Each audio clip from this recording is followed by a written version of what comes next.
Good luck and good vibes to you today, Matto. Just got to the Champions League final with Hamilton FC, so if you could send some good luck my way too, that would be great. Tongue.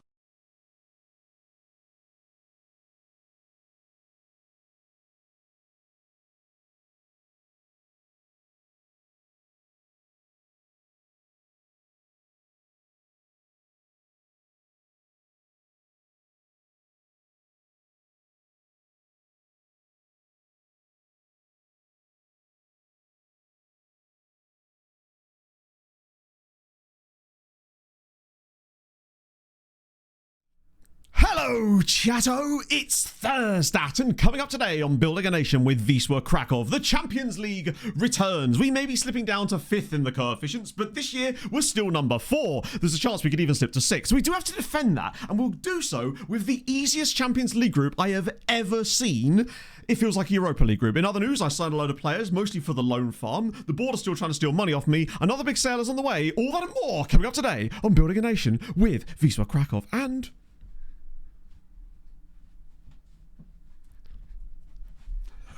I've signed for an IPL team. Ah, dear. He did it. He stumbled, but he didn't fall over. Yeah, I'm so glad that they didn't break the save, but part of me hoped that they would do, mostly because of Dave Birmingham. Pride of... Where was he born? Was it Giraffe he was born? What a guy. We're swaying. Let it happen. There was moments. I don't know. I just felt locked in today. Things just felt good. I'm going to pay out the points straight away. Hello, Basil. Wait, 1 second. Choose prediction outcome. Ooh, believers were in the play today. That's the highest amount of belief we've had in ages. Will he mess at the intro? No. Look at him go. Once I'm here in a week, I know. Why does streamer look like he's a walking ad board without a club? Wait till you see the back.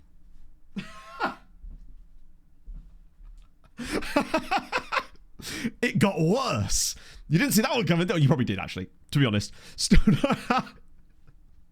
Basically, when we were at Snetterton the other day, for the touring cast the other week, I made the mistake of just wearing a dark green t-shirt, and it was very, very hot outside indeed. So we just went to, what's the fact? Does it look like a cricket top? I didn't even think about it being cricket related. I don't watch enough cricket to even know the reference points, honestly. What's your batting order? I'm actually a pinch hitter, I'll have you know. Amazing. It's no number one spot. That's very true. Absolutely not. Right, let me just catch up. Flute Dude, thank you for the 33 months and me managing to dodge it right at the start of the intro as well. Thank you, friend. Good luck to your boys as well. That's awesome. Champions League final with Hamilton. That's sick. What season? Did I see what season? I want to know more. Tell me more. Don as well with the 33 months.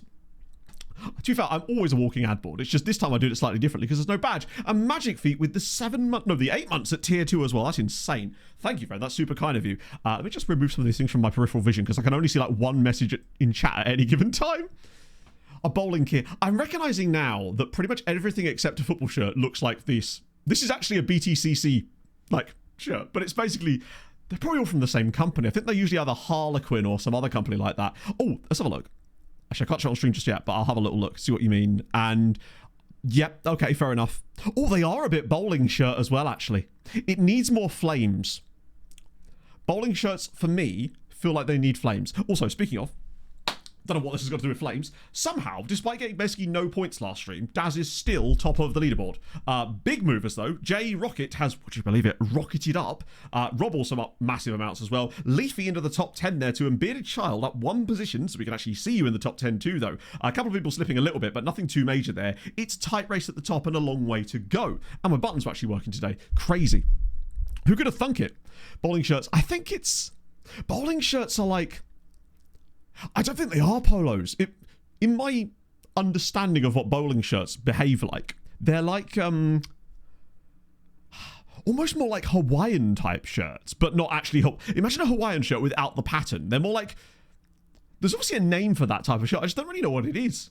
Request a kit. I'll just get in touch with Paspro and get him to knock this up as a 3rd kit for Wisła. Very specifically, it is the Virtu racing shirt. I don't know. This is what I'm wearing. Oh, it's better than that. Not by much, but... The best part is as well, the only reason I own this shirt is because they didn't have any Jason Plato racing merchandise, and this was the only thing I could find that I would want to change into, because it's made of the same kind of material as...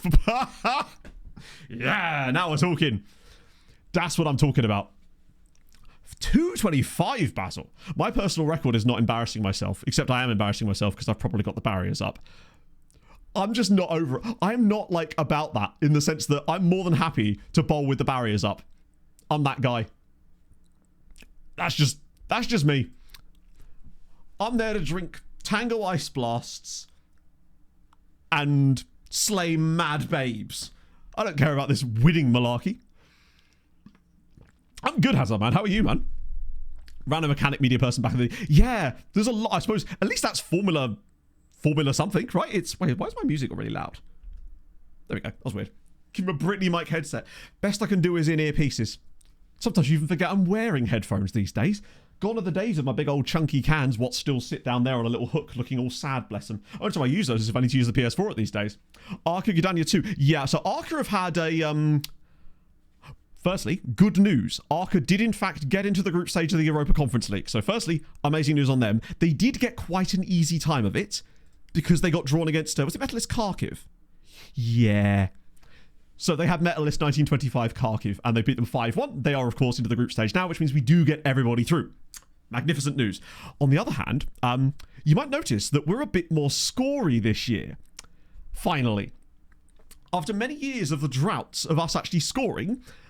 We've finally banged a little bit. I have been messing with that tactic a little bit more, and I think I've actually made it better.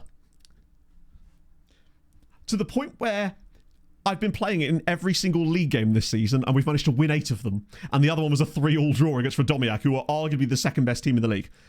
Ignoring the fact that their league position would suggest otherwise. And, you know, we scored 32 goals in 9 games. We're averaging over 3 goals a game now, whereas normally in a normal season... Last year, we barely averaged more than 2 goals a game. So I want to really be pushing it this year and finally beat our goal scoring record because it's nice to score more goals, isn't it? Own your own bowling chip. Jesus. Hey, ultimately, if it's what you enjoy, right, then that's cool. We do not have a replacement, no. We're now being linked with Arbaloa, which is a bit more like it. That one came out of nowhere. But then so did Marco Silva when he was first appointed at Fulham. So maybe that's actually got more legs to it. That one would excite me more just because... The fact that he would even want to come to Fulham, that I quite like. Because it sort of suggests that he's like, okay, let's try something. And that's kind of sick. Very popular song about them. I mean, I couldn't possibly guess what it means. Couldn't possibly. Jesse, thank you for the 26 months. Is this my life now? Also, if Australia win our first game of the World Cup, can we get a holy shoey from you, Matto? Absolutely. Who are you playing? Because I hate to say it, but I do not fancy Australia's chances. I do not like this. They don't seem like typical Australian quality that you expect. I don't know. The squad just doesn't seem as packed as before. Is it US? Oh, that's kind of sick, actually. I don't think they'll win that, but it would be very funny if they did, to be fair. Oh, is it Turkey? Bring on the That's tough, too. The ultimate dark... Maybe Australia were the dark horses all along. Sharpie with the follow. Thank you for the follow, Sharpie. I appreciate that. Maybe it's a Sharpie imposter. I play this for the pre-stream countdown.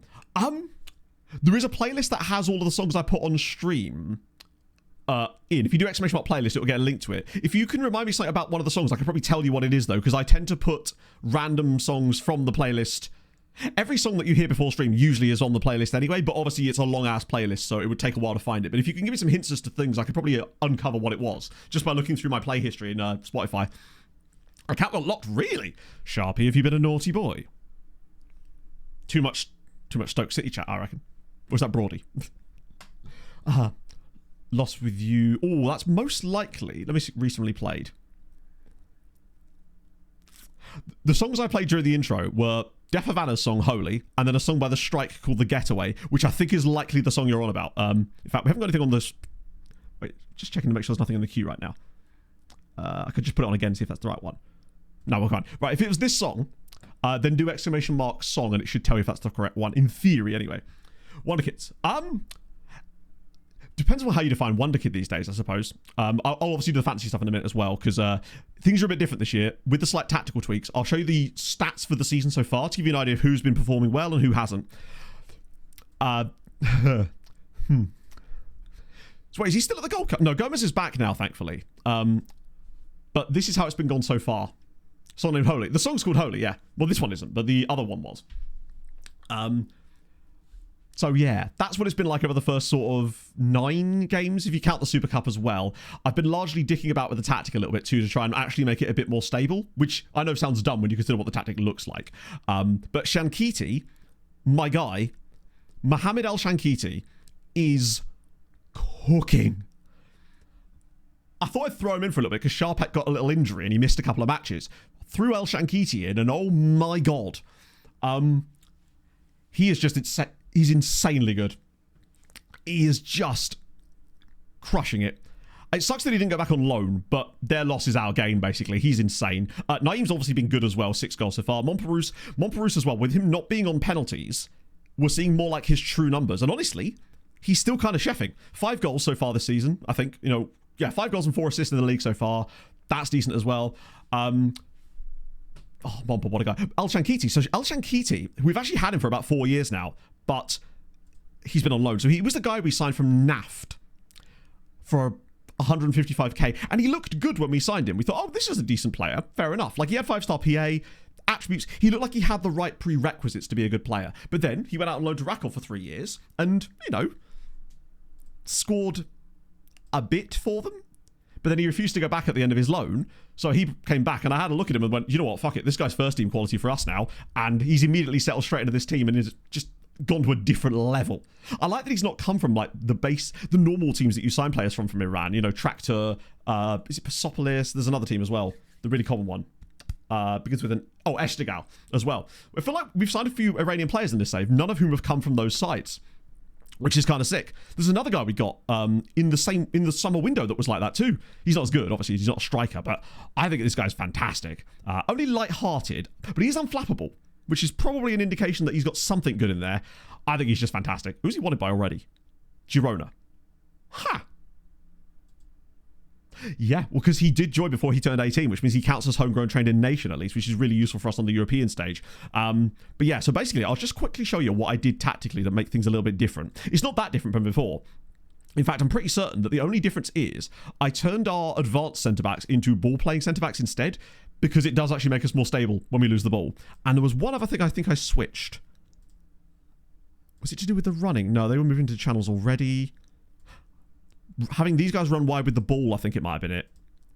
I believe that was it, because they were getting too narrow, basically, in some of the matches I watched. But other than that, I think it's basically the same. Oh, that, and I turned off short corners. And it actually seems to be working quite nicely for us. I just decided I was going to watch a load of the games over the rest of the summer window and see what I could cook up, and it kind of started working. Like, it does concede way more. Like, no doubt about that. It's rare to keep a clean sheet with this now, but 2-1, 3-2, 4-2, 3-1, 3-0, 3-3, 4-2, 5-2, 5-0. It starts to like climb a little bit more towards the very end here. Little clean sheet against Legia though. I was a little disappointed in this game in particular though, because Rakov got a red card 11 minutes into the game and we still only beat them 4-2 in the end, which does suck a little bit. Goalie's got more work to do, right? Let's be honest about it, right? What a striker came from my youth academy, he's now 25. Oh, see, that's what I'm so excited about as well. Our own guys, the homegrown dudes, the guys that actually came through. This little gaggle of guys. Molsky, Kowalski, Steinbergen, and I'm going to count Sharpek, but even though he's technically not one of them. But, okay, I didn't notice that. Jerzy Kowalski is now 4-star CA in this team at 19. Oh, he's a little bit good, isn't he? He's a little bit fantastic. It's only 5 caps for Poland. I feel like he hasn't gained any for a while, but... Oh, my guy. Where was he actually? Was he born in Krakow?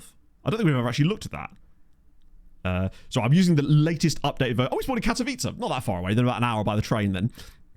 I'll accept that. On account of it being the only other Polish city I've been to. He's exceptional, yeah. And obviously he's a year older than Steinbergen, who is still freaking exceptional. I think... my guess would be that they're relatively close in terms of their actual PA, but obviously he's had an extra year on him, and obviously the injury to Steinbergen. Adam Cooper, thank you for the 34 months, my friend. Hope you're well. I will do the Sven's lookup in a second as well, because we need to find out what the hens are up to. Yeah, Japan. I think people sleep on Iran as a nation that produces some good talent. I feel like they've produced more in this save than normal, and from clubs I wouldn't normally expect, but it's still totally a worth place to go, for sure. Polish geography knowledge. That one mostly came, Limerick, because when I went to Poland, I flew into Katowice, and I had to get a train from Katowice to Kraków, and it was about an hour on the train. Once the train eventually arrived, because I got Deutsche Bahn. So that's the only reason I knew that one off the top of my head. I wouldn't have much of a clue about the rest of it. It's just those two cities particularly stick in my brain. First university was 16. Oh, one of these guys. Jakub Jezierski. Oh, he's a striker. I'd love a striker in our intake this year. I know we've got Sharpek now, but I want... Actually, wait. I mean, he's exceptional. Who would I want? If we've got centre-back, midfielder, slightly more advanced midfielder, and striker, even though he's not technically a youth intake player, goalkeeper, maybe a wing-back, maybe the next Damasiewicz type of striker or like type winger. I'm trying to think who I'd actually want if we were to get someone good. Not for a while. Yeah, everyone's getting the push. I mean, aren't they going to be... Forgive me if this is the wrong guy. Is it Cesar Peixoto is the guy that Wolves are in for, potentially? In a position you don't want. I guess winger? And even Nat would be okay if they could defend a little bit. Is he getting young? It's weird to look at some of those guys and think, oh, good lord. I mean, Naeem has reasonable natural fitness. I reckon we've got another 5 years out of Naeem before we start to see any major declines in his physical ability. But it is still something to be cognizant of when you have got some of our key players now starting to head towards they're in their peaks, for sure. Shit, I forgot to put this tactic in the new pack because after stream I was going to do it, but then I made a few tweaks and I did a little bit more yesterday morning, so I will get it done after today's stream. The current version is in the pack. So, actually, speaking of that, I wouldn't mind giving this a go against Ludogorets today, potentially. Wait till you see our Champions League group, or Champions League draw. Other than like maybe one team, this feels like a Europa League draw. It's insane. I couldn't believe it when it came through how lucky we've got with this. So, we start off away at Ludogorets. Then, we host Freiburg, albeit Freiburg are better in this save than they are normally. So, maybe that's not so surprising. Then a trip to Old Trafford, which normally you'd think, oh, that's Champions League. But in this save, it sure as shit isn't. And in real life, let's be honest, it hasn't been for a while. Well, it will be next year, though. And then FC Copenhagen away. Real Madrid at home, that's the one that stands out as being more Champions League coded. Then Stuttgart away, Rapid Bucharesti at home, and Stade Rennais at home. Where are the... It's fantastic news. This feels like a top 8 must this season with these kind of results. And no Liverpool for once. Our first season in 5 years without playing Liverpool in the group stage.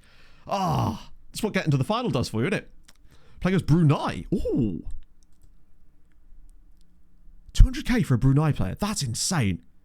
And the fact that he's 19 to... Look at the value. Makes you wonder what his PA's like. We've never found a good Brunei player. That's so rare.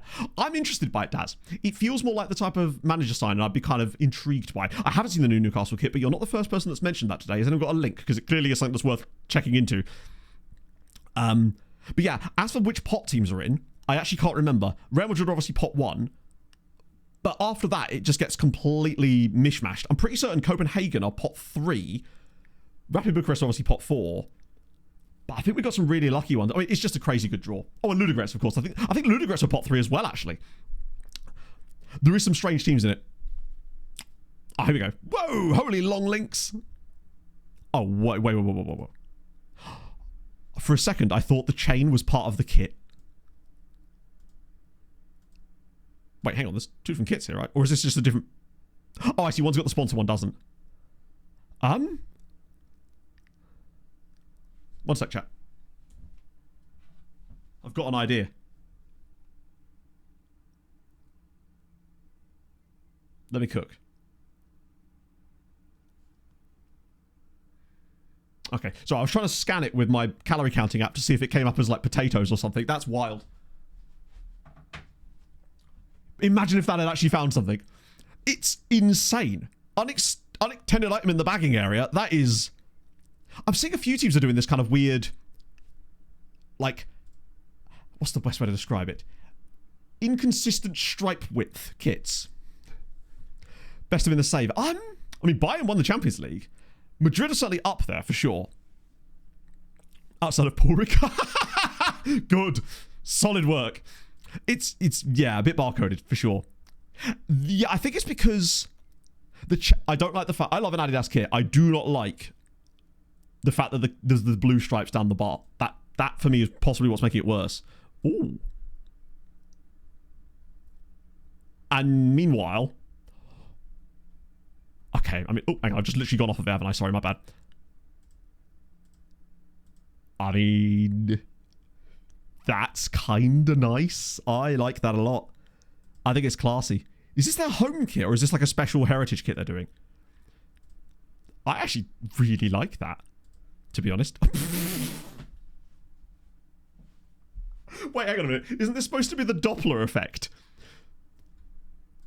So Newcastle doing the old Doppler effect vibes. Incredible. No, it's fantastic because when the players run past you, they go like that. It's great. Paul Ricard again.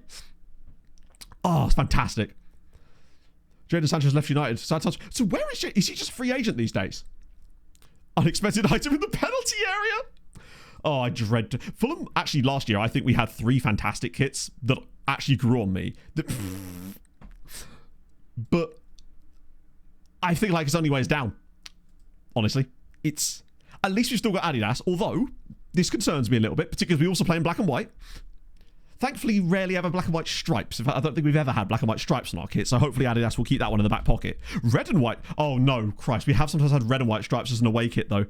Watch them pull out that exact same nonsense, but for an away kit with red and black stripes instead. Saturate the costs.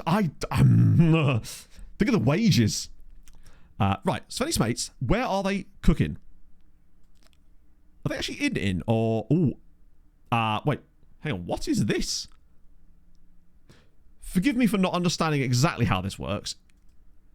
It does appear that Sven's hens didn't make it through. Oh, it's straight knockout, isn't it? Or something. I don't know how that works. I really don't know how this works. I'm not familiar with the European competitions for women's football as much. Champions Path 2 Group 7 Playoff Final. I feel like you need a longer title for it, otherwise I'm not going to understand. So it was Champions Path Group 2. No, that's not the right one. It was League Path? No. Hang on, where? I wouldn't even know where to look. Let me go back to Sven's Hens again. So they played in Champions Path 2, Group 7. I see, there's 2 different Champions Paths. Obviously, that makes complete sense. So Champions Path 2, that one, that one. Right. So they beat Slavia Prague. Jesus Christ. And then lost to Anderlecht. Am I to assume that means that they didn't get through? Because this is possibly the most confusing set of qualifiers I've ever seen. Or that's just like how the men's one is. It's just that we've got used to that because we've seen it so much. So what happens now then? Where does the next round go? I'm not even sure what to... How does one... Let's go back to the following last season. Ah, I see. So there is a league phase. It's that. Right. Kazakhstani side got in there fairly cool. Good Christ. Do you think UEFA just kind of went, I see the men's one. It's really complicated. How about we make it more complicated? How's that sound for everybody? Yeah, good. In we go. Maybe it's actually easier if I just got used to it. If Hadrian's confused about it, we've all got reason to worry, is my point, right? So yeah, Sven's European draw for the women didn't go well, I guess we could say. Right. Okay, Virtu. Oh! Of course. I forgot they sponsored... This is the EF... It literally says the EFL trophy there, right? And do we get to play in that anytime soon? Probably not, right? Given that, we don't play in England. Another trophy that confuses the shit out of me. Yeah, we can see their fixtures, absolutely. Obviously, the only ones that have played so far would be Arca, because they've obviously had a playoff game, which they did win, and they got some points on the board for us. In fact, before I show you the other fixtures, let me just quickly show you the coefficient, because this year, actually, could get a bit spicy. Because at the moment, Italy are only going to be... They're 2.3 points behind us this year. If they outperform us this season by 2.3 points, we would slip to 6th in the coefficient chart, which we do not want. And also, I realised I misspoke in the intro. It actually will certainly be 7 sides next season as well, because you have 7 for 5th place now, whereas you never used to. Italy have... Oh, you're right, they have. Portugal's lost 2. So I tell the swamp donkey to sack How? before I give her a tonk in the tradesman's entrance. England have 9 teams in Europe this year, which actually could help with the coefficient. Germany having 8 could be a good thing. Potentially as well. Who the hell did Italy lose? I guess we'll just look at the... It's got to be the Conference League, right? There's no way anyone else has lost it. T7 Spartacus. Thank you very much for the follow. Who do you support? Let us know, my friend. Welcome aboard. Let me do... It's got to be Europa, right? There's some crazy fun teams in Europe this year as well, by the way. I'll circle back to that in a moment, but main path for the playoff. So is there an Italian... Oh, there you go. That is embarrassing, Italy, lads. I've got to be honest. That might be worse than not qualifying for the World Cup. Bologna lose to Mladia Boleslav of the Czech Republic. And as a result, Italy are... That's going to help us out massively this year. Hot dog. Hello, Cam. So, Rob Edwards is gone. What do you think of the other guy that's supposedly coming in? Hello, Hayden.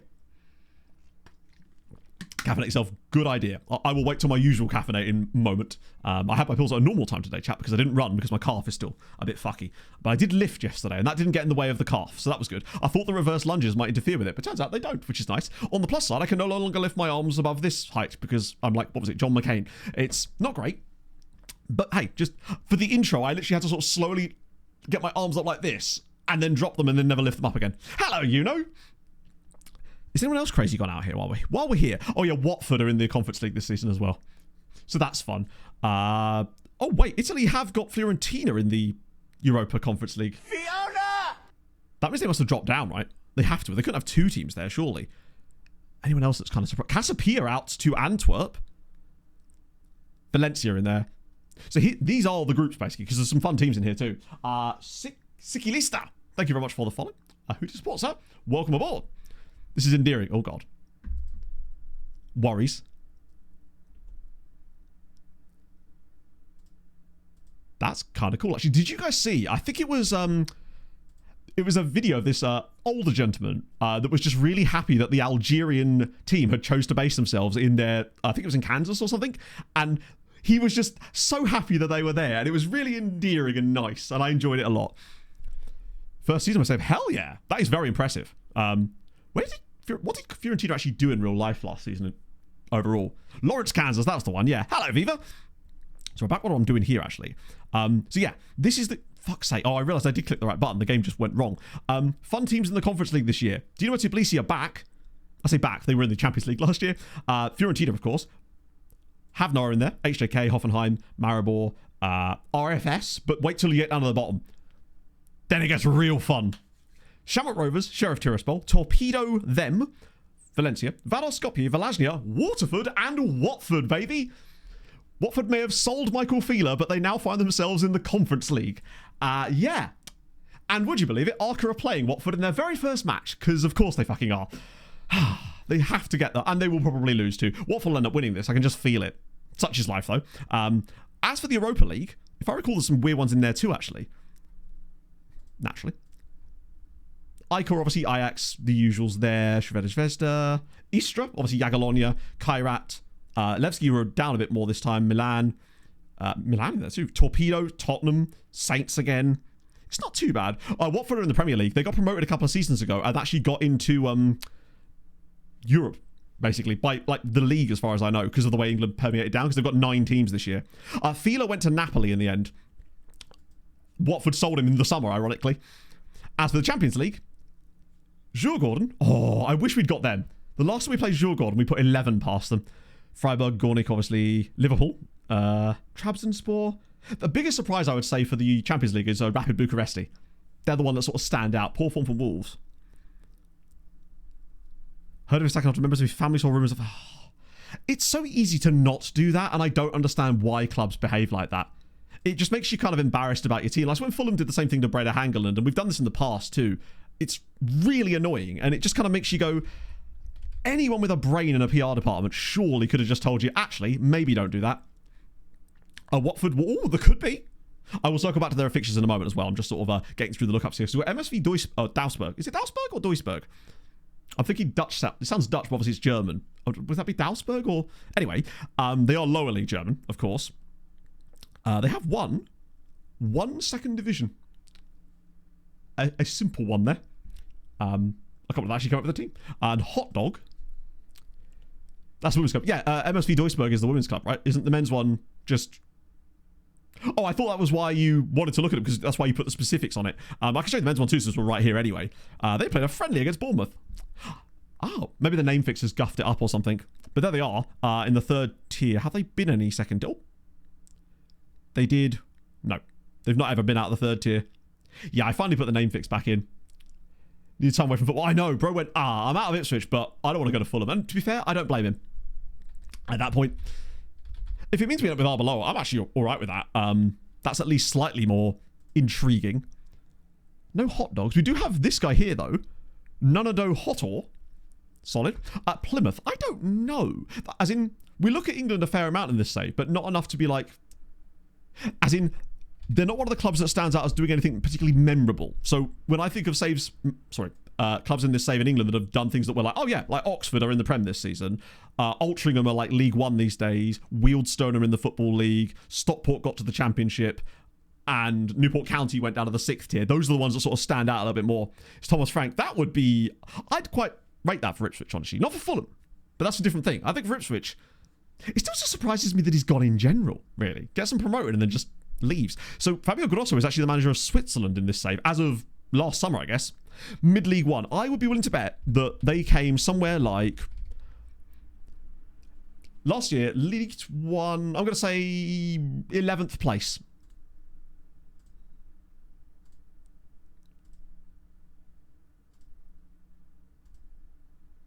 Oh, okay, it was worse. It was 17th place in the end, but they are there.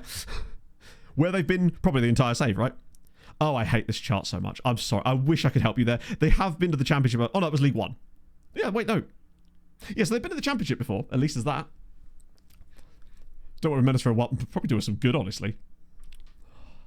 Halifax Town. Yeah, they're around. They're another one of the ones that have sort of surprised people a little bit. There have been some movements, just not... It's actually got a bit better now as the saves worn on. As you can see in League One currently. Aldershot Town are in there. Millwall in there as well. Fylde, Wrexham there. Cambridge United, not really that surprising, although they've started very poorly. Yeah, Boreham would have kind of chefed in this save a little bit. I think they got promoted last season, in fact, from League Two. In fact, their graph might work still. No, never mind. So, other European sides for Poland this season? Because we're actually on deadline day. Because I thought, hey, it's always fun to do a bit of deadline day. Unfortunately, Ramadan's broken his ankle as well, which sucks. So, for the Champions League, we've got our boys. Wait, Gornik were in there too, weren't they? Yeah, there they are. So, Gornik's fixtures. It's not going to be good, is it? Hertha, Trabzonspor, Real Madrid, okay. Man City, ouch. Feyenoord, Besiktas, Barca, Marseille. So basically 4 doable, 4 incredibly difficult games for them. Probably going to be tough for them to get enough points to qualify, but you never know. I trust them. They've got some good players. Legia haven't been in the Champions League for ages in this save, so I'm quite excited about that. Feyenoord at home, Inter away. They did beat Inter last season though. Ludogorets away. Villarreal away, who are very good. Man United at home, at least. Stade Rennais and then Chelsea and Stuttgart. Not easy either. It's the Champions League. There are no easy fixtures outside of really what we've got, to be honest. I wish I could trade fixtures with them, honestly. And then, obviously, Radomiak. Where are they? Wait, is it Radomiak? No, it's Piast Gliwice, isn't it? Radomiak didn't get Champions League. That's going to be really good for us, actually. Piast Gliwice, I'm worried about them. Rapid Bucharesti, Slavia Prague. Oh, wow. Now we're talking. Tough away games, but at least they are playing them. Newcastle at home, Atletico away, Ludogorets as well. They get to play Rapid Bucharesti, Slavia Prague, and Ludogorets in their group stage games. Galatasaray and Dinamo Zagreb. What are these? Okay, I take it back. Our fixtures are not as easy as theirs. That's mental. I don't even make... Wow. That's actually bizarre. We knew to get the next generation of Portugal. But who is the guy coming in Peixoto? I don't know anything about the guy. Where is he from? I'm assuming Portugal again, but like, what's his background? Yeah, I'll be honest with you. They cannot mess this up. Like, they're both away, sure, but they're both winnable. Oh, Gilles Vicente. Okay. I saw at one point we were also being linked with the Famalicão manager as well, so I wonder if it was the same bloke. Like, hang on. So, Rapid Bucharesti, Slavia Prague, Ludogorets, Galatasaray and Dinamo Zagreb. That's 5 teams that I would all consider to be sort of pot 3, pot 4 teams. And somehow they're playing 5 of them. Immense. Which one of them is the pot 3? I'm guessing Galatasaray or Dinamo Zagreb. Oh, it must be Dinamo Zagreb. They're probably pot 2 because of that Champions League run. It could be Dinamo Zagreb that are actually pot 2 at the moment because they got to the Champions League final a couple of years ago. So that might have like lifted them up enough for that to matter. Either way, Piast Gliwice, no excuses. You have to get through. Even with that broken ankle for Ramadan, you've got to get through. Marco's former assistant. That's why we're being linked with him then. It's probably just lazy journalism there. Never done more than 30 league games in a season. I guess, but like if you've never managed in a league that has won 30 league games, I don't really know what you can do about that, right? It's like you wouldn't not appoint a manager in the Championship just because he's managed in the Premier League, I suppose. A Peri Arteta? I mean, sometimes you've got to be pragmatic to get out of the Championship, right? You can try the pretty football, and we did that for a while. Oh, I like it. Is he out of like the Borderlass school of football terrorism? I'm a big fan. I'm curious to see where he's going to rock up next. As for the Peri Parker, that works even better. Jagiellonia's fixtures. Ajax, of course. Augsburg. Crvena Zvezda. Athletic. Partizan. Ikor, Malmö, Tottenham. They should be getting through there, but there's some quite tough games for the Europa League at least. Some of those fixtures are like really good. And then obviously Radomiak. I have really high hopes for them this year. I think they could go very deep. These guys, who have they got? Slovan Bratislava, Hajduk Split, Genk away, AZ at home, Kairat at home, Torpedo away, Shakhtar at home, and Leipzig away. If Radomiak are not top 8, I'll be fuming. They should really be going semi-finals or possibly even higher this year. They've got such a good side. I was looking at it while I was watching the game against them. Their backline is ridiculously good.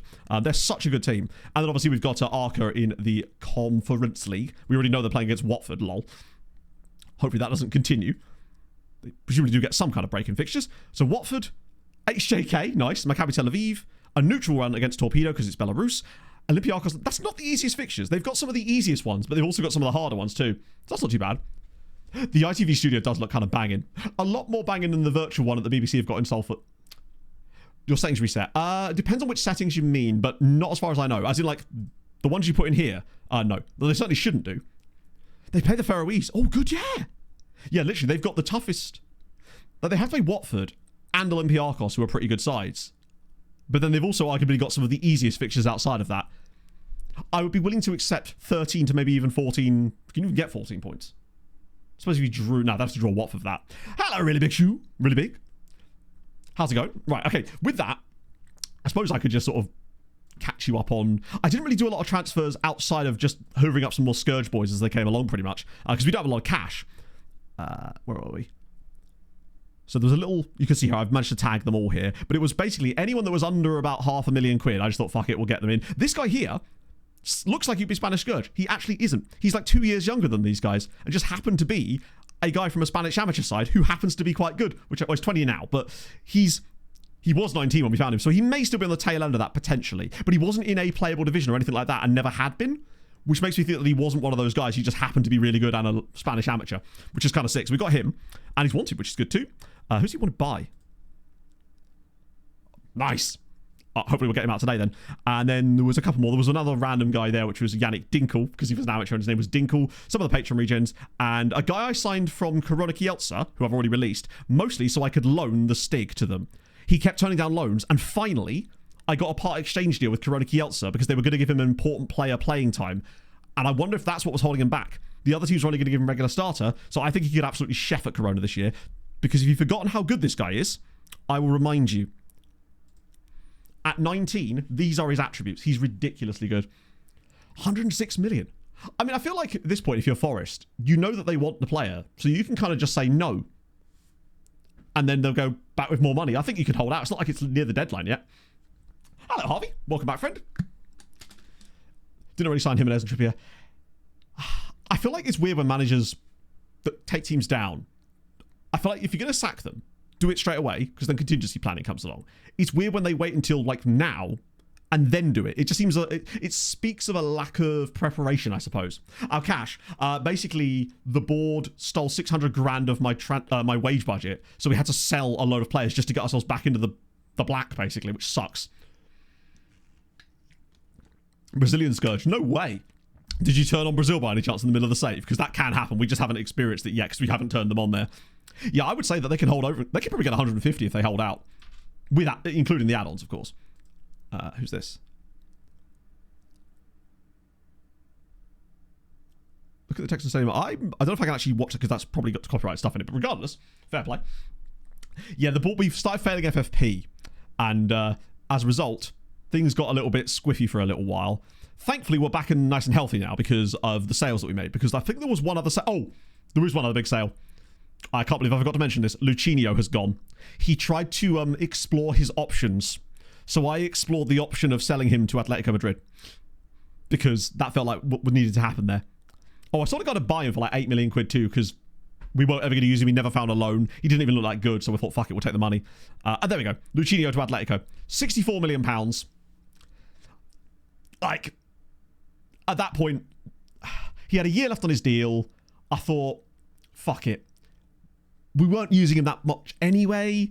What I did find funny is that I tried to offer him out once we got a deal agreed with Atletico, and then the clubs were coming in, but with bids of like 32 million for him for some reason. As if I'm going to sell him for half the price that he's already agreed to deal with, which was very strange. Either way, he's earning a buttload at Atletico. He's a great player, of course, but he hates big matches, and I just didn't feel like we actually needed him this season, so we've got a lot more cash to play with just as a result of that. In case we do find anyone today, we can actually sort of get back to it now. Free agents in a particular country. So the way that we've been logically doing the Scourge players is basically... I do need to check that in a minute. When you go to transfer him in, for example, although some of these guys will be missing. So these guys here, all genned in Spain, usually at 3rd or 4th tier sides in Spain, and they're all within like an age bracket of, I don't know, this is the latest one, so you'll notice they're all about 20 to 21 years old. And we just assume as a result of that they are likely to be Spanish Scourge players. Not all of them, potentially. This guy's actually one of our players now, but you can see here, that's what, 4th tier? No, that's 3rd tier. So he's the definition of that, because he's far too good to be one of those players, basically. In theory, I haven't seen any signs of there being a 3rd one, thankfully.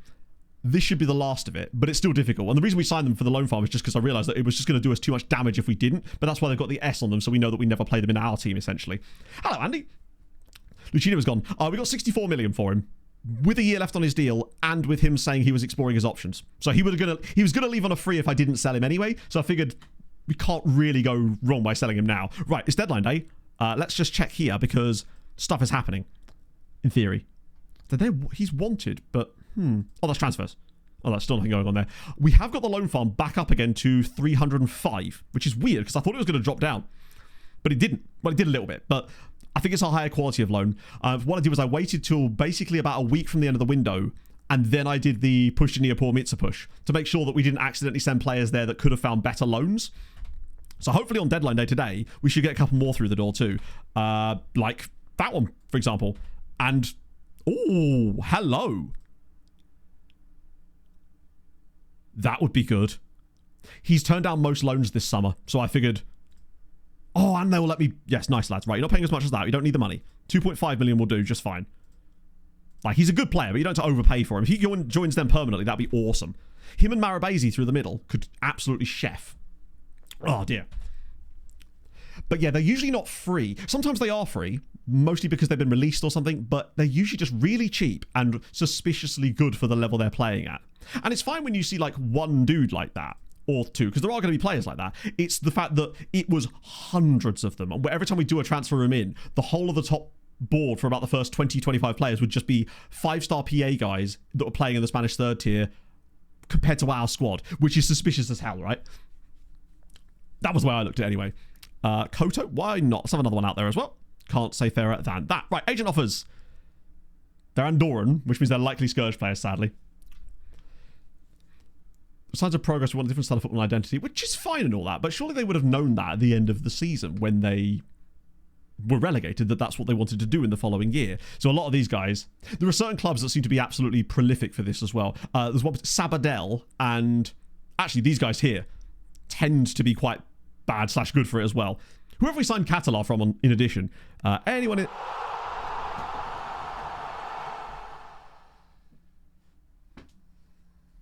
What's going on lately, chat? Seriously. Smudger, thank you very much for the 5 gifted subs. That is extremely nice of you. And why is this happening so much over the last week specifically, chat? But thank you, man. That's incredibly kind of you. Thank you so much. How are you? Hope you're having a fabulous day. Hope the weather's better the way you are, because it is grey as all hell right now. It's grey in my soul this morning. I wonder, Mr. Hazy, if perhaps there's something going on with McKenna personally, and he's used this as an excuse to get out of football for a little bit because there might be something going on family-wise that he needs to deal with, and fair play to... If that's the case, then, best wishes on that, I suppose. Amazing. I am...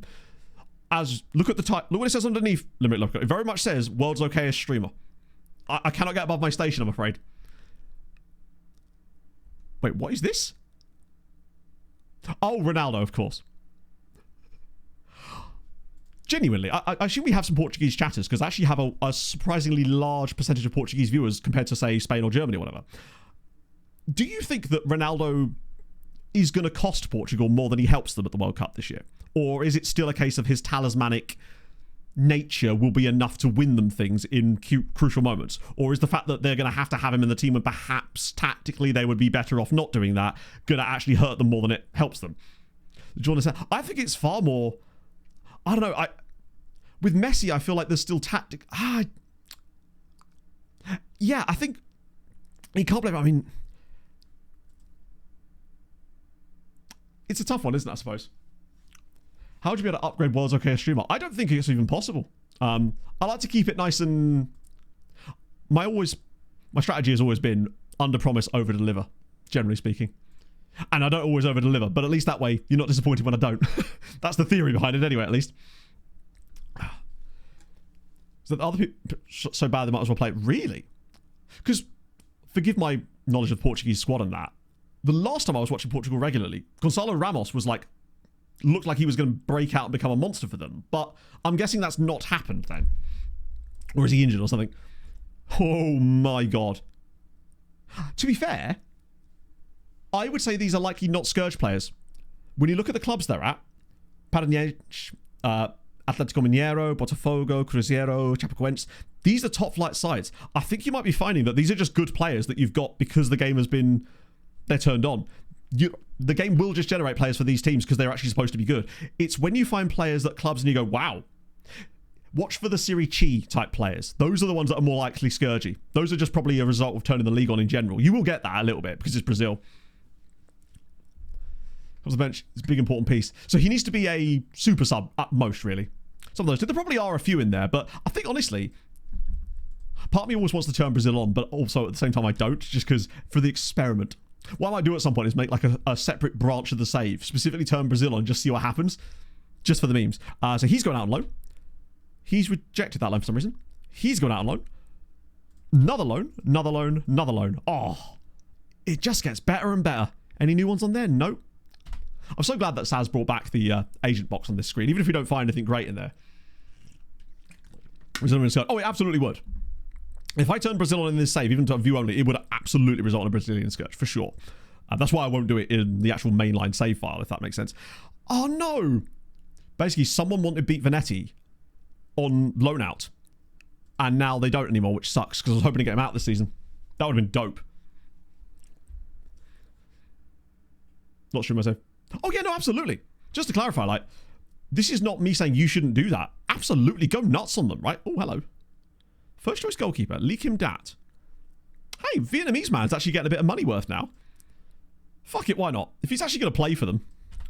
Although they appear to want... wait, we can't have two goalies. You can have Lee, but you can't have Marquez. That seems silly. It's more just from my standpoint with the side of content creation, because if we had just continued signing all the Spanish Scourge guys, we would have probably won the Champions League every season after that first win. And I think it just would have been a little bit... Wait, there's another one. Stop signing goalkeepers.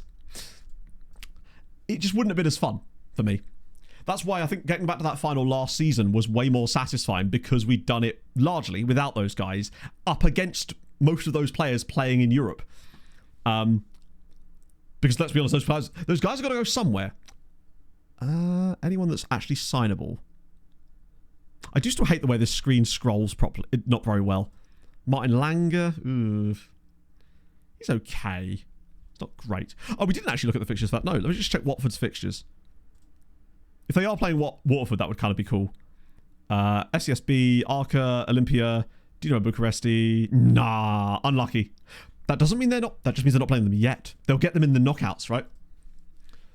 That stuff when it's just fun for me. Absolutely not. Just to clarify, I'm not saying don't do the Scourge stuff. I'm saying I'm not doing the Scourge stuff because, again, yeah. I have to hold myself to a different standard, I guess, right? Kato's going too. Lovely. I wanted to make people aware of it, just in case they didn't want their saves to become unbalanced, because they may find it less fun, and it could also make their save so difficult that perhaps they wouldn't have as much fun with it. It was more about awareness than anything else, I think. Yeah, we were talking about that a minute ago, Andy. It's strange, to be honest.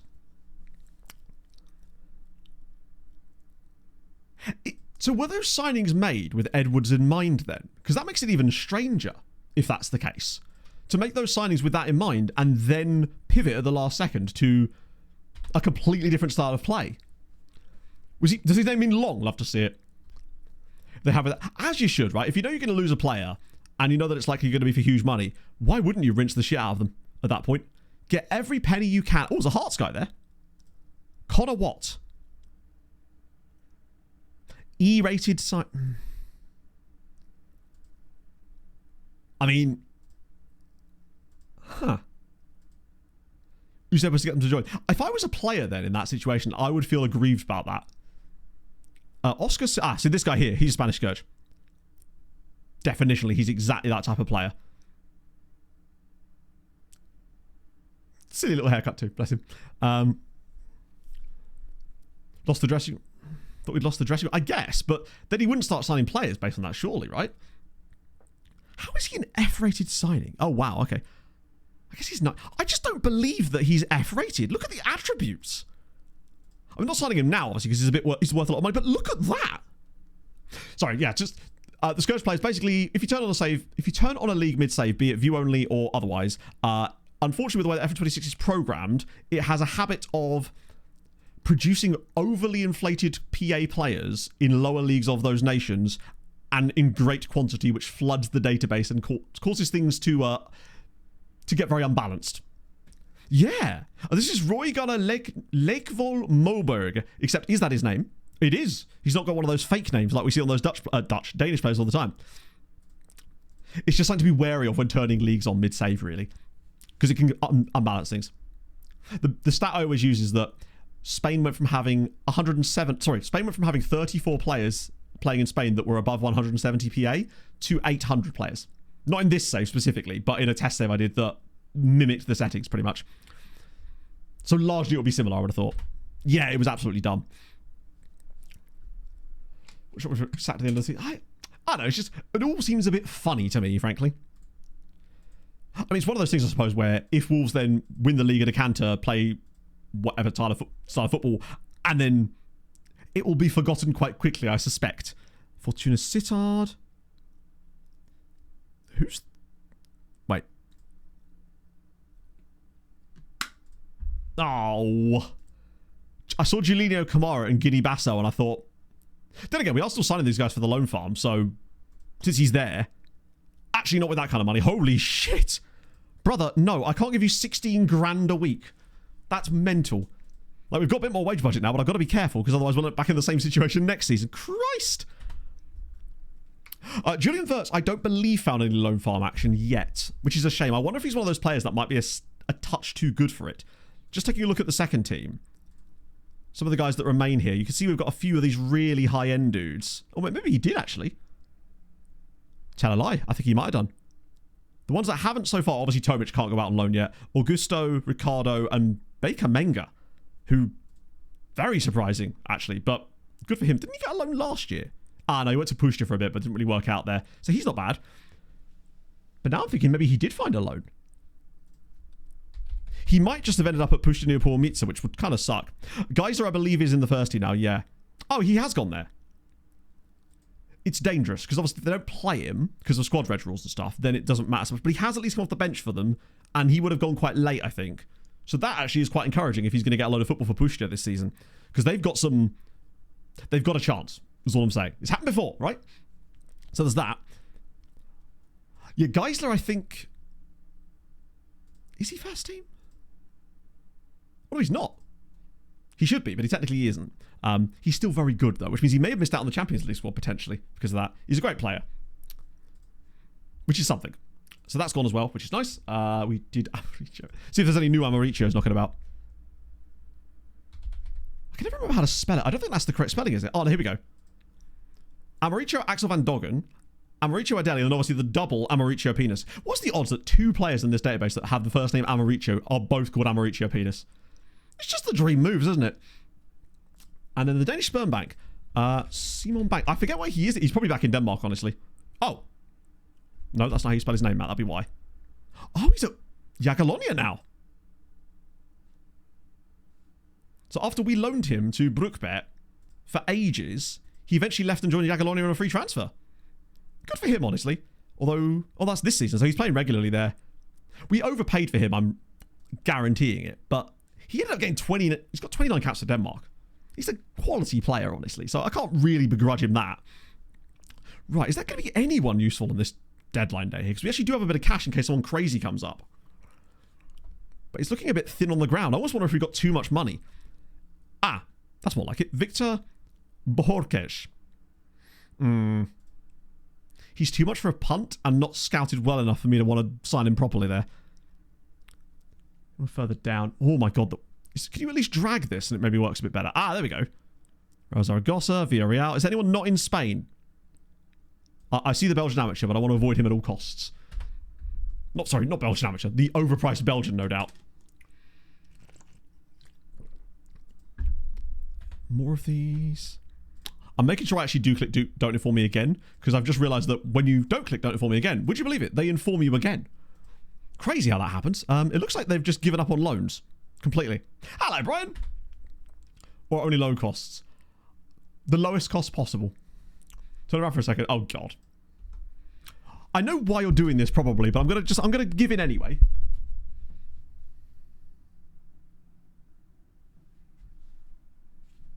Just so it's in focus.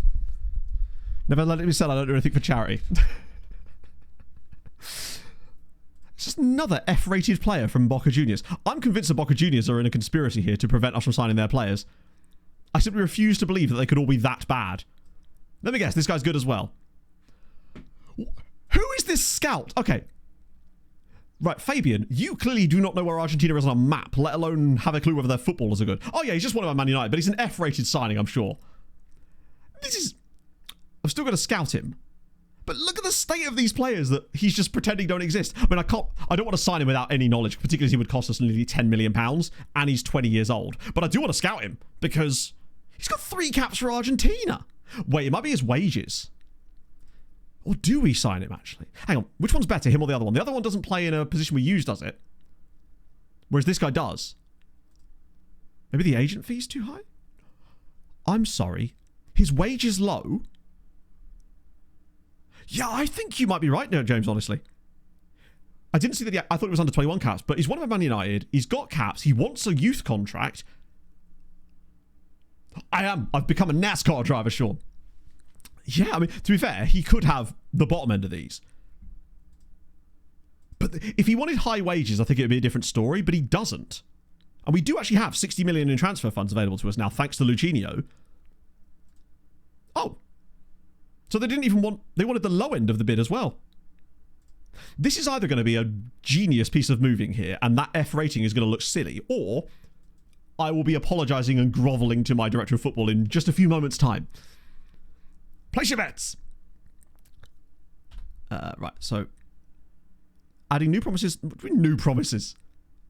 There will be no new promises. I haven't got any promises at all yet. Right. Oh, he's one of these whoppers, is he? Right, we'll get rid of... Oh, he's locked it in. Cool. Ah, that's tomorrow Matt's problem. You'll be on the loan farm by then, bud. 10 grand a week at 20. He does have caps, which sucks. Only 3, but it does make this a little bit more complex. Relegation release clause, of course. 13 million is a little low on that as well.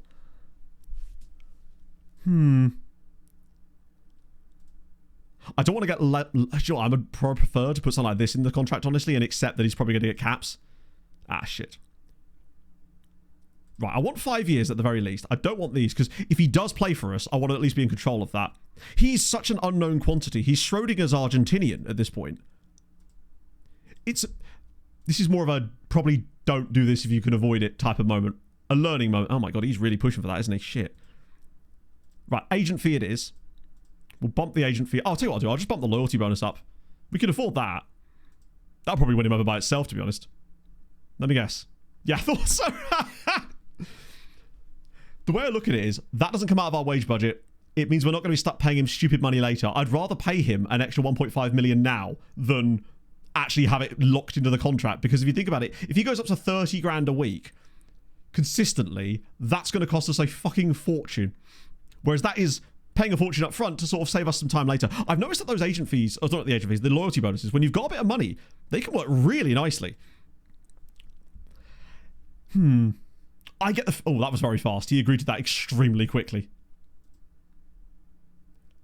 It's just this. How could he possibly be 1 and a bit stars of CA and 3-star PA?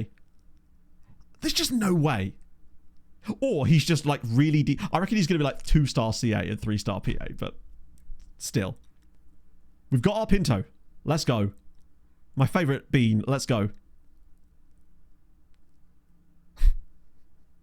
Well, I mean, I can't say I wasn't right, but I don't know if I'll care if the attributes are good. Ultimately, I think his attributes are good enough that I'm happy to have paid that amount of money for him. Fairly professional personality. A little bit inconsistent, I think. Or is he? No? I think he's entirely reasonable. I think the second that he... Just take him off the loan status for a moment and put him back on so we can at least get that sorted. I'd be willing to bet that it won't take long before his star ratio gets readjusted. Like, I know we've got some good players, but he's actually a really solid loan farm kind of guy. Yeah, we just need to get a Ford, an Acura, a Chevy. I don't know if there's much we can do to fix him, and I don't think we'll need to, honestly. I think just having him here will be enough to fix it. Oh, that was the end of the transfer window. Shit. I didn't get a chance to loan him out. We didn't have time. So that's the extra class. This is usually fine, but I'll just make sure that it is fine. Just in case. We have enough young players that normally this doesn't matter too much. Oh, fuck. Didn't mean to do that because... Right, who has he taken out? So Tobias doesn't need to be in. Molsky doesn't need to be in. Sharpet doesn't need to be in. Kowalski doesn't need to be in. Janishevsky and... Oh, that's actually fine. That actually works because we sold a couple of guys, right? Yeah, isn't it great? This bit up here. Oh. It's the second I loaded the skin and I saw that at the top. Little tiny things like that just makes it so much better, man. So yeah, I think that's everyone we want, actually. There might even be a few players in here that we didn't even know we needed. Like... Oh yeah, by the way, we do have this guy too, remember?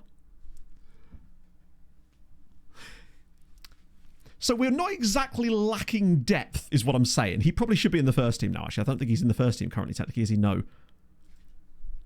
Let me do... Is there anyone else in here that I've missed? I need to make sure they're also in the first team so they don't just disappear in the squad. Hernandovsky. Geiser's pushed up already. Is Shaviri into the first team as well? No, he's not. Right, into you come as well. These two are already up there. Molsky, Sands. Same deal. Soboslai, Kalazzo. Is Kalazzo first team? No. Bilbao. No. And then Nusarainen also weirdly came. I might leave him out of that.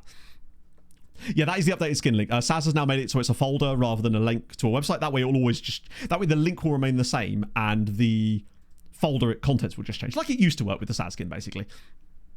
Okay. Yeah, that's just fantastic, that bit. Little things like that are what Saz skins add that I always enjoyed. Tiny little quality of life changes. Because I actually don't know exactly what Saz has changed outside of that, because he sent me another version of the skin yesterday, which I put in this morning. So I don't really know a changelog for that, because obviously I'm using the version that doesn't have the numbers for condition and stuff, because I find I've actually got quite used to the hearts. I like the slight uncertainty. Right, is anyone... I've noticed when I was doing the scouting, even over the summer, that we were still triaging down quite a large group of players to the point where every time I did this, I only had 2 or 3 guys to actually look at, which is quite good. It's so strange, isn't it, Singo, that isn't a basic thing you'd put in the skin, considering clearly the game has the ability to show that as well. The other thing I miss as well is when you were holidaying or simming, there was way more data available on the screen about current going-ons, where it showed your position, your fixtures, results. It feels like in the game now when you sim, it doesn't show that information properly at all. I'd love to know if there's any way that Saz can actually do something about that and put more information displayed on the screen when you're doing sims and stuff, because that would be a game changer for me, for just monitoring things. So, expensive guy RZ, but Ziviro Entius, he sounds like a name of a character in a fantasy novel that's based around sort of ancient Rome or something. He'd work nicely in The Will of the Many. It's probably not for me, though, unfortunately. And lastly, Joaquin Taborda, who is somehow A-rated. Oh, hang on. I think Saz added... where is it? Need to find it. Where was it? There was something Saz said he did, and I've forgotten what it was now. Let me check one of my own players. Coach report. Oh, he's still on that one. I remember saying something about changing coaching and changing the reports and training to different tabs, but maybe not.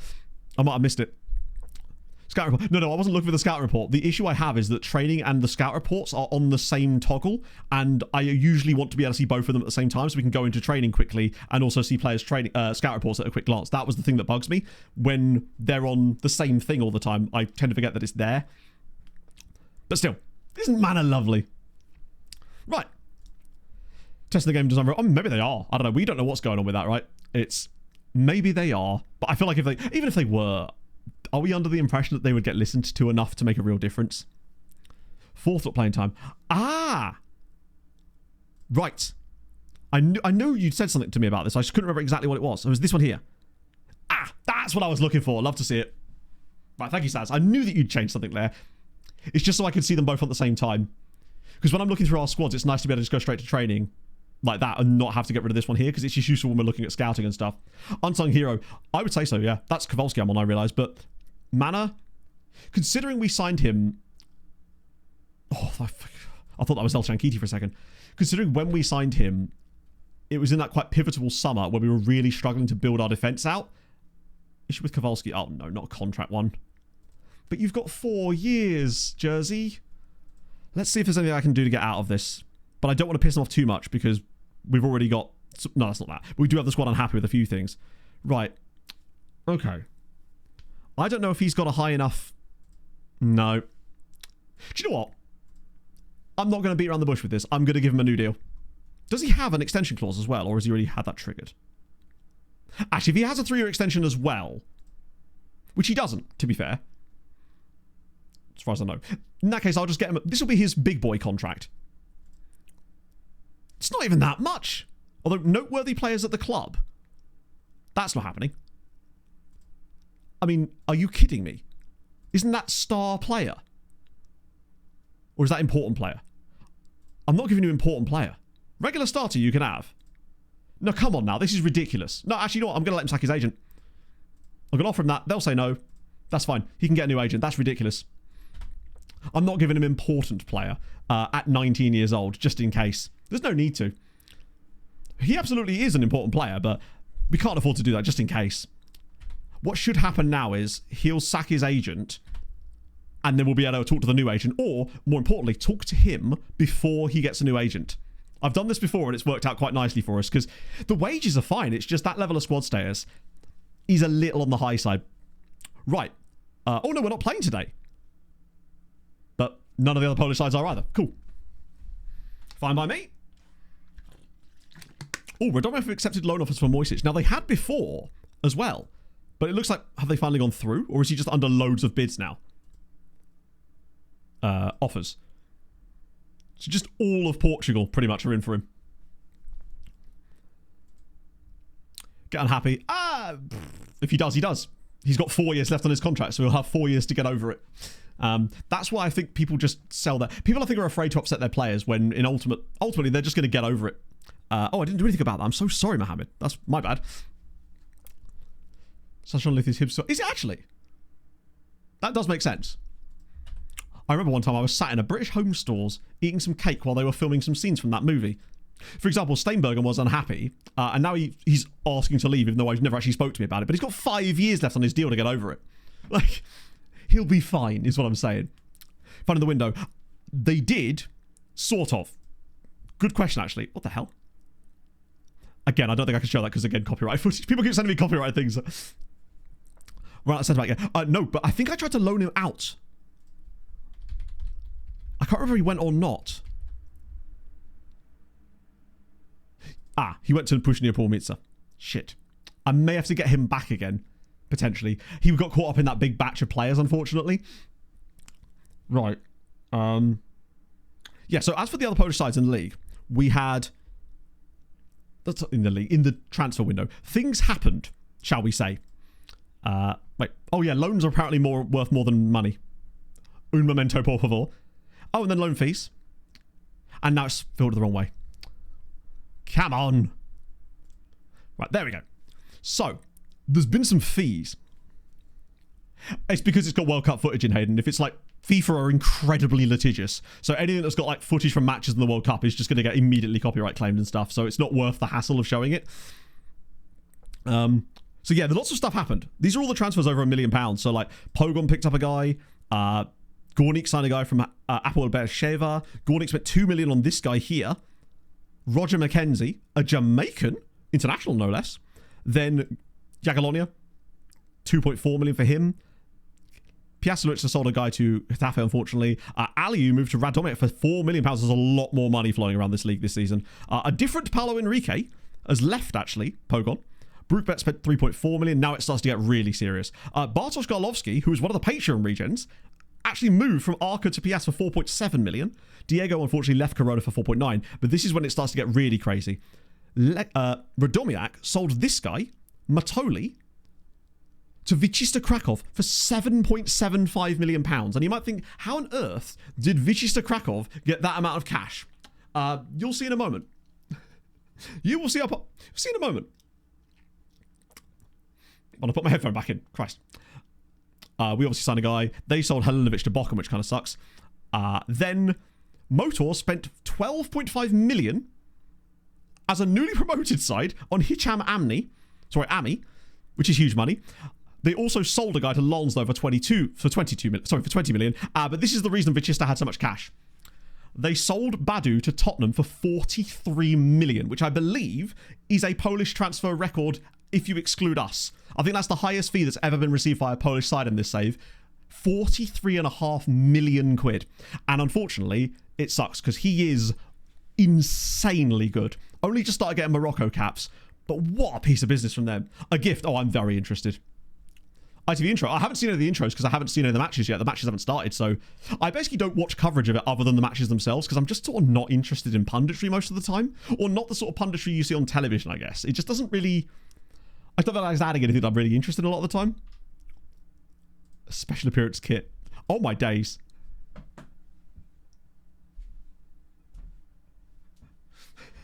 I love that you've crammed even the back sponsors onto the front of the shirt. We'll call it the Tingram Special. Yeah, absolutely. That's that's the one. Oh, dear. Central badge as well. Naturally, just to make it more gopping. Goodness me. See you later, Mushroom Man. I was going to say, there's a lot of space here that isn't currently being used for sponsors. We need more, like... Where is the upper thigh sponsors? Anyway, you like, really, Hadrian, that you can send it to me. I'm going to put it in during stream anyway, but I will absolutely... let me think about this. Yeah, Discord's better because then I can make sure I actually read it properly. Hi, if you go to the Polish side. Which guy? Oh, wait. FM. FM doesn't know how back buttons work, does it? I thought I'd won it over last stream, but apparently not. So there's this guy here, Amni, which I just showed. Is there another guy? And we signed, obviously... Oh, no, we didn't sign anyone there, actually. That was a loan. But there was... Ami was the guy that they signed after getting promoted because they sold that other dude. Move the ball quicker, doesn't it? No, do you know what? It actually doesn't. I literally turn the matches on when they start, and then I turn them off when they finish, and at half-time I watch something else on my phone. Hello, comrade. You are about to make a loan move, my friend. Potentially. But last night. Oh, really? Okay. I'm sure I'll accidentally hear it at some point, but to be fair, they have had some good, like, intros in the past. It just sort of, I don't know. I think it's just because they're all sort of, they're looking for a soundbite, but at the same time, they're afraid of being too controversial with said soundbite because they want to make sure they're hired back again. It's just a load of people playing it safe, kind of. Pinto was... I suppose. I think that's the best way to describe him. He's good. Would I pay that amount of money? Tough. There it is. Like, the star ratings are definitely not correct, but only good bits of... I do like a bit of McCoy.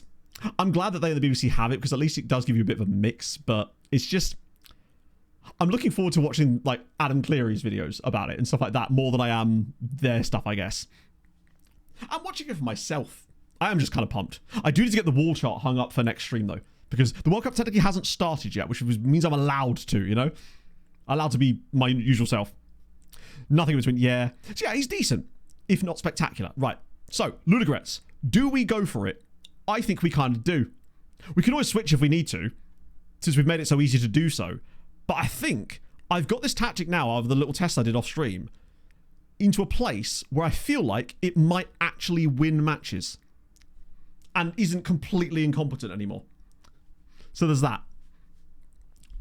Nah, Freddie Clements is a bit better than him, but Freddie Clements is also, I think, 25, so he's got 5 years of development under his belt on top of that. So I think he could maybe be like a Freddie Clements type player afterwards. Freddie actually turned down a loan, sadly, this summer, which sucks. Yeah, we do have World Cup Fantasy and World Cup Prediction Leagues as well, which I'll now set up, which you can join through there as well. Got my talent. I rarely ever look at a punditry lineup and go, ooh, because it's usually the same people for the most part. It's why I quite like watching random games on Sky sometimes where they really have had to go out the box to get a certain pundit for it. Like, I know for a fact that when Tom Cairney retires, he's going to be the go-to pundit that they bring on for every Fulham game, basically, because they don't really have a lot of options at the moment when it comes to pundits that they want to bring on for Fulham matches. And Cairney's quite good for media stuff. So, and he's done some of it already, in fact, when he's been injured. Oh, nice one. Thank you, Adrian. And I think that's what he's going to be doing after retirement. Right. This could only go well for us. Right? Yeah, I think the World Cup does at least open up a little bit, I suppose. Maybe, I guess it's because Brentford haven't been the sort of the top flight zeitgeist for long enough to have had those sort of like club legend players that are recognisable names for the Premier League. Like you said, Ben Mee's probably the one that sticks out. I think there was another. Who was the Mee centre-back partnership? Because it was me and someone else that was at the back for Brentford for quite a few seasons consistently, I think. But I can't remember who the other guy was. Who was it? Oh, well, I was thinking of Tarkovsky because Mee was at Burnley for a bit, wasn't he? That might be what I was thinking of, actually. Right. Go the furthest, man. I don't know, because I think, off the top of my head, it's so tough to say because I feel like there are some minnows that might be worse than others, but have more favourable groups, I guess. I think Haiti could be interesting. Also, did you see the thing about Haiti having the Polish flag on their kit or something? I didn't read into it more than just seeing that title, in fairness, so forgive me if that's incorrect. But I thought it was cool. Hello, Cryptic Builds. How are you, my friend? You just joined just in time, actually, for our first game of the stream. In the Champions League, that is, at least. Right. I am scared of how this tactic is going to actually work for us in useful European matches. But the logic was, we no longer have those two centre-backs that are bombing into the other half as well. We actually have some defenders involved in the tactical setup. And I was just watching the matches, looking at little bits here and there and going, actually, there is some things that could make this a bit more stable. So that's what I tried to do. Haiti's group is quite tough, but with the way that the World Cup's set up now, you don't have to be the best to get through anymore. Third places are, you win a game and you're pretty much guaranteed through. Here we go. Come on. Let's ping it up, get those balls over the top. There he is, he's in again. Shankiti. He is just the best. This man, he's so good. Like, so good. Lovely assist from Gomez. One thing I will say about Gomez so far, please don't tell me he's offside. No, he's not. Lovely to see it. Is that Gomez has definitely not been prolific in front of goals this season. He's only got like 3, I think. But he's been way better at linking the play up and providing assists for his teammates and stuff, which is dope. Morocco, I think, are a weird one. I think Morocco will either surprise everybody and randomly win the group, or they'll finish bottom out of nowhere. But they will sue FIFA, and as a result, will actually win the group administratively, which is that's the real winner, ultimately. Same blue bit can't be both, so it's flag of the revolution. Oh, okay, sick. Forza Poland, I guess. I didn't know Poland had much of a role in the Haitian Revolution, but Poland's everywhere, man. They're just good like that. They're just good eggs, I think I'm just ready, man. I'm just ready for it now. I want things to happen. And it's 2. And it's an own goal. Look at us go. Look at us scoring goals. I'm recording 2 podcasts today as well. I'm doing the WFM show before the game tonight, and then I'm doing the FM show pod after the game tonight. I'm going to be buzzing, man. It's told to remove it. Really? Oh, is it because it would be technically a flag of another nation? Oh, right. Surely if FIFA were being sensible, they would just say you can't have a flag of another nation on your kit instead. That would get around it without them having to be FIFA. But I guess that also kind of does make sense, because I suppose it would open a bit of a can of worms there too.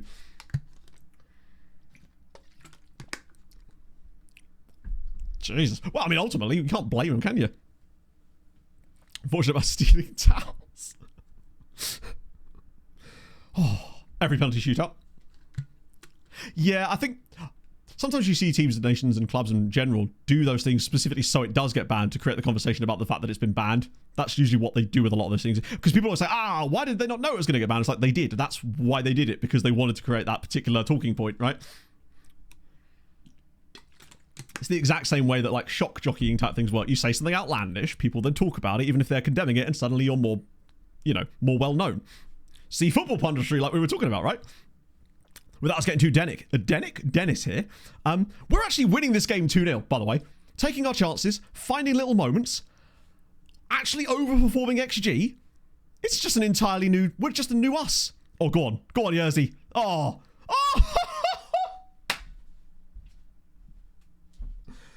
Oh my goodness me. When it plays football, oh goodness me, does it play football. That was filth. Ulvent, welcome in, my friend. What a time to join us. One of the best goals we've scored for ages. That is sensational football from us. Maybe overplayed it a touch. But then again, I feel like last season with the other style of play, we would have absolutely done the same thing. The difference is we'd have shot at the worst possible moment. Now, it seems like we're making the right decisions more frequently. Perhaps, I don't know. Like, John provides a little bit of space here, and this little interchange between him and Kowalski, actually, it's more the Paulo Henrique. He drops it off. Oh. I'm the Pope. It's not great defending from Ludogorets, I'll be honest with you, but still. Danish, of course. You'll like my say for next year, then. Thank you very much for the follow as well. That's very kind of you. Who do you support? Imagine if it's the team chat. As far as I know, the replay bug is still buggered, yes. I was collecting some footage yesterday, and one of them was a genuine 3.5 minute highlight, which involved 3 shots and 2 corners, both for the team that didn't score. It was truly... I don't understand what they've broken about that makes it so difficult to fix that. It's very strange. It says that, the infrastructure from a stadium standpoint was absolutely goated, right? There's so many to choose from. Okay. 3-0 at half-time. Chat, this is a rare one, right? Every single Polish side in the Champions League right now is currently winning. Górnik being Hertha Berlin. Legia are 2-0 up against Feyenoord. Piasklovice are 2-0 up in Romania as well. This just doesn't happen. Oh. No bug on replays. Yeah, maybe it's because it's not a bug, it's a feature. Potentially. That could be what it is. It does depress me, though. It's such a pain in the arse for capturing highlights more than anything else, because it just takes so much longer than it needs to be. Ludogorets, they play in green normally. Wait, are they not playing in green currently? Let's just check. I'm very happy with that performance, though. They're playing in green. Red and green is a pretty... I guess we're clashing with the ref, or the grass, I suppose. That is indeed Steve's Feyenoord. He did move on a free transfer to Feyenoord, so he's now played for Ajax, PSV, and Feyenoord in this save. Amazing times. Whether he'll play frequently there, I don't know, is a different story. But either way, that's dope. Oh, that's a good par. No, it's not. Steinbergen just cutting that off nice and easy. Oh, I'm just so ready to try... Like, these are... slip it through. There was a ball on there. Oh, he's just going to go alone. He's just going to do it himself. Mohamed Al-Shankiti, remember the name. This is the breakout season for this guy. The kind of player that I think is going to probably win us a Champions League again. He's the guy. And just think, he was just a player that came back from his loan spell, and he has this wonderful ability that reminds me a bit of Naeem. When he picks the ball up here, he doesn't pass it, he just gets himself a yard of space, takes his man on, and finishes really competently as well. Oh, Lawrence Shankland. Amazing. So that's his 12th goal of the year already. My guy is just going to be cooking. And we've just really, really stable. The thing I liked the most, you'll note that our playmaking wingers now, they don't seem quite as effective. The reason that they are, we play better even if they don't get involved as much. They are actually getting involved. They're just no longer getting those like key passes and shots. I basically made it so that they now run wide with the ball to give us a bit more width because everyone's getting too narrow, and they now shoot a little bit less, which means that they're not just taking random pot shots anymore. They're looking for those passes. So they'll probably get a few less goals, but overall, it will likely help us long term. So there's 4 Polish sides in the Champions League if you include us at the moment. And the last time I looked, all 4 of us were winning at the moment, which is insane. He was alone with Rakov. Oh, good save. For the last 3 years, but he'd never scored more than, I think, 9 goals in a season. It goes very well, Lord Justinian. We're playing it in Europe now, and we're 4-0 up. It's actually kind of chefing now, which is fantastic to see. We will concede a goal in this game. Yeah, it's a very high press. Because the logic is we're going to win the ball, and it's counter press as well, because we've got so many players forward in the attacking phase that it allows us to win the ball back really quickly when we lose it, because we've got so many people forward. It's very vulnerable at the back, obviously, in those moments. Naeem, patience, nice to see, and it's 5. Not Peruse, magic. Kaig, thank you so much for the follow, my friend. Hope you're having a fabulous Tuesday. Who do you support? Let us know.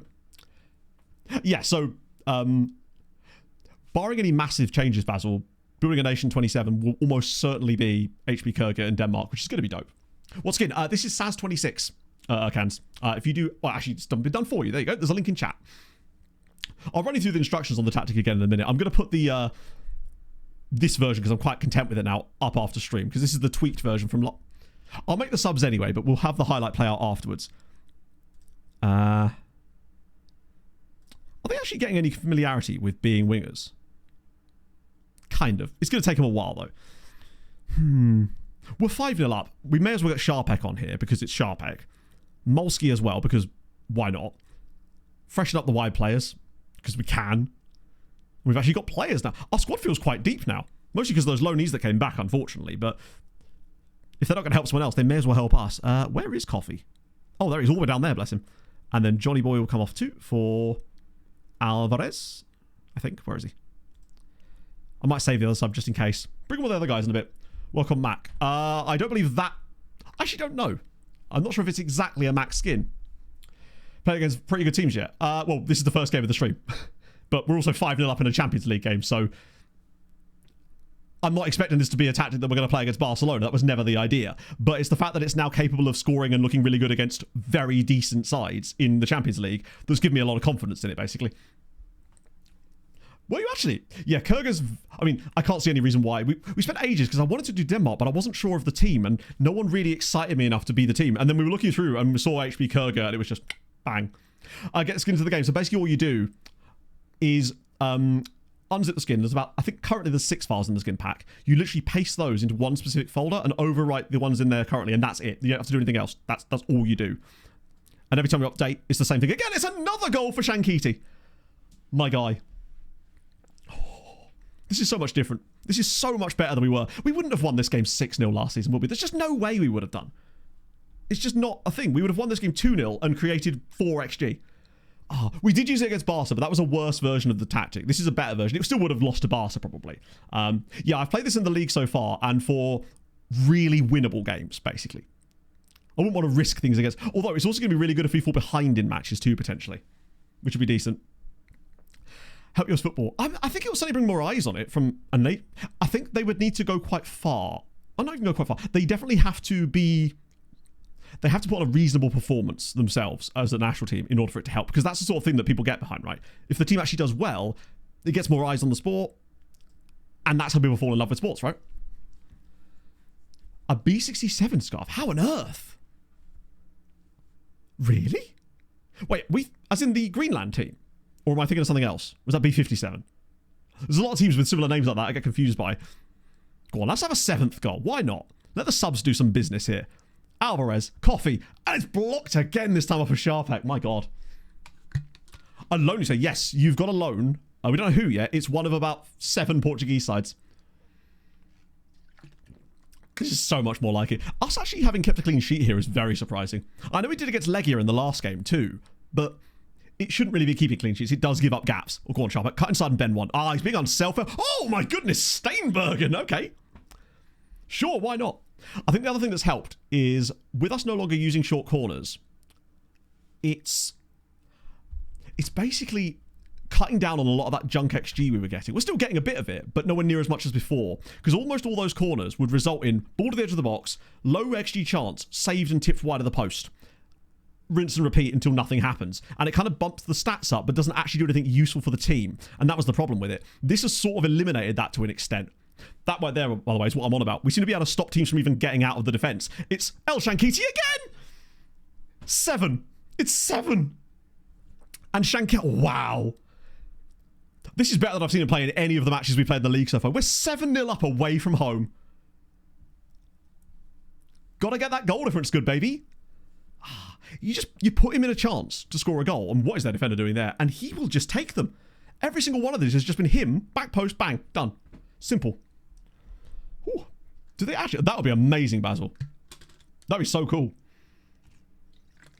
Bring in the World Cup. I think all the countries that are sort of new to it will definitely benefit from being there for sure. Just because it's more eyes on their football, interesting players crop up, and yeah, good news. Every single Polish side in the Champions League won on the opening day. Oh. So, I'm still going to say 25 points is good enough for them combined, but they've already got 9 on the opening match day. My guys. It's just...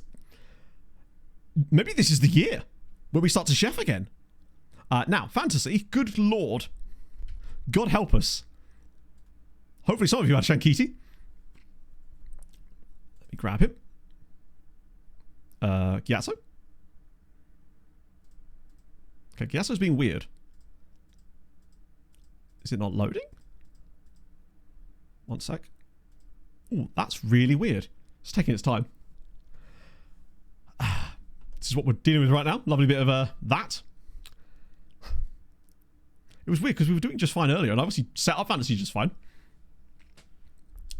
Ireland goes to the Faroe Islands. Ooh. That'd be cool. I've always wanted to go somewhere like the Faroe Islands. I might just do another screenshot because I think this one's kind of had it. We'll try it again. Sometimes it does randomly just shit itself for no apparent reason. Naeem actually had a bloody good game in the end, despite me saying that not to expect too much from those guys. Oh god, it's still being slow as balls. It's just not doing it. That is a problem. Yeah, it's just not like... The screenshot just... Ah, there we go, finally. That took forever. But we have managed to fix it, thankfully. I was getting worried there. Right, get that loaded in. Probably going to get man of the match out of that, I suspect. Shankiti might actually be on for a record number of points in a single match. I assume he was man of the match there. Yeah, 10 out of 10. Would you believe it? It's taken ages to read the stats in as well. There we go. How many did he get organically? 23. That's insane. 29 points for El Shankiti. It's an okay amount, you could say. The fact that after one match, we have 3 people on 75 points. The winner last stream got like 140, I think. That's crazy. Well done, lads. I don't. What more can I say about that performance? That was insane. Fair play. I'm worried about Australia just now. I don't know what you think about this, but I'm just worried that they're not perhaps up to it in the way they normally are at World Cups. I don't feel like their squad is as strong as it normally is. So, as for the other games, 3-0 victory for Legia. Just easy as you like. 1-0 victory for Górnik Zabrze. That's a big win over a German side too. And then Piaskowicz are like it's nothing. But Freddie Cummins did go out on loan again. Oh, that's what it was. He refused to go back. Oh, sorry. They turned down the ability to have him back again for some reason because I offered him out to them for less. But now he's gone back to these guys quite recently, I believe, and scored a goal in the Champions League for them. Love to see it. He's a very good player, to be fair. Amazing. So there's loads of points for Poland on the opening day of the matches, which is fantastic. Let me just quickly rest people so we're sorted for the next game. Or as much as we can be, at least. Even if you didn't play, you get a cheeky rest. Why not? A day off for a 7-0 win. What they couldn't deserve that more if they tried. Simple as that. So, I mean, even so far this season, 14 goals for El Shankiti. My guy. And 5 assists. So he's technically the top assister in the team as well, I think. Yeah. I mean, that speaks of a man who has fitted in quite nicely. Like, I would have chose to bring him back myself. Probably not, just because it would have been cool to keep him out there at Rakov. But he's probably going to do more good for us for once than actually if he would have been there still. Fair play. I mean, but like, how much is he really going to be able to make a difference? They've got some good players in there. But maybe they're just... It feels like at the next World Cup, they could be, because a lot of those guys are quite young, right? So maybe when they develop a little bit more, by the time the next World Cup comes around, Australia could actually be back to being like, hey, it's Australia, you know? This one might be one too early for them. So I kind of feel like with someone like Rio and Gamoa, if this was the Euros, or even if this was a year delayed from now, I don't think there would have been any doubt been on the plane. Oh my god, he's got 18 marking now. Tobias has gone up to 18 marking. Big fan of that. A beanie or a bucket hat? Oh, I wouldn't worry about it too much, Basil. Scarves I tend to collect because I can hang them in nice places, whereas hats, they sort of just get not thrown away, but they get like lost because it's an item of clothing rather than a thing you can sort of hang up in places. So I wouldn't worry about it too much. Is Lecky still in the team? I don't know why I feel like Lecky's really old, but it might have just been that I only see him at World Cups. 2 days before that game as well. Jesus Christ. If we can, I don't think we've ever had in this save a day when all 7 Polish sides won at the same time. Fingers crossed. Yeah, probably Basil. That's a better idea, I'd say. I thought these guys every day. Well, no, I mean, Brian, I've got to wear something to bed, right? I just don't wear them on stream. Oh, a hip injury for bare ass is not good. Wait, is there anything I can even do about that? No. He wants to come back already. He said he just left. No. Silly people. Wait, today's fixtures. Oh, of course, we've got the Thursday fixtures of the Champions League as well, haven't we? Of course. Tend to play better than representing Australia in any sport. I guess, but ultimately this tournament hasn't started yet, so the only thing we can look on is the paper, I suppose, right? That's all we've got to go by. Marseille are just crushing it yet again, because of course they are. Man City is still Man City, would you believe? We'll have them again, though, this year. God, there's good players in that squad. At least the goal difference will help. I think the problem is, because Steenbergen's Dutch, that is quite a tough national team to break into, particularly when you think of the academies that are going to be producing. Let's actually have a look. I'm curious to know who's ahead of him in the Dutch national team squad. I imagine they're probably still quite good compared to him. I mean, they must be, right? So centre-backs. Oh, interesting. So, I mean, Gravenberg isn't really a centre-back. They've got this guy, Sean Toll, who's at Ajax. He's 28 years old. He could probably get overtaken at some point. Obviously, Jakub Akbash as well, who is very, very good. But he's more of a right-back than he is a centre-back, to be fair. Don't mind a bit of him. It's in their third kit. Yeah, that's literally that's a hotel hallway carpet, 100%. Or like a sixth form centre. It's a little bit bus seat, but honestly, bus seats tend to have more design on them than that, I would say. Argentina's a real scale. Oh yeah, absolutely. But I think the Australia squad that they had then is better than the one they've got at this World Cup. That's kind of what I was saying. I don't think it's as good a squad as they've had in the past. And they've also got Rayan Atikala at Liverpool here, who's 31 though. And then lastly, with only 11 caps, Kevin van Oudsel. There's definitely a gap emerging in the Dutch national team soon, I think. Maybe, but I think he will get a Dutch cap before he turns 20. And he's still only 18 right now, so that's likely to come. And if it doesn't, then the Dutch loss will be very much our gain. Rep surely buildable. Yeah, I mean, he's played in Champions League finals. I don't know what his actual reputation is, but that will certainly help with it. I mean, he's a consistent first-team player for us. And actually, it's consistent. I mean, how many appearances has he made now for us? Obviously, I don't have to look at league because he may even get a chance for a goal this year if we're taking longer corners finally. He's already played 57 times in the league for Wisła, and he's 18 years old. But outside of that, 2 in the cup there, then another, so it's up to 8 in total that. And then last year as well, another 23, so 31, followed up with a foot. How can he play? Oh, what? Because the concept. Yeah, so he's still getting pretty close to 100 senior appearances already. At the age of 18. And he has his defensive 18 marking. He's definitely going to have 20 marking. For sure. Particularly as I've put him back onto the defensive positioning because his agility and balance became so good that it actually didn't need the upgrades anymore. So I figured, fuck it. We'll send him on to the big boy training one for a little bit. Hey, Mojsic has moved to Gil Vicente. Finally. Best football team ever. So hard to say though, isn't it? Like, because it's ultimately, it's a crazy team, the team that Hungary had in those World Cups. But they would get absolutely bodied by any modern team. Just because of the nutrition and athleticism would simply not exist. But Era specifically is an insane team. There's a fantastic book about Hungarian football called, I think the name's heard long ago. It is genuinely brilliant. I read it right before we did the Hungary save, and fascinating read if you're into that sort of stuff, but specifically talks about a lot in that era and obviously prior, and a lot of Hungarians going to South America and stuff. It's really, really good. Right. So yeah, Vanja Mojsic is off to Gil Vicente.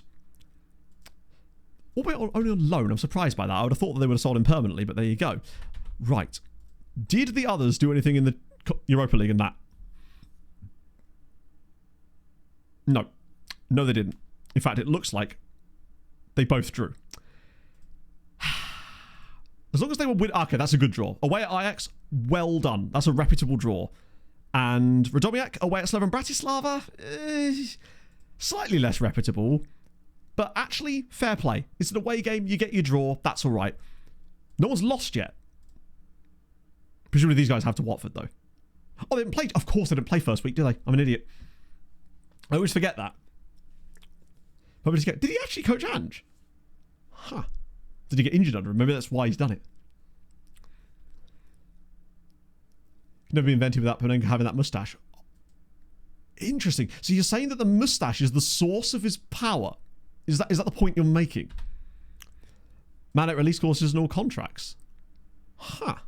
I mean, ultimately, I don't know if they'd even be allowed to do that because of laws. Although maybe that part of the reason they'd have to do it is because of laws.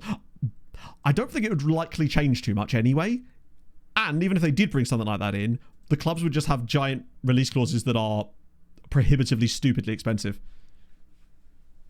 I was going to say, yeah, I would have thought that would have been a violation of a lot of international laws. Like, some nations obviously have that, but like in Spain, for example, you have to have a release clause, as I found out to my chagrin when we were doing a Tenerife at times. But yeah, don't include previous winners. That's a good question. Belgium are usually one that people rate quite highly as far as teams that go quite far, but I've never won it. But then they're maybe not quite as good as they were. Like Nevers and Ball. Yeah, exactly like that, yeah.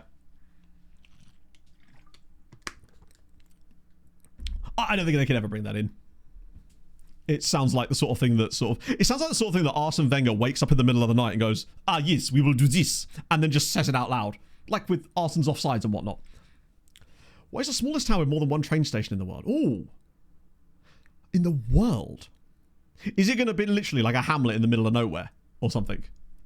Because I couldn't even begin to guess if it's in the world. Only 8 nations have won, but usually that's most of the nations that you'd anticipate being up there for it, right? It's France, Germany, Brazil, Argentina, I guess Uruguay as well, didn't they? Spain, Portugal maybe? Maybe Portugal, but it depends on if they can get the Ronaldo stuff under control, I guess, right? Everyone's actually kind of fresh and firing for this game, so I might just do what we were doing before, which is where we kind of persist a bit more with this. Maybe throw a couple of slightly different players in. So maybe start Sharpek for this one. And maybe Soboslai as well, actually, for the memes. Might as well. They're around. Just for one game anyway. I might start... Actually, I'll start different wing-backs at least. That way, we don't risk so many injuries to those guys, even though we seem to be better at handling these fixture congestions more than we could before. God, our bench is much deeper than it used to be. Makes me very happy. I know, I watched the trailer. It looks so good. I'm so pumped for it. I can't believe it's already back around again. It's wild how quickly they produce those things. Closer than we think. Oh. Well, it's not here. Because we only have the one station. 2-0 win. Have you already watched on Nebula? Oh. This is what makes me think, maybe I just do get Nebula. Because I like Tom Scott. I like Downey Live. I like Jet Lag. There's a lot of shows, like channels that I watch already that are on there. And it's like, and it would support the content. I'm considering it, to be fair. £6. Yeah, that's pretty good, actually. Tyndrum in Scotland. Oh, that wasn't that... Sorry, when you said close to me, I was thinking like somewhere in like Norwich or something. I wasn't thinking Scotland. Scotland is not that close to me. I suppose it's closer than it is to you, probably. We do get the win. Alvarez and Monperus with the goals. I want to look at the stats of this, because it's the first time I've instant resulted a game with this tactical setup. See, it definitely gives up chances, but it seems impervious to it somehow. So what's the opposite? It's the anti-tactic. We'll get those guys in there too. Don't know, I'm scraping the bottom ones as if there's anything there. Hopefully that goes. What should we do this night? Yeah, I'm going to probably have to have dinner during the game later, actually, because I think that's the only chance we're going to get. It's going to be busy times. I realise I haven't had a day off in June yet. That's going to be... And obviously on Saturday, I'm going over to see my sister, which is going to be lovely. But Jesus, I need to calm it down. Oh, it worked that time. Nice. Back to that. And we'll do... Oh, wrong one. Wrong button. Right, try that again. Shit. I think that should have fixed it. Game changer or any other dropouts? I don't even know what that is, so no. But please elaborate. Oh, no, it's on the wrong game there. Hang on, let me just read the stats again. I think that's the right one that time. Yeah, it is. Okay, cool. That's more like it. Shankiti actually didn't score in that game, which is a little bit of a rarity. Still gets a couple of points, I think, just from ratings-wise, though. And Sharpak, I'm not expecting huge things from this season. He's just going to be here doing things, and that's okay with me. Right. There we go. Geisha stuff. See, I kind of do hate how everything's just on everything. Different streaming services, this. Just, if I have to sign up for more streaming services, I'm kind of just like, I just probably won't watch it then. Like, it's almost like we're back to how the very thing that streaming services solved in the original case has now come full circle, where it's just the same thing now, but with streaming services. Wait until someone comes along with a streaming service that aggregates streaming services. Chiefly the amount of content. It is, but only if it's content you actually care about, right? Like, I mean, hey, if you find something you like, crack on, right? I just watch YouTube for the most part, pretty much. So says, yeah. Wait till we get all stream, and it's just somehow they find a way to bulk buy streaming services or something. Don't know how they even do that. I miss Blockbuster. I found my Blockbuster card when I was cleaning out some old drawers before we moved here. I also found my Oyster card with it. So that was fun. I barely even used it in the back in the day. One subscription. You can. I still ain't going to do it, though. Like, unless I've got something I desperately really want to watch, I'm not that arsed about them most of the time. Regular TV. No, I could never do that, because that, unfortunately, is still ass. I have to say. Get Botman. He's prepared. Exactly. How else would we know without Titanic? Okay, yeah, I'm going to watch on cave paintings, actually, chat. I've decided. I'll get a guy around and he just draws it on there. Is that Netflix and Prime? It's two of the big ones, but I guess in India there's probably other streaming services that kind of fill those gaps, right? A phone card. Wow. That's a deep cut. Bear in mind, I've only been to Blockbuster maybe twice in my life, and both times were with my ex-girlfriend in like 2009. And somehow it was still just randomly in the bottom of a drawer that I found before we moved in here. And there was some stuff in there. Hence the Oyster card. Another thing I barely use because I never went to London particularly. Physical DVD. Oh yeah, we still have that. Well, HMV kind of serve that purpose in the UK now. They kind of pivoted away from being just, you know, a music shop. Because let's be honest, outside of who's going to shops to buy music unless you're buying vinyls these days, I guess. But HMV have kind of pivoted to become, they do sell that stuff, but they also sell DVDs and vinyl stuff and CDs, of course, and DVDs. And a lot of Funko Pops, it seems. And for some reason, it feels like their lighting bill is always about to expire for some reason. Every time I walk past an HMV now, it's always like oddly dark inside, and I don't quite understand what that is. I guess they're cutting down on electricity use, I suppose, but it's just really odd to look at. You walk in on a normal shopping centre, all these shops are brightly lit, and all of a sudden there's just like a cavern with DVDs in it. Very odd. A nuclear bunker museum. Hell yeah. That sounds sick. Where was that? That sounds like exactly like the type of thing I love. Was it the secret nuclear bunker? There was one in... Ooh, Clevedon Hatch. Oh, Cheshire. Wow, that's what, a mile away then. No, you see, Chris, like, come on now. We all know that the universal sign for the over 18 stuff is behind a beaded curtain, no less. These things will never die. Bit of that. Oh, please. Wait, more time to keep promise. Appreciates negotiations that have already happened. Does he appreciate them? Because if I recall, they didn't work. But sure. Minor injury. We're all right. Well, I mean, there's probably multiple nuclear bunkers. You need a museum for each of them. I do love a museum. Pog loves a museum too. Just sits on the shelves. I mean, it kind of does here too, but there's that sort of meme about how it was all just behind a beaded curtain. Actually, I think it depends what it is. Like, you're not going to go into it, well... Magazines certainly used to be just there. One flashing starring purple LED light. Yes. Absolutely. And people coming out of it looking oddly sweaty. Suspiciously sweaty, you might even say. Nashville are in offered for... Oh, unfortunately, we've had a couple more Patreon retirements because I literally cannot trial them at the club anymore. Oh, no, I haven't. Not any new ones since last stream, at least. But it is a bit of a problem. Because I physically cannot trial them. I'll try again. Maybe they'll change their mind because enough time has elapsed. Hello, Blair. How are you, my friend? So she says, well, I mean, yes, it is. It's not really, essentially, that it is implicitly and objectively that, but sure. I guess there's really less of a market for that these days because the internet exists, right? I know, hey, you got to get that physical media, but like, you got to draw the line somewhere, really. Like, do you really need Tits on a Boat 3? If you've got the first two, right?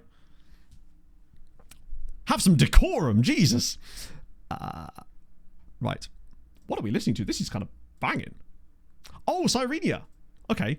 It's like symphotic metal. We have enough. We're in the Javot Massive. It's very physical media. A little bit too physical, some might say. Right, we'll get those guys. Oh, no, wrong way around. I've done goofed. Send that around again. I randomly found myself down a rabbit hole on my own videos yesterday because I was just trying to figure out how many videos I'd actually made on YouTube in terms of the main channel, and YouTube gives you a vague number that is definitely not correct. So I loaded them all onto one screen, or like went through all the pages so it backed up the number. It's 2,500. The number is 2,500. This is too many, some might say. But then I was going through and looking like these random update videos and these just random videos that weren't just normal content videos, and just looking at myself being like, good Christ, man. And then randomly Pog pops up, and then listening to myself talk about like, oh yeah, no, I've just been really ill and fatigued lately. And it's like, yes, brother, you were doing 3 videos a day while working a job. Is that maybe why? You should give me like 1,300, but it's because it didn't buffer in the full amount or something. So I went through them, and yeah. Bob Ross parody? Some happy little trees, mate. What can I say?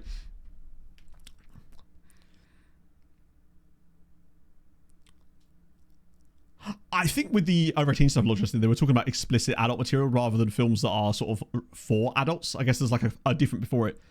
Where's the special video? Which special video is that? I miss my music. I actually do find myself listening to more music lately. I've started a new thing where every time I do a lifting session now, I'll put on an album.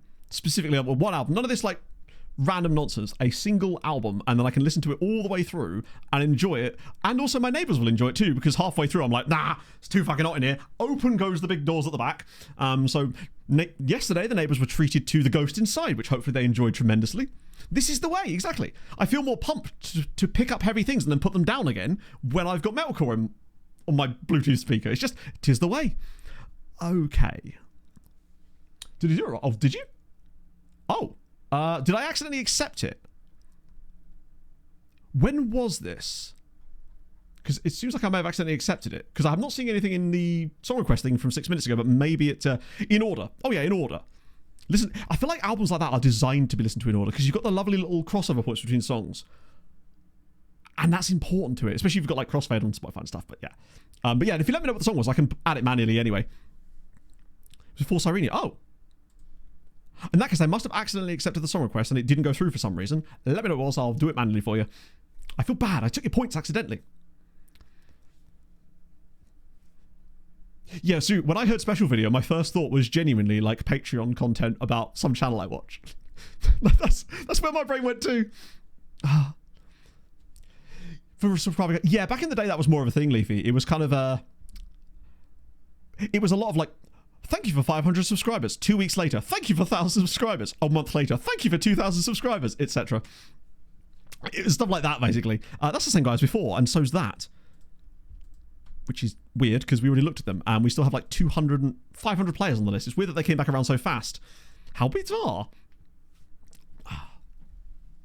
It's a bit there. Hey, it happens to all of us, Leafy. Oh. Sunday morning at 2 a.m. That's brave. I do feel for the Scots having to stay up to watch that. But I guess it's like, it's Scotland-Haiti. It's the first World Cup in, what, 28 years? I mean, oh, the licensing hours. Oh, wait. Okay, it seems that they've forgiven me enough to actually let me trial a couple of them now. So, except for Ignacio, apparently. Everyone else, though, it looks like they're actually willing to join us now on trial. Thank Christ for that. National Museum of Denmark is free. So we went to a museum in Copenhagen that was free. I can't remember exactly which one. Presumably it was Copenhagen Museum. All I know is that we were busy trying to plan what to have for lunch, and Pog was reading placards off the side of bicycles. And she got quite upset because we weren't reading the bicycle placards, and she loves a museum. Museum curators. Next time you're thinking, do we want to put this plaque on there? Is anyone going to read it? Yes. Pog is. 100%. I was at half time at 4 a.m. Oh. I feel like in order to even justify drinking at 4 a.m, you'd have to be in an airport. Right, let me add that in. Hopefully it works. Oh, I wonder if Songbot got confused because of the characters in the title, perhaps. I'll add it to the queue and hopefully that'll fix it. in theory. Hello, Mr. Tini. Very central. Oh, yeah, very central indeed. It was something we could get to really quickly, basically, from wherever we were, which I guess was central Copenhagen. Fun nationalities for Brazilians. We did have a look about a week ago at the fun nationalities for Brazilians, and obviously there's quite a lot, so it takes quite a long time to go through. It's going okay. I've accidentally chefed up a tactic that finally works for once and doesn't underperform its XG. I know. Hold on to your hats. Let me try. How do I even do this? I clear that, then I do. Nationality is partially Brazilian, isn't it? It's the way we used to do it. Oh no, we want second nationality is partially. Doesn't even work like that. That'll do. But we did have. I don't think it's going to likely to have changed too much from last time we checked about a week ago. Oh, it's not too many this time. Maybe it's because of the partialies. Let me use a different view. Not one. I want second natties on this so we can actually see them. There we go. Oh, I see why. This is just going to be Brazilian second nationality, isn't it? Other way around. That's why. It's if nationality is partially Brazilian. That's how it does it. Oh, it's at the top. Is partially Brazilian. That's more like the number I was expecting. Christ. Quite a lot of polls in there, but a lot of them will be naturalized, I suspect. Mr. Teeny, hold on to... I know I said hold on to your hats, but like maybe get a second hand and put that hand on the hat as well. I give you a striker who has 14 goals in 12 games and has overperformed his XG by 5. It's a rare moment. So we should appreciate it while it's here, because he'll probably never score again. Someone has scheduled you to be in some meetings. Rude. And frankly, cringe, to be honest, for them. I just got to be clear with you. It's cringe and rude, and they should feel bad about it. But yes, Mohamed Al-Shalkiti has come back from loan and waltzed into the first team and become the Messiah. And he's not the Messiah. He's a very scory boy. And he's now fucking hell. He's 4.5-star CA now. How good is this dude? I think we've peaked. He scored 4 goals in the last game, in fairness, which is probably why his numbers are a bit inflated, but that wouldn't have happened before.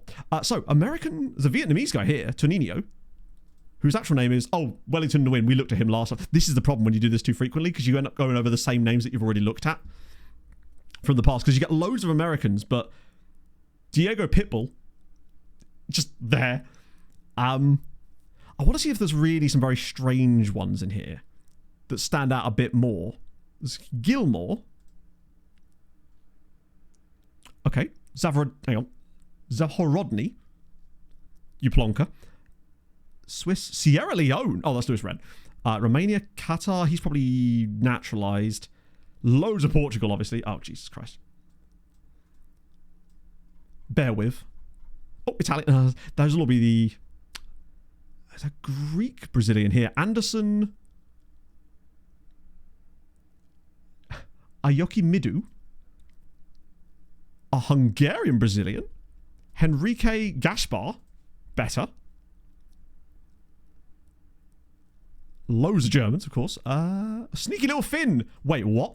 Oh, it's a real guy. Pew pew. I mean, I bet he's great at shooting. Loads of Spaniards. And then switch over to Brazilians. And I think there might be a couple more at the very bottom, potentially. Sometimes you get a couple of little A's, like an Austrian, sneaking onto the list at the very bottom. Aha! There they are. Cheeky. A few Belgians. A Basque dude called Selon. Presumably he's got a good clause. Oh, it's Selton, not Selon. Loads of Austrians. Loads of Argentinians. There's 2 Armenians, though. Oh, he's a real guy. Where are any of these guys? He's real. Or rather, not real. Arolson Bogramian. Good.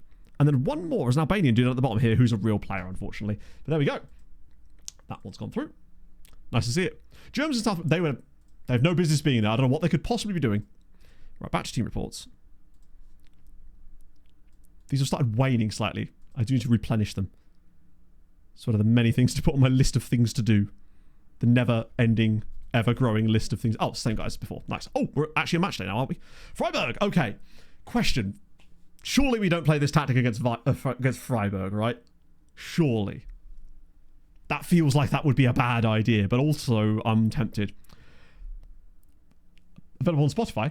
I believe, actually, !podcast should get you a link, Watford Wizard. I believe.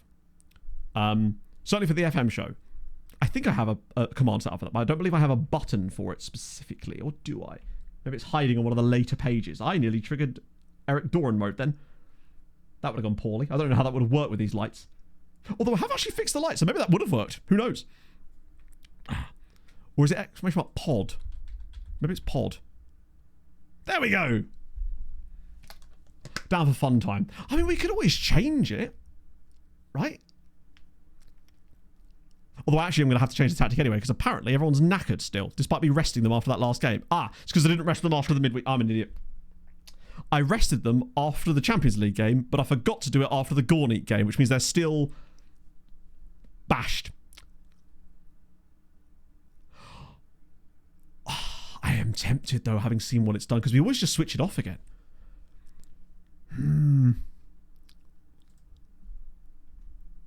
Stuart. Just Stuart. What's his actual name? Please tell me his name is something like Stuart Little. It would be glorious. The best thing about these players is finding out what their actual names are. Okay, so he's going to have to drop out here. Luckily, our bench is pretty stacked. It's got to be Jens, though, surely. Mana and Paulo Enrique are kind of tired. But realistically, we've got no... we've got at least options off the bench for that. Okay. Stuart Lovett. Oh, it's Stuart L. It's nearly the same. Right. Do you know what? Lick the stamp and send it, right? No balls and whatnot. We got to go for it. Actually, what I will do is maybe take out Mana. No, we'll leave him in. He's done all right. We can solve him if we need to. So if we do need to make a change to this system, all we need to do is bring on a centre-back and bring off one of the strikers, and then we can switch back to that without a problem. If it goes poorly. But imagine if it didn't go poorly. That's all I'm saying. Imagine if it wasn't dreadful. There's every chance. I might have got a bit too big for my britches. Like, we did well against Ludogorets and absolutely cannoned past them, but against the team that, like, can attack, a human boy who's just small and looks like a mouse. Is he? I guess it also makes sense why he would be a mouse in the adaptation. A good, solid film, by the way. I like... Stuart Little was actually... I really enjoyed Stuart Little. I think it's probably just because with Gina Davis and Hugh Laurie in it as well, and Michael J. Fox, that film was star-studded as far as the actual acting chops in it. I quite like it when random sort of kids' films have ridiculous casts of incredibly talented actors. Or just those other films you remember from childhood that stand out for being a little bit strange that they even existed, like Small Soldiers, for example. I was reminded of that the other day. Yeah, Hugh Laurie's House. And then wanted to watch Small Soldiers, because that's just one of those films that, again, you kind of forget about. And Ants, the big rival to Bug's Life, too. Who have we got today? Is there anyone else actually in action, or is it just us again? They do love splitting the Polish sides up. I'm not a fan of it. At the very least, we're at home against Freiburg here. But I'm still concerned about this. He'll be okay, though. Elshan Kiti's going to just score another hat-trick. It's what he does. He's already got 4 goals in the Champions League this season. And with some of the games we've got, I agree, Waterford Wizard. I 100% agree with that. Dave, welcome in, my friend. Thank you very much for the raid. We were just discussing random kids' films from childhood. Oh, he scored! As we take the lead against Freiburg with the dumb tactic. And it's Gomez, finally. Love to see it. What a... This is probably even a bit too heavy for my money. Oh, it's the song request has finally come around. I see. Even for me, this is a bit... Think of the things I could pick up. Well, listen to this, Christ on a bike. Yeah, Small Soldiers is a banging film. This is an entire highlight for the girls. We probably won't watch that. But Ants was great. It was the first DVD that I ever had. I remember my dad, he had this work laptop that he got when he was working in Belgium at the time. I think it's the only time he ever worked abroad. And he brought it back home at the weekend because he was obviously in Belgium during the week. I was like, look what I've got here. And it was a laptop, but it had a DVD player on it. And he had with it a DVD. And that DVD was Ants. And I was obviously, like, not mystified. That's a good goal as well. But it was just great. I do believe that it's better than Bug's Life. The animation hasn't held up quite as well, though. Greece's transfer offers. It's hard to say, as obviously this is the first time around that I've had other leagues switch to view only, whereas in previous building nations I tended not to. And one of the reasons I turned it on this time was to see if that would help. But I'll be honest with you, I'm not sure it's made much difference. I still feel like the majority of the bids that we get from abroad are usually still just whichever teams are in European competitions or have been really recently. So I'm not sure if it makes that much of a difference. This is season 13. So sort of towards the beginning of season 13, roughly. Stuck in the office space. No, this was... Oh, maybe it was actually, now that I think about it. It could have been. I don't believe it was. Oh yeah, Kirsten Dunst was in that, wasn't she? I didn't even think about this. Search weak foot rating. I don't know. I've never looked at it, actually, but I'm guessing maybe not. Oh my god, what a strike!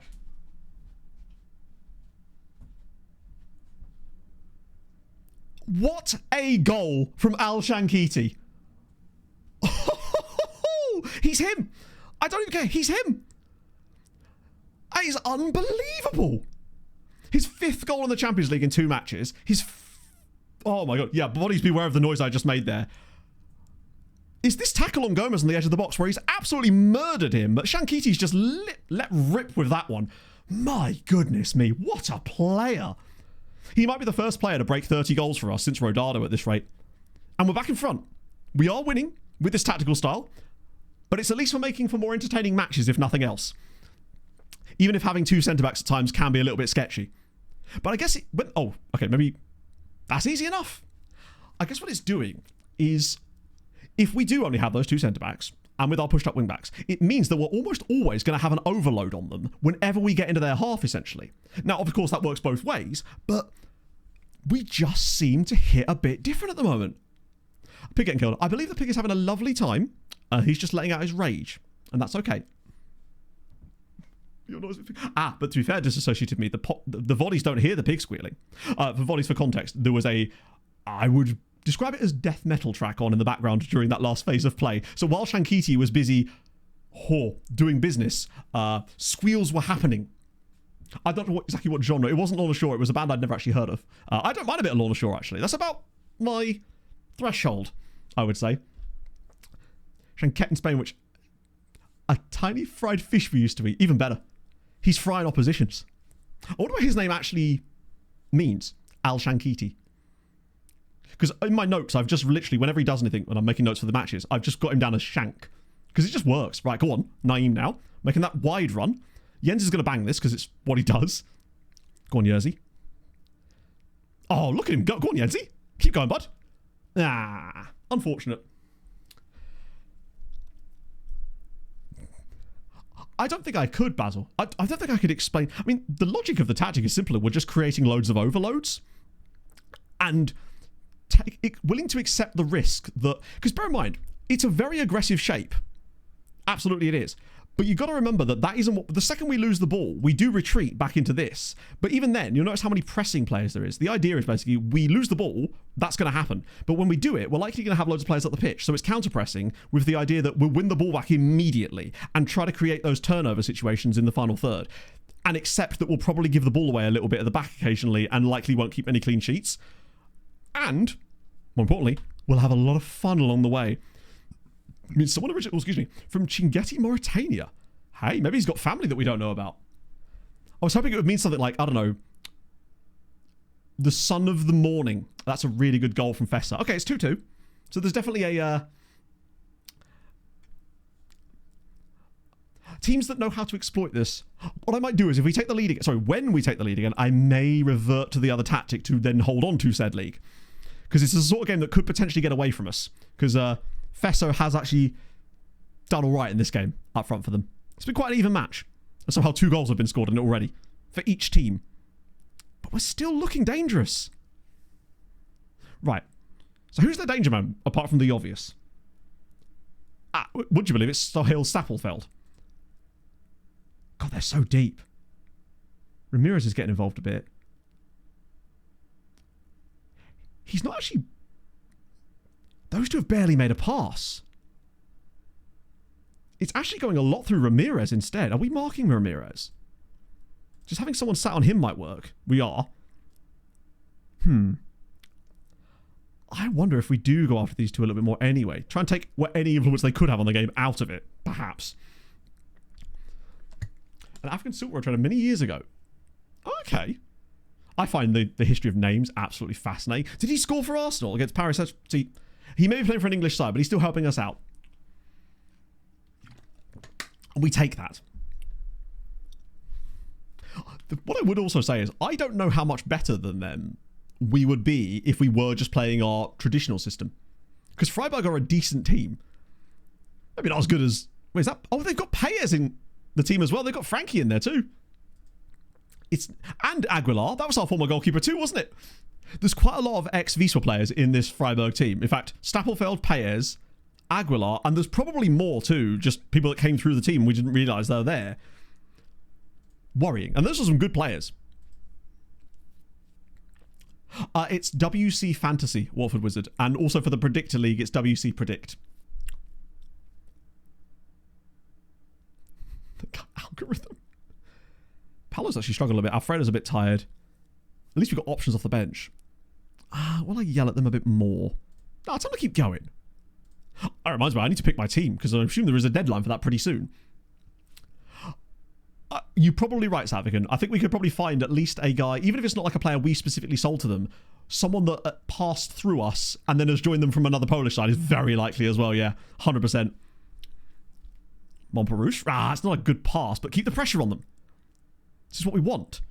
Keep the pressure on and then give the ball away immediately. Okay, cool. Right, this could be 3-2 if we're not careful here. Lads, you've got to get back. This is getting ridiculous. He's got a completely clear pass and he's not done it. He's shot instead. Agipong's done brilliantly there. 8 p.m. Oh, that's okay. Oh, so literally the deadline is just whenever the first match starts. Fair enough. Right, if we do take another lead, I will throw it back to the other tactic so we can hold on to said lead. Because I think we're more likely to give in to more goals otherwise. But it's the fact that we're even holding our own against these guys, given the system we're playing. Oh, Naeem taking men on now. He's got loads of options in the box. Almost too many. Yeah, no. There's the one person I didn't want him to pass to there. Predict the opening match. Absolutely. In fact, it's after this game because we already hit... Was it 1 o'clock already? Bro. Time flies when I'm yapping, which is all the time. I have no sense of time. It's actually like... Sometimes it concerns me how little sense I have of time passing. I just have no ability to estimate how long tasks take. It's crazy how much it affects my life. I'll be like, I'll be able to do that in 20 minutes. 2 hours later, I'm still doing it. Targan Robertson. Ugh. They saw him score that goal against Germany. What on earth was that? Right, big header needed here. My goodness me. That seems an odd one, given the season he's had. I think last summer I'd have been more pissed off about it than I am at the moment. Gomez is over the top. Gomez! No! He's offside anyway. I've noticed that the offsides seem worse since the latest update. I'm convinced that I've seen way more goals given that were clearly offside since the World Cup patch came in. Wow, and Geisler for further up perhaps. Let's do Geisler for Montparouche this time. Kowalski could do with the rest though, so we'll get Henrique on in there. Even though he's quite knackered as... Wait, I've just taken him back on the pitch again, haven't I? Fuck, I'm an idiot. We've got other options though. Like Soboslai.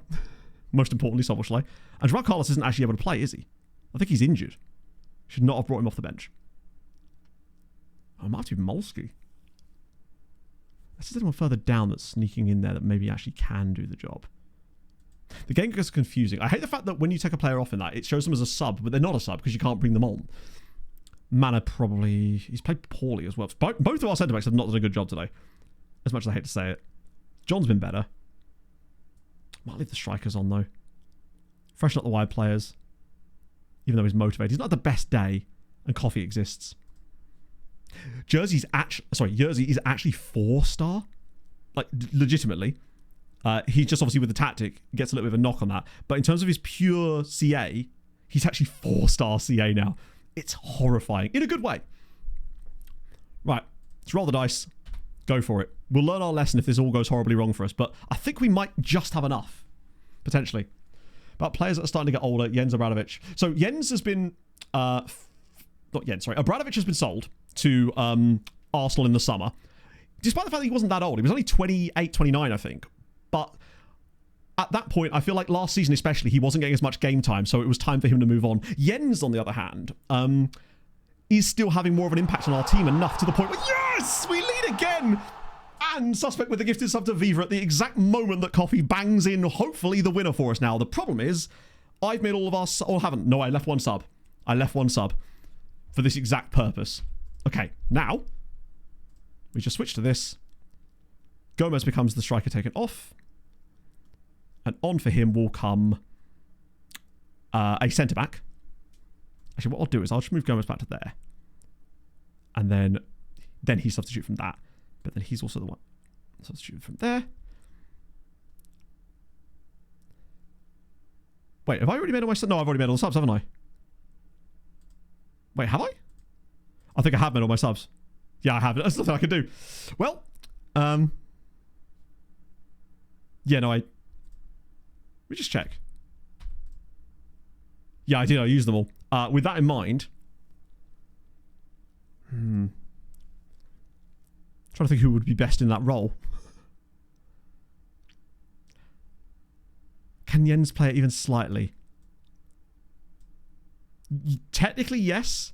But the problem we've got is Gomez sitting deeper. I'd have to move him back there and him there. It's not ideal, but it might be enough for the purposes of this. Actually, no, if I just move those two over, because Soboslai can sit deeper again. The outside, maybe. I actually weirdly think... Yeah, maybe. It'll do. I have to remember not to make 5 subs if we're going to be playing like that in Europe, because it will obviously put us in those exact positions from time to time.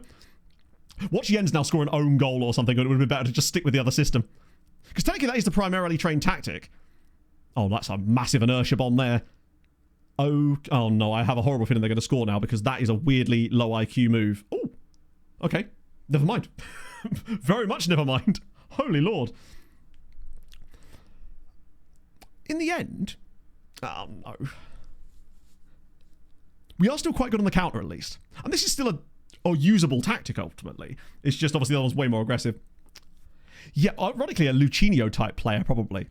But honestly, we're absolutely fine. It's just that I need to make sure I leave a sub that allows us to make that switch, because it's only one substitution that's required to switch the tactic back to that, and that's just striker off, centre-back on. But obviously, I've made all those subs to try and give us a chance to get to the win in the game, which I think probably at the time was the right choice. And might still be if we actually do get this over the line. But it will be very hit and miss for the next 4 minutes. Do I go to time wasting here, or do I just trust the hands of fate and accept that we're likely going to do enough to get this over the line? Well played, lads. 3-2. Back-to-back wins in the Champions League. 10 goals scored already. And that game was way more fun than normal, despite giving up the 2 goals to them. Even being able to take on a team like that, with that kind of style of football, and not look... I wonder if maybe we'd be better off sticking with it, because as they throw bodies forward, we're just as likely to score a 4th goal as they are to score a 3rd, but it's like, only have 2 centre-backs, 2 strikers, do you want me to make an extra sub? Because this tactic works the way that it works because of the way that it works. As in, like, this tactic is a perfectly usable tactic and fits exactly how it works. If I then change this tactic to mimic the other one, there'd be no point in having a different tactic, because then we wouldn't have anything to switch to. The whole point of this tactic is it's supposed to be pragmatic and does the job, whereas the other one is way more aggressive. So if we try to make this one too much like that one, then we may as well not bother, I suppose. And it's also so untested at that point. That seems to do the trick. Like this tactic, one here that we finished with, actually got us to a Champions League final in the end last season. But what I felt like we were lacking was the ability to push on in games and get it over the line when things weren't quite going our way. We haven't been tested in that sense yet, but I feel like we will be soon. Actually, then again, that was one of the more difficult ones, wasn't it? Who was the man of the match? Wait, Jens? That's surely the wrong one. Did Jens get a... Here's a fun fact. Oh, Jens got the assist, which means Jens got man of the match. No, we don't have any Ian Pearces knocking about, which is sad, because you think he would do at this point, right? Read the stats of that one. Nice. RGS, thank you very much for the follow, my friend. Welcome in. Hope you're having a wonderful day. Who do you support, my friend? Let us know.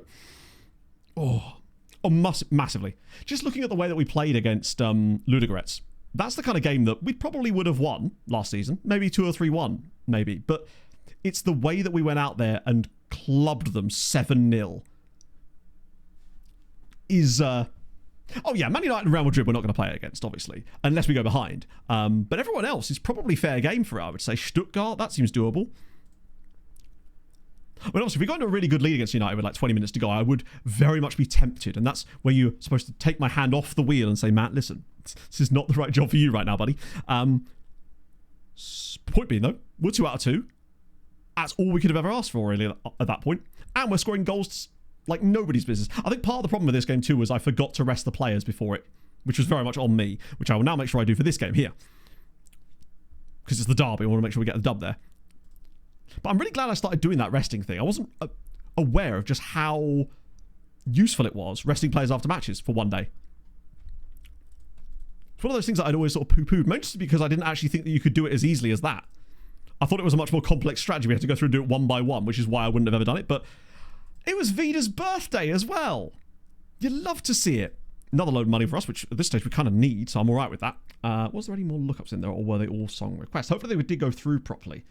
Sometimes it seems to get a bit messed up sometimes, but that's all right. Right, VOD comments. I promised I would. Let's have a look. And I'll do the prediction as well while I'm at it. Got a couple today. More than 32 teams in the world who are good enough to be at a World Cup. Italy. But I think there's not quite 48 teams yet. More like 36 to 40 and a gaggle of... Yeah, so I suppose the issue with anything like this is like... I don't know if there are 32 teams that are good enough to be at a World Cup, because it just depends on the size of the World Cup, right? So, like, if the World Cup's 48 teams, then I guess there are 48 teams that are good enough to be at a World Cup, and so on and so forth, because the threshold really is just the number of teams at that point, right? I think it becomes difficult. And I think with things like Italy, if they were good enough to be at the World Cup, they would have got there, right? They would have won their group, or they would have won in the playoffs. I know, like, individual things there definitely happen in those playoff matches, but yeah, and with the confederations not being created equally, it definitely makes it more difficult sometimes. But I don't feel anywhere near as like, oh, this has been watered down as much as I was originally when it was announced. It feels like I'm more excited to see these new nations participate in it than I am about like, God, there's a dead rubber here and there. Because ultimately, there's so many games, you just have to watch those ones, right? But that might affect the viewing numbers, who knows? So apparently that's not a really thing that the game should have been doing with Leonard Carl. It just did. If you missed it last stream, Leonard Carl was playing for a random team in the MLS, I think, but not playing for them at all, and was looking like he might get released. Austria? I feel like Switzerland always do okay, but they are just proper round of 16 merchants, it seems like. And obviously loads of stuff about Lucas Podolski, who just seems like a lovely chap. It's just a shame that he's retired in this save, bless him.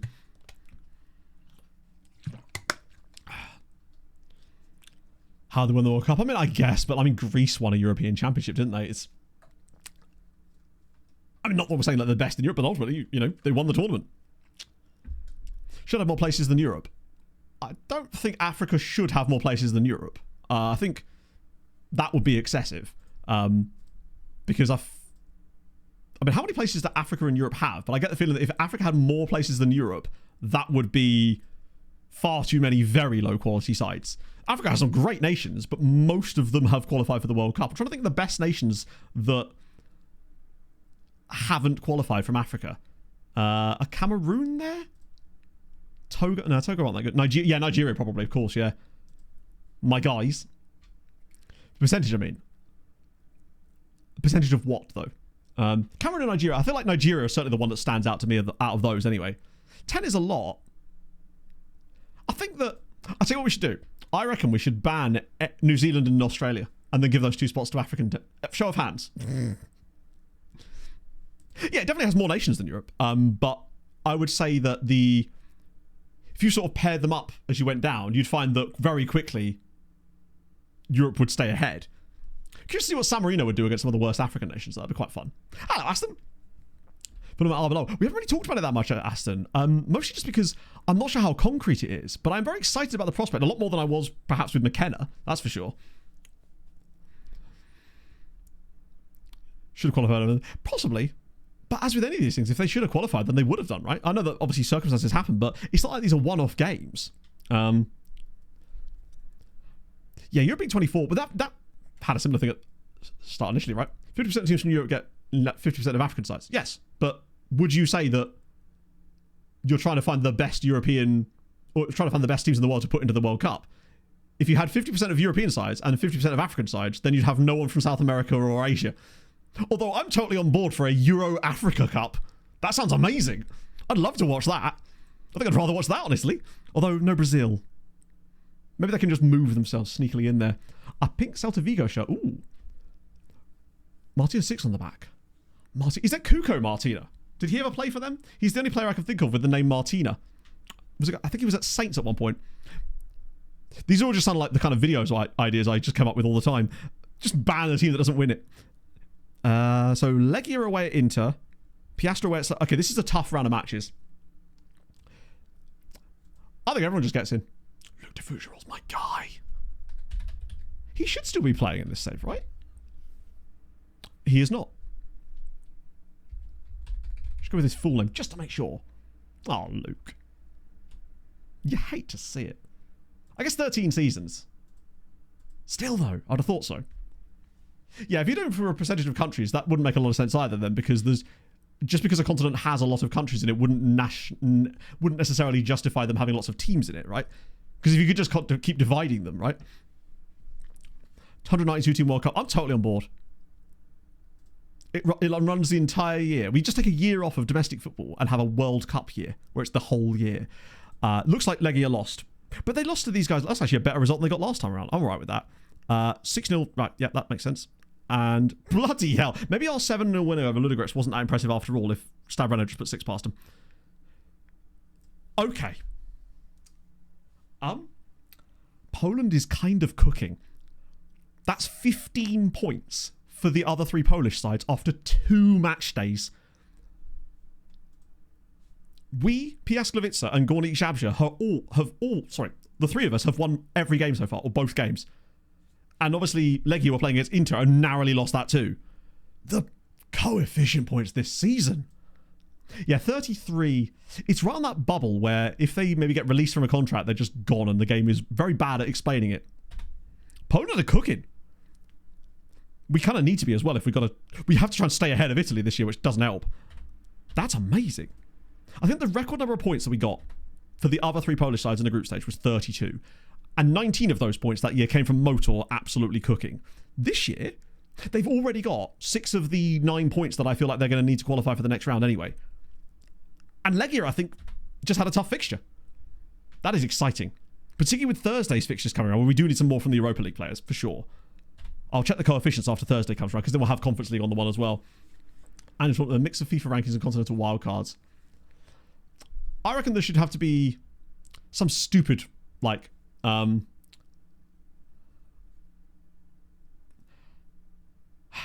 stupid criteria. I mean, I love a stupid criteria, you know me.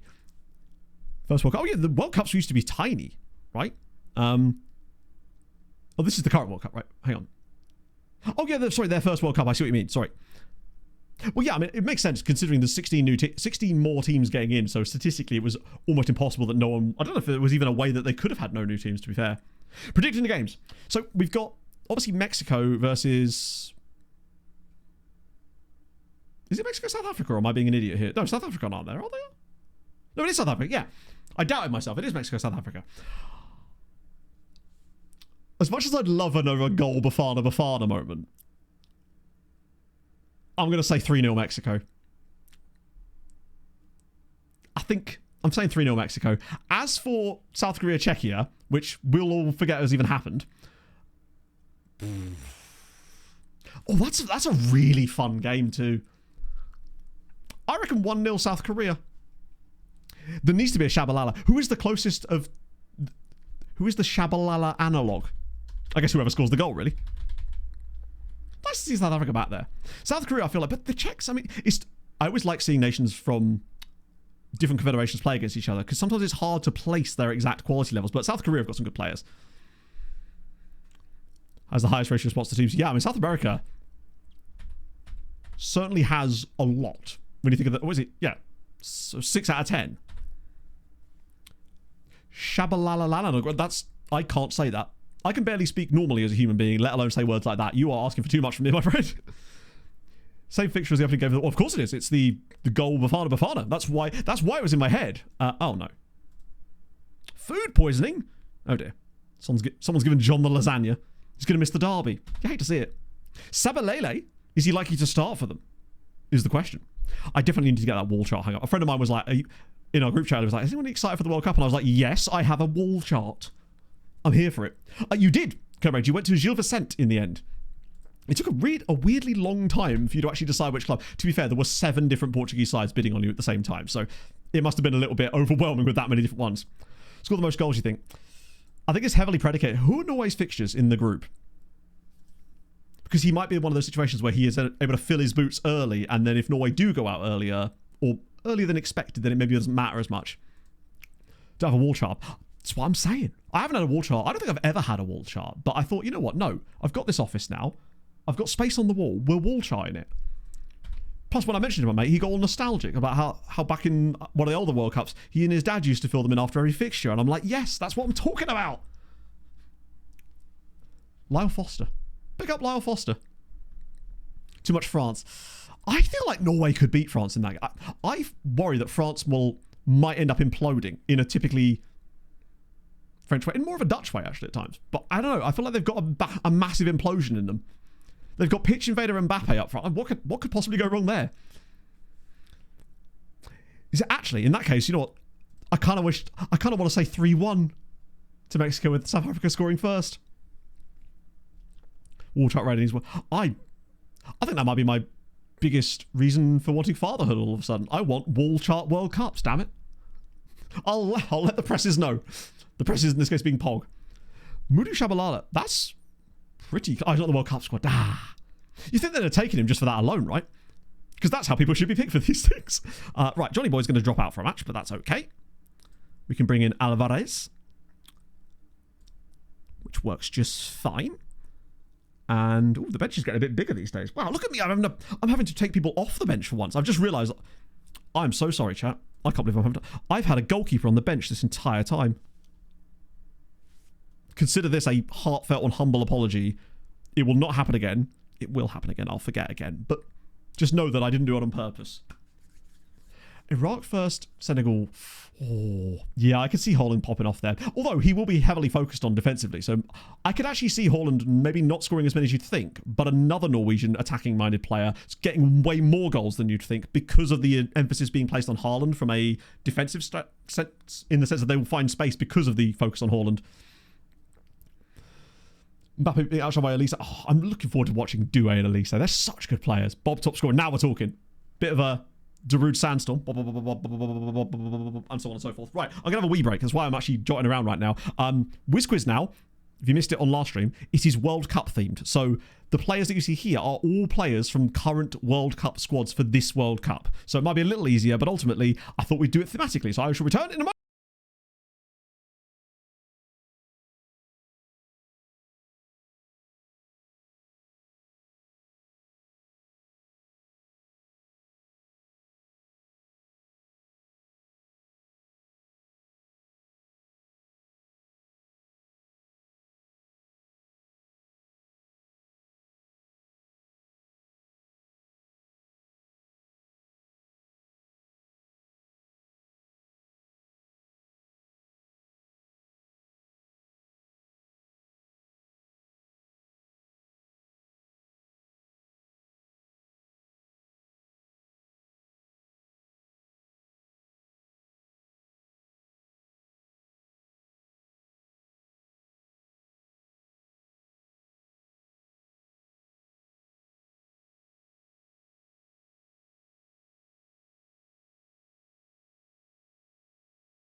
Only 3?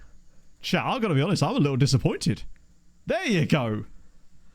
Only 3. Oh, was there a dodgy one? It was an Uzbek. Ah, fair enough. Who got the Uzbek in the end, though, is the question. A domestic Uzbek! Amazing. I'm so glad. Right. My mouse has fallen asleep. So, the leaderboard there. Andrew gets 1. Lots of 1s. Andrew extends his lead at the top massively, though. Fair fucking play.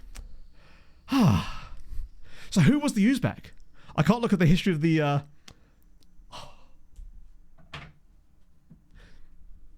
So I guess it's likely more easy for... So who got it and how? Or did you literally just go to Wikipedia? A domestic Uzbek. Who did he play for? Oh, so you got Uzbek into Uzbek. I mean, that's basically the nightmare blood rotation in terms of this game, at least. I'm back with more holy. I've got 2 for today. Because I've got 1 for hydration and 1 for a bit of caffeine. Because, you know, if there's one thing I need, it's caffeine. Because I've got new ones. I've got green apple hydration. And I've got apricot hydration. I might try apricot. I can't remember the last time I had anything apricot flavoured, but this is all part of Holy's new hydration range, with just more new flavours, basically. It's dope. And obviously, you've still got the cocktail ones from before, but those were energy-based. I wanted to get some new milkshakes out too, but they are giving away some absolutely sick stuff with the latest orders as well. Football shirts, scarves, basically football-themed things. And with the deluxe starter sets, they're also giving away these thermal shakers. These are fucking great, by the way. I've got like 3 of them now, but they are absolutely fantastic. This one's England themed, but there's a Scotland themed one you can get as well. They're actually sick, particularly when it's hot as well. Stop it. Put a bit of ice in there. Stops my drink from getting cold. Oh, sorry, from getting cold, from getting too warm. This is what we got. I'll open that in 1 second. Let me just get my apricots out. Oh, that is a colour and a half. A 1 club mat. Oh my god, yeah. So it's just Paxicor, but like, could be anybody. I don't know, Viva. I'm quite curious to find out. That might want to have to say that one till Sunday. I like how the hydration ones, the colours are a bit more subtle. Actually, wait, that's still kind of orange. Oh, sorry, my bad. I'm not abiding by the memes. Excuse me. Forgive my indiscretions on you there. That's actually kind of just looks like a okay. Love to see that. I'm also going to make a second one while I'm here because it is still my favourite and I'll have that afterwards. I can't go a day without Cola Koala these days, and the thing's fallen out. I never put these back in when I'm finished washing them up. I should have done them at the same time, shouldn't I? I could have been double fisting it. That's a terrible sentence to say out loud. What a terrible day to have ears. Forgive me. And you know the drill by now, but just in case you don't,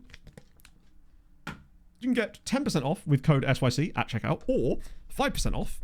Or £5 off with code SYC5. And I believe there is actually literally a starter set you can get that's like £18, which becomes like 12 quid or something nearly, or 12.99 I think, with the 5% off, but the £5 one.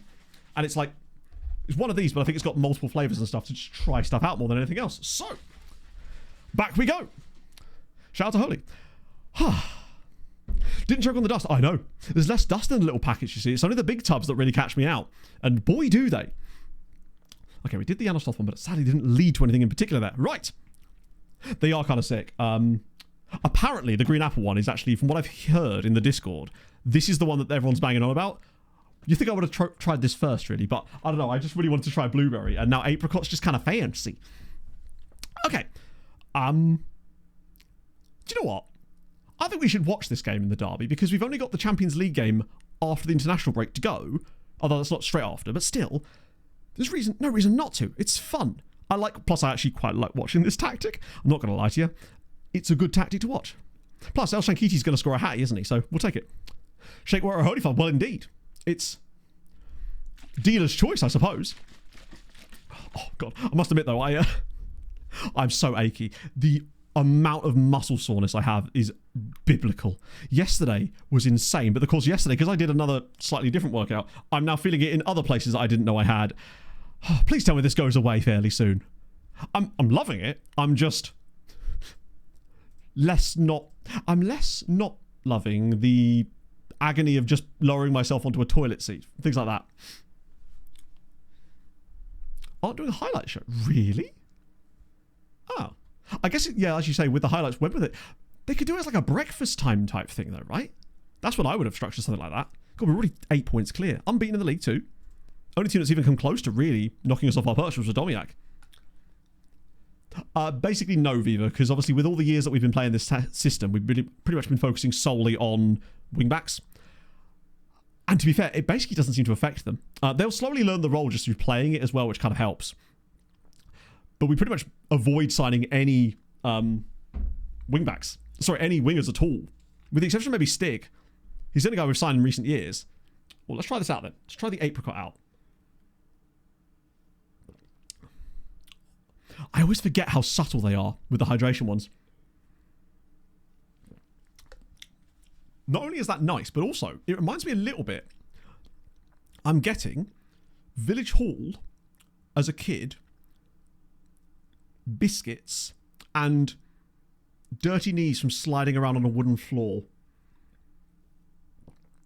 That's the vibe it's giving me. It's hard to explain. Even though it's apricot, not orange. I'm being taken back there, transported, if you will. Okay, the taste. The taste, yeah. Well, not the taste of it, but the taste, the vibes and nostalgia that the taste is conjuring, I suppose is the best way to describe it.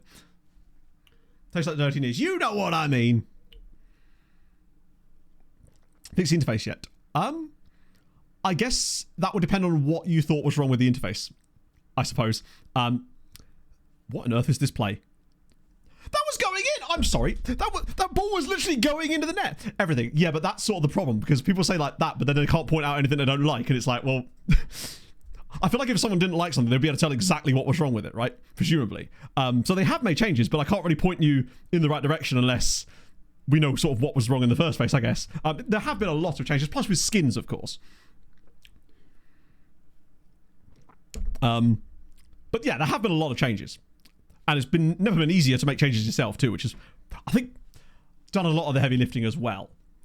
I assume it must have been offside, but that looked like that was barreling under the keeper there. I don't think he was ever getting to that. Marochi, I feel like he was there. Do you remember his? I really don't though, because I have terrible knees. They are creaky as hell. They click like crazy, and I can't really be on them for more than a few seconds genuinely without getting quite bad knee pain. My mum has quite bad knees too, to be fair.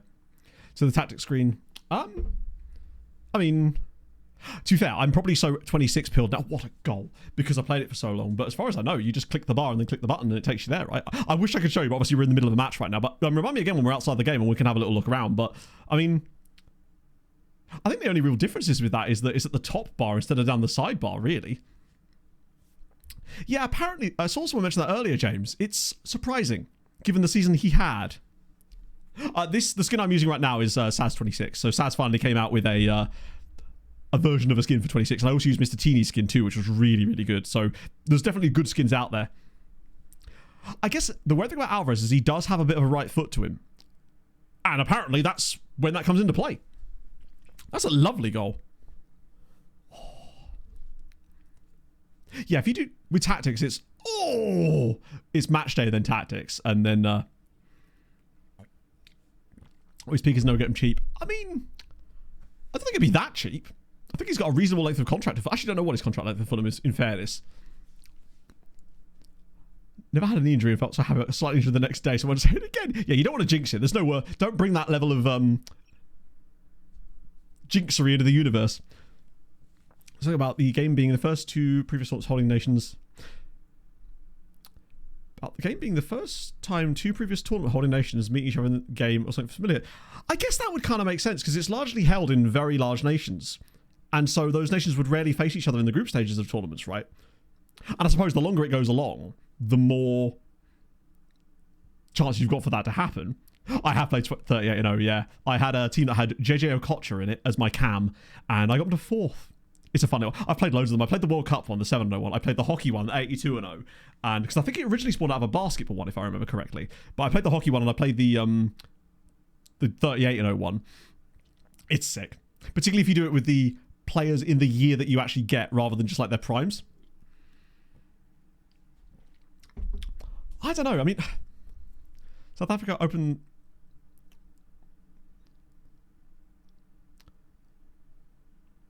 Yeah, I suppose. Oh, did it used to be the holders? I actually didn't know that. It might just be another one of these things where ITV4 have just kind of gone, that sounds about right. Which, in fairness, is how I investigate stats.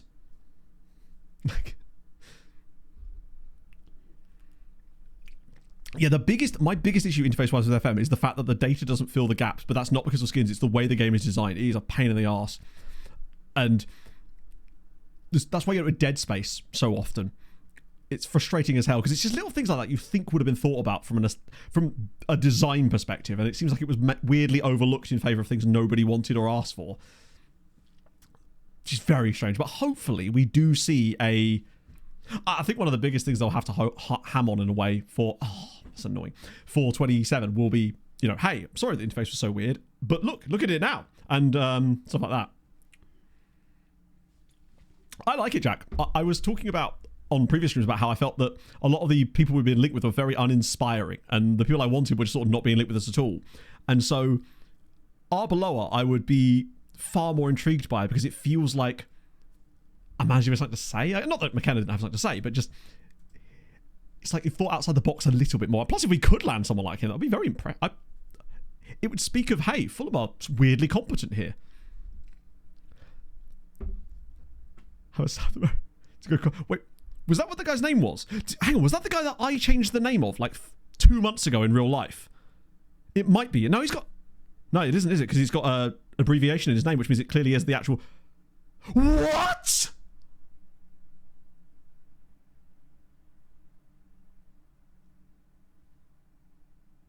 How is that a penalty?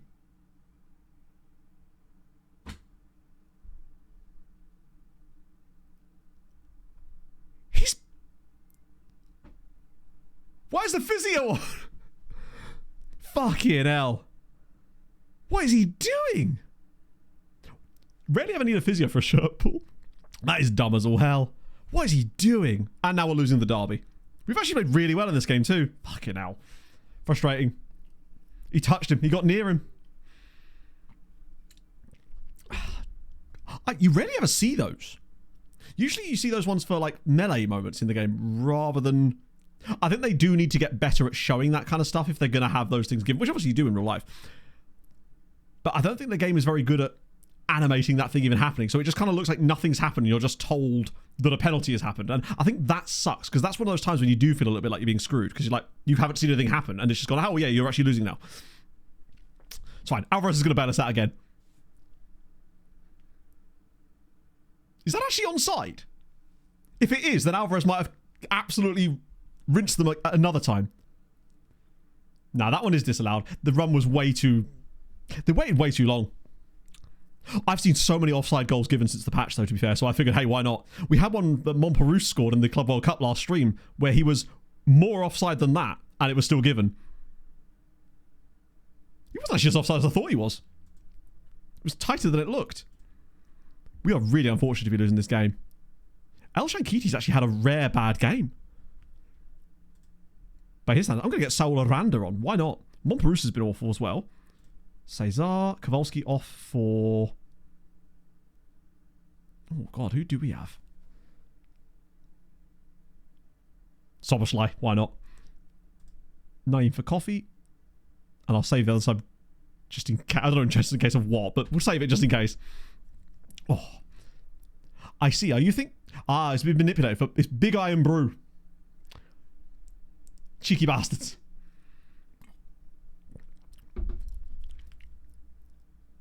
Pepsi? That actually does suck. You'd think... I guess it's probably just, you know, they're going to earn the money and Iron Brew probably don't have that level of marketing budget. Oh, please, no. Oh, well played, goalkeeper. Big Iron Brew didn't pay enough. Rubbish. Terrible drinks company. See, Holy would never. They'd be right in there. To be fair, I mean, the penalties kind of weighed their XG down quite a lot. This is the first game in ages that we've not scored like 3 goals in the league, to be fair. And I don't really think we've done that much wrong. Other than miss our chances for once, which is, by our new standards at least, somewhat more rare. But losing the derby to these guys is not great form from us. If only I could switch to a really aggressive tactic. Soda Gate. Yeah, she's going to go out with a whimper, isn't it? It's going to be one of those games. Well, I'm really glad we decided to watch the derby. That's done us a world of good. Oh, we didn't look at the Conference League. Or the coefficient points, actually. But that's shit, though, because... at least when that happens, that seems more infrequent. Mr. Conquistador, we absolutely can. Which Spanish galleon they got him off of? Let us find out. I'll do the fantasy points first, actually, though, just to make sure that... I'll do it on the same screen, can't I? The fuck? All right, FM. It's our first defeat of any form of the season if we don't count the Spurs game.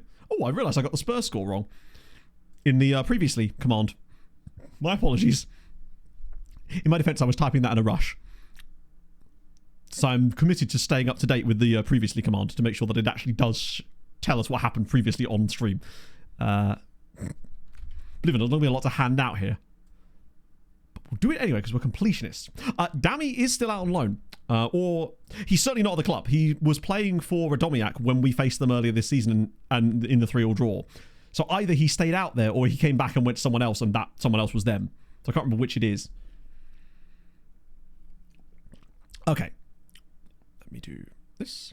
But yeah, as for the interface stuff, we're sort of back on the interface now, so we can have a little look around if you have any questions about that. Right. How would you... John had food poisoning. No clean sheet. Probably not man of the match either, let's be honest.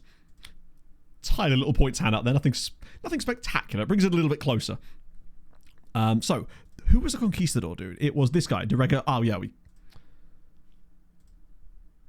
Gibran de Regales. He's Mexican, but of course. Do we know what he ate? There's no indication that we have that information to our hand yet. My guess is probably lasagna. But then we don't know what John's diet's like. So, Gibran de Regules was born in Mexico City, Mexico. Suspicious. That seems too good to be true. He's actually from Necaxa. Was a Polonia B-Tom. Then... What a weird career. So, was at Necaxa's second team. Then he moves on a free transfer to Polonia B-Tom in the top flight. Then gets relegated with them. Then moves back to Mexico to these guys who I've genuinely never heard of. But sure, why not? We'll have a team report on... Oh, you've got multiple teams. Sure, why not? Colonel B-Tom. That's the one. And then back to Cracovia on a free transfer. I like it. Mexico, Poland. Mexico, Poland. He will be at Mexico Monterrey next, though. Worry not. Probably. Big fan of that. That's also my first defeat for ages. And there goes the unbeaten season again. Which is frustrating because, I mean, then again, we were never going to get an unbeaten season with this tactic, were we? But maybe. I'm just happy to see us scoring more goals now. So yeah, it's his second season out on loan at Radomiak. And if he plays anywhere near as well as he did last year, their backline in that game against us in the league was crazy because they have Damasiewicz, but then they've also got Kirosh in the middle, Akbash at right back, and there's another crazy good centre back they've got that I think they've signed themselves. They've got a stupidly good team these days. Kind of glad that they're in the Europa League instead of the Conference League. Instead of the Champions League. Can't watch the paper. I don't know. I'm clued up on a minimal amount of things, and one of them very much is not plumbing situations in Mexico City. Give me the TLDR. TL didn't listen to the plumbing situation. I'm not up to date on my plumbing chat. All my podcasts are clogged. Yeah. 26 years old, though. 37 Poland caps he's ended up with, which is crazy good, though. Got to get relegated with Cracovia. That's fine, though. He's welcome to do that. If anything, that would make us all bloody happy. The sooner we get rid of them, the better. They can stop clogging up our... hey, there we go again. Our league with their non-loans. Shit pun. You see? Spider-Man at PNG. How many loans did we end up getting out, actually, by the end of the window? 312. I mean, it's not bad, is it? But we take that. How many games does Bro play? Oh, 2. Okay, I thought we played loads. Anyone that's actually played a load of matches and is crushing it. Fair is crushing it for Piaskowicza. Samuel Corruptor's already bagged 10 goals and 4 assists. Okay, that would explain why Arca are doing so well. Speaking of, did they actually win their previous game? Oh. I realised we never checked that, but now we know the answer. They didn't lose to Watford. Well played, lads. Watford couldn't beat Arca. Javi Gracia, still there. Not to empty their bins and leave their rubbish out or something causes the temperature of the city to rise by 2 to 3 degrees. Good Christ. Theoretical limit is as many as possible, I guess, but ultimately, you want it to be good as well as just girthy, right? So I think what's happened is our loan farm has probably shrunk a tiny little bit in recent years, but it's been bumped up with better quality players in it as we've been able to get a bit more cash. So that's helped, I think. It is kind of mental, Jesse. I've not really ingested much coverage related to it for some reason. I think it's just I was so pissed at how we went out that my brain just kind of went, no, I will do no more hockey for a while. Yeah, their keeper... hang on, I have to do it this way. Takatoshi Tokizane, who is not a loanee. Guy they picked up off of Shimizu S-Pulse, one of my favourite Japanese team names, for £2.7 million. Bailed them out brilliantly there. So where does that actually leave us as far as Europe goes at the moment? Because that feels like it's a good amount of points so far, I'd have thought. 3.2 on the year. Like, it's too early really to take into account some of these yet, but wow, Ireland have chefed again. Mostly thanks to Waterford. France are kind of doing annoyingly good things, which sucks. But we put a bit of a gap on Italy. Spain have stumbled over the line a little bit to start with too. Problem is England are just... I've seen some of you have got screenshots that you send me, and England are way more catchable and way closer, but in this save they're just so far ahead. But if Watford keeps shit in the bed, maybe. I think the chances of getting back above France this year are going to be basically zero, particularly with Marseille, unfortunately. But I think staying ahead of Italy should be relatively straightforward now. Turkey look like they're going to fall off quite hard as well. Ireland continue the climb. That's surely top 20 now if they get that. Of Austria... Oh my god, they're struggling even more. They've had a slightly better start to the year, Austria, but they've already lost 2 teams. I mean, they could be outside the top 30. That's mental. From what I can see, Spain haven't lost the team. Because this was actually correct before, with the number of teams that nations have lost and whatnot, with the exceptions of the ones where it says that Sweden have 9 teams in it. It's just Malmo repeatedly. And Auckland FC. Weird that. Don't know why that would happen. And breathe. Right. International break, which means friendlies. How many of those have I got to call in? Actually, I'll do away, because you always seem to get more fun teams if you go away. God, we have a lot of affiliate. Oh, I wonder if we could get another affiliate club. Very small abroad. Let's play against these guys. I don't know where that is, but I look forward to... Wait, when did I schedule that friendly for? I didn't even look at the date of that friendly. That's fine. It'll be tomorrow, I suspect. We'll have one on Saturday as well. Away from home. We'll play against Rook. Different Rook. Is it actually? We'll have... Oh, no, it was, Tuesday, wasn't it? So I'll do Wednesday there. So it's a world rep. Is there a... Ooh. I don't know if there's a... I think there is a list of clubs world rep, right? Where you can look at it overall. Or is that screen that we tried to look at before and it was broken? Because there was a world rep screen or something we tried to look at, but it wouldn't let you filter it in any way. And it meant that you couldn't actually use it properly. Let's have a look.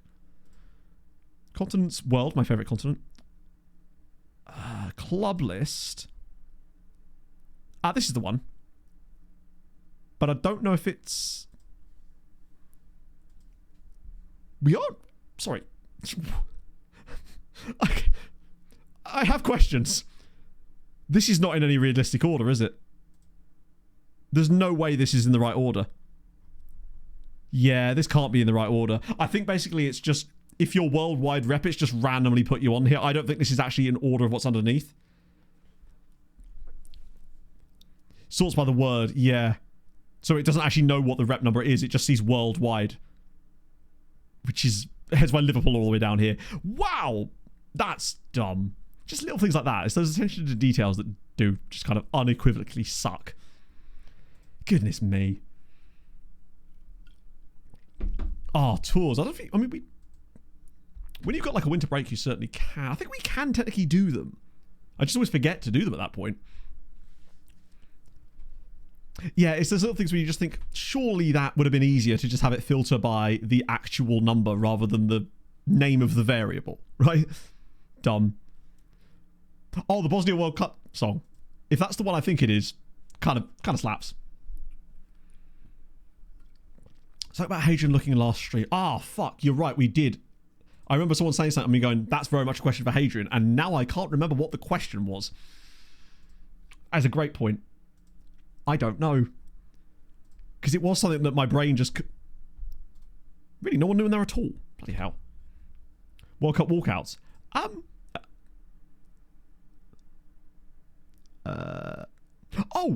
don't hate that, weirdly. Because that's the thing where they're all standing in the semicircle, right? Or like the halfway line thing. I'm actually not opposed to that because I feel like it gives the fans all around the stadium a better view rather than just a straight line. So I don't think that's actually the worst decision in the world, to be honest. It does seem unnecessary changing things for change's sake, but that one I can sort of see the logic in a little bit more. Expecting the ball. Someone has to. These men are not looking very united. Was it to do with keepers playing outfield? Maybe. Basically, Hadrian, I signed a goalkeeper and chat believe he's one of those misrolled regens that clearly he's supposed to be a outfield player, but he has a goalkeeper position. I think it was something to do with that, right? Being aged men is true. Yeah, the keeper's outfield stats. It was Manuel Hansen, wasn't it? Who I think I've spelled... No, that is his. Is it Hansen or Hanson? That one, there he is. This is the guy. I signed him from RB Leipzig because he had a £5 million release clause and he had fantastic physicals.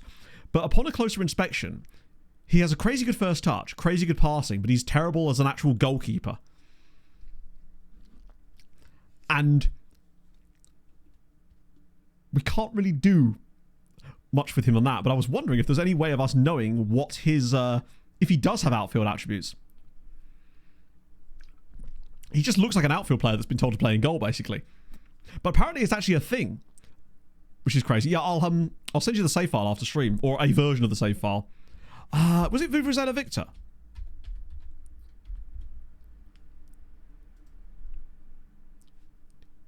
So W.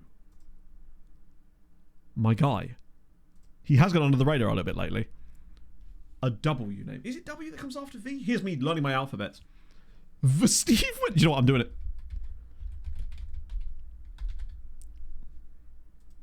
We need a higher love. What can I say? And he is that higher love because he's pretty damn tall. Bless him. Steve Winwood works perfectly. Good song as well. Hansen was from Leipzig, if that's what you mean. I bought him off of... Oh, I say that. I bought him off of Leipzig. The only reason I even bought him was because the physicals looked insane. I wondered, well, maybe he's got a decent PA because he did have 5-star PA at the time. And... Oh, excuse me. Oh, did it? Oh, nice one. Sorry, I must have missed that. Can I get it further up the stream? I can't see a link. Forgive me. Maybe it was last stream and I must have missed it. I'm so sorry if I did. Oh, God. My allergies are nasty. I've got this new inhaler as well, and it just kind of looks like a butt plug or a Yakult. I'm not used to it yet. Not that that's for the sneezing or anything, but it's very strange. Unless you're in the butt plug / Yakult community, I guess. Ah, here we go. Wait, this was... I remember looking at this last stream, but I don't remember us... Oh, because read more.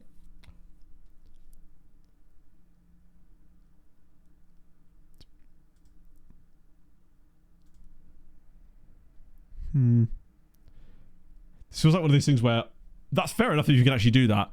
Probably easier for me to just let Hadrian have the save file and check it, I suppose. As a butt plug, I mean, I wouldn't know. I've been solely putting it in my mouth. Some weird butt plugs. No, mine are all they're all holy flavoured ones.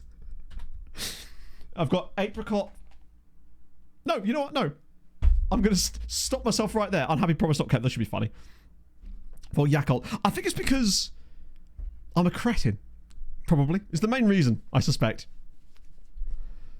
Yeah, do want to see if this plugged in. No, true. Right, let's discuss this, because I did offer it to him.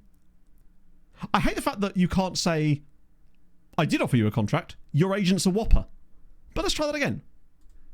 Let's offer him another deal. See if his agent is less of a whopper this time. Oh, wait, where is his agent? Important player. I'm not giving you important player. Cool. Enjoy. Mental. Ah, dear. But into the game, though. But how many different views? As in, is this going to take me more than about 30 seconds to do? I don't want to be faffing around in views for ages. As much as I love a faff, I just didn't want to be messing around in views for like 15 minutes trying to find out something that ultimately is more of a query than anything else. That's why I'm reticent. It's why it's much easier for me to just send the save file to Hadrian. Really love their products. They know I love their products. I would genuinely be buying them even if I wasn't, like, now that I'm indoctrinated into the Holy Church of Holy, even if I wasn't being sponsored by them anymore, I would still probably, well, not even probably, I'd still be buying them. Still got plenty to get through, in fairness. We're through to the next round of the Cup with the B team, at least. And it's a better B team this year, too. We've got a chance. Yeah, I do believe it's a 26 bug. But if I remember, the person in that Reddit post actually played their goalkeeper, TM, as an outfielder for quite some time. And they played very, very well. Do your attributes on squad page views. Oh! I might have them set up, actually. I might already have this. But I don't know if I have it on their profile. First things first would probably be to recall him. Because he's not actually going to play for Pushta Neapolmitsa. And I don't know if he...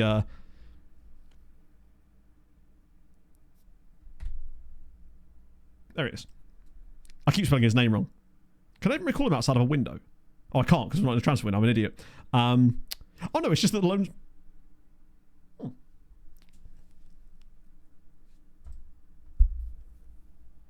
The polygon models. I couldn't use an outfield player for player comparison. There isn't an option to put any outfield players in here. That was the thing we tried. The first thing we tried actually was to look and see if we could compare to an outfield player, but there wasn't an option. I don't know how I'd filter him through that though. Because I do actually have squad views that show attributes. I built them a little while ago. We've never actually used them yet. It is... Nope, that's not the right one. These ones. I have these views. So that kind of would check that potentially, right? Yeah, this is fine. So we want second team.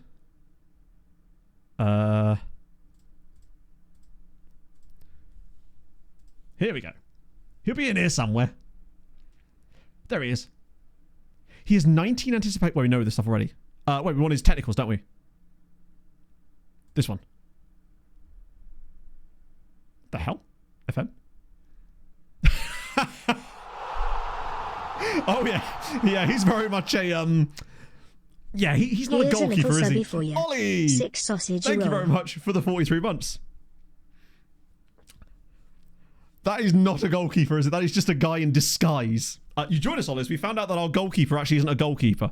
Turns out he's secretly a whatever the hell he is. I mean, he's got 10 heading, 10 long shots, 12 passing, 15 finishing. Actually, wait, yeah. Dribbling, finishing, first touch. He's a striker. And a good one, too. Now then. Now then. Ooh, this is beautiful. Yes. I'll recall him as soon as we can. Because unfortunately we're not allowed to yet because of the loan. You can't retrain them, no, but you can keep playing them. He's actually quite a good striker too. None of them using his CA. So we could have like the perfect striker. So I keep the editor on. No, this is... I mean, I obviously can't, but honestly, this is way more fun. Right, so I'll set him a nickname differently. I think we just assumed he was a centre-back because you improve these stats infinitely. Oh, so you're saying we could get a... Wow, okay. After international break, remind me and we'll try and recall him. Hopefully it's because of the 28 days thing, and I think you can recall them outside the windows here. Players a striker, yes. 100%. Apparently not one ranking. Apparently if you put them in the role and play them every single game, it still doesn't do anything because the game has got like a hard block on outfield and goalkeeper. Yeah, I'm so... If he was like... With him being a centre-back, which is what we thought, I was like, okay, that's kind of fun. But with him being a striker, it means that there's potential for something extremely funny out of this. Yeah, he'll always be a goalie. Except we'll know that he's not really a goalie, and that's okay. We accept him for what he is. Yeah, great point, Hayden. Well made. Matt will permanently have a goalkeeper on the bench. You found it. You've done it. You've broke me. You found the one scenario which I'll willingly put a keeper on the bench. Bravo, sir. Ah. Oh. Hello, Jay. Plays us up with his gloves on. To be fair, one of the highlights I recorded last season, the players turned into their tracksuits in the middle of the highlight. So anything could happen. Are these guys... Oh, wow, he's very expensive. Well, I know City... Well, they're not that great, are they? Gachuka Richki. He's 16, though. Milorad Biblia. He's not Manuel Hansen, though, is he? And then... Oh, God, what I put? I think I might have got Holy in my eye. There's a Harold here. Oh, by the way, chat, I was looking through... again, I went on a rabbit hole yesterday of my old content. I found the section where the Harold Bishop Ultras thing originated from. I know what it is, but I actually found it in a Twitch compilation clip thingy. Well, that's the question. I don't know. Which top will he have on? I think when Sven played in goal, he used to wear a goalkeeper top, so I'm guessing it would work a bit like that. But who could say? Oh, God. Oh, I know. It might also be sun cream. I've started wearing SPF moisturizer, but surely that's designed to not be stingy in the eyes. I need no more tears SPF moisturizer. I'm a weird human being. Oh. That's true. Or, when they say, why do you put a goalkeeper on the bench? I'll say, I don't. And then they'll look at me real confused like.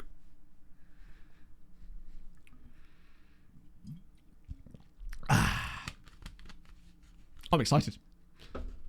Watch him now get a career-ending injury. Maybe that'll force him back in goal. By the time the next Champions League, well, after the international break comes around, surely by then, that will have elapsed the time needed for, when is that? Because we got Champions League, is it right after? No, there's a couple of league games in between too. So we should be all right. I'll see you later, Advanti. Thank you for joining us today. Hope you had a good time. On to my second holy of the day. For he's a goalkeeper. Oh, true. Do you think he'll get... Wait, what? I'm not you as well, Mohammed. I mean, to be fair, if anyone deserves it, it's probably you. Oh my god, look at the value. I think I do have him on training, right? I believe I noticed his goodness and went, yeah, he could do with some attacking movement, and he's getting it. Fuck, yeah. Does he have an extension clause as well? Because if he does, which he doesn't... God, he's good, though. I think maybe now is actually a good time to lock him down. Yeah, El Shankiti has... Oh, you've missed this. Yeah, El Shankiti's absolutely cooked. He's got 15 goals this season. And he got was it 4 goals he got against Ludogorets? He's crushing it. Let's discuss with him. See what he actually wants. Potential pay increase. He's not an information member of the squad, unfortunately. I'll try that, but he's likely to say no. Fair enough. I'll promise you a new contract. Because these guys, I want to make sure we actually do get contracts too. Now, the question then becomes what that contract is. Because his agent could be an absolute bellend here. 28 to 30k a week. It's valid, honestly. Long-term deal, fine by me. Can we get that down a touch? Lovely. Maybe I should just give in and give Kowalski the contract he wants. Channel forward. I'm not... Even though that is the role he's playing currently, I'm going to make sure that I don't put that in just in case we change our tactics later. 25 grand a week. For 5 years? I might be able to get it down a touch with a relegation release fee of 95 million. Good God, how good is bro? 22k. All right, what about 23 and a half? There we go. Totally valid. I think it's a bit of both. He's a fantastic player, attribute-wise, as you can see, but he's also an insane, seemingly, engine player, which is exciting. Makes me very happy. Most goals by a goalkeeper. Well, he'll certainly get into the rotation because we've got some quite good players at the club right now because of the guys that came back from their loans. Like Saul Aranda is back. He's better going to get a look in this year as it goes. Am I even going to be able to offer Kowalski a new contract? Again. Or is he still going to be pissed at me for the previous 2 times I've failed? I'm going to look like a reet mug when it turns out in the end that actually I just give him the contract that his agent wanted the whole time. He's going to love that agent. And I will not be happy with that. Credit for clean sheets. Ooh. It opens up a lot of options for us to have, I believe they call it a good time. 3.5 stars. Who was 3.5 stars? I think Shankiti actually was up to 4.5 stars now, which is crazy. A lot of that's form-based, in fairness, because he's done big things today. But, oh, Kowalski was 4 stars earlier. Has he dropped off? That's true. If he's playing in this tactic, bro's never getting a clean sheet to save his life. Except for against Ludogorets, apparently. Where's he gone?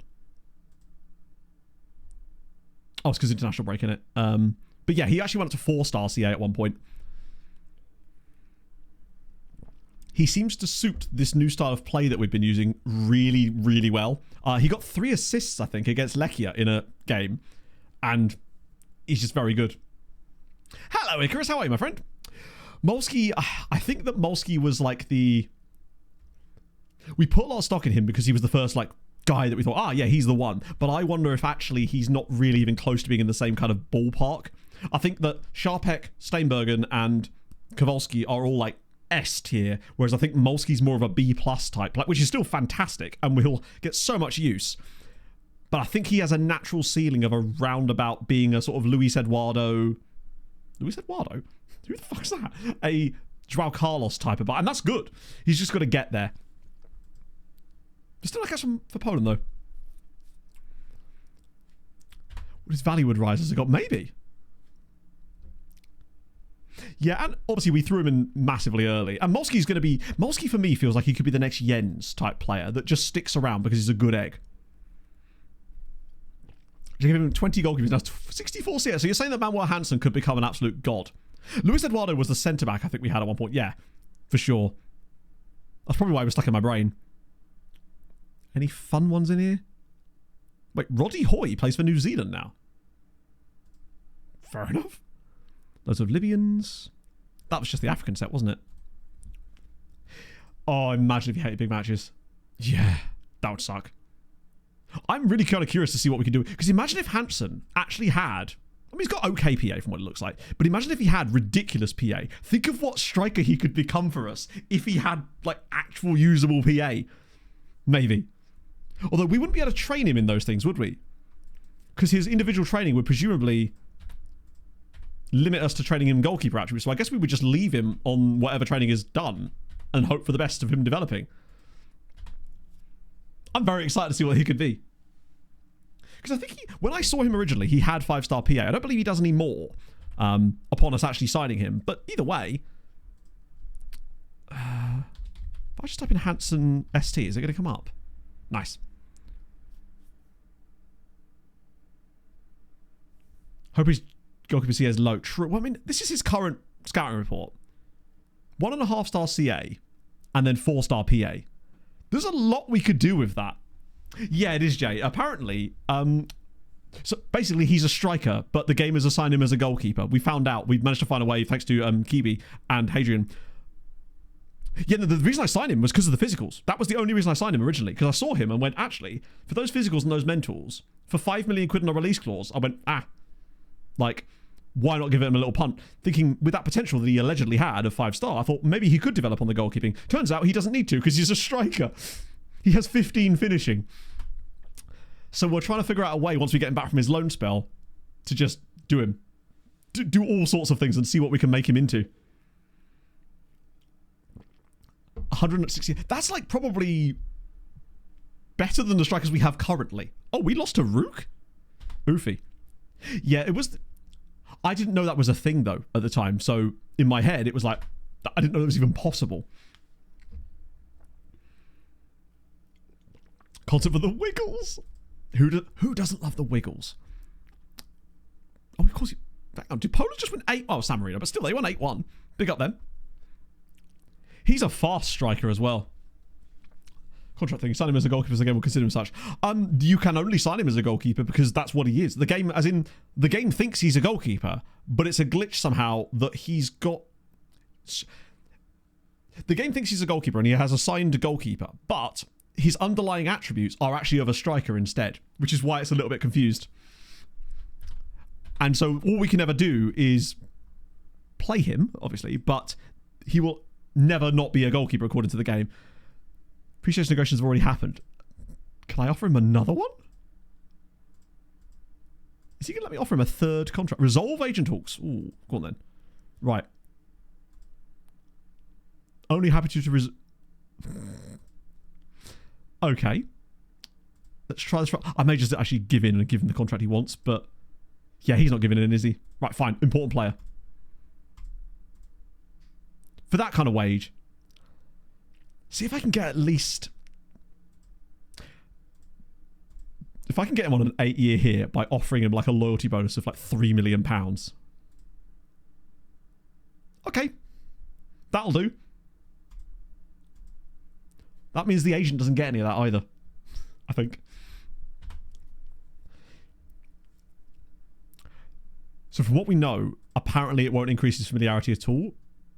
But thankfully, I don't think it matters as much this year because of the in and out of possession stuff.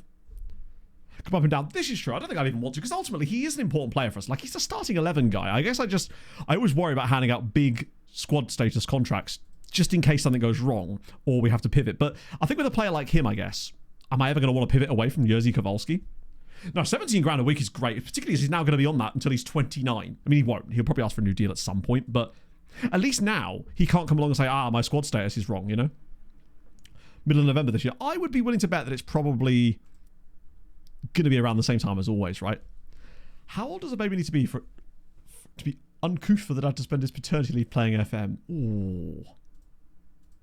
I mean, ultimately, if you're looking after the kid and bonding, the kid's your assistant manager, so I would argue that that's enrichment activities, no? How tall is Hansen? I believe he was 6'5" or something, right? He was not a short boy either. He was fast as hell. Basically, we've got a German Erling Haaland that's pretending to be a goalkeeper.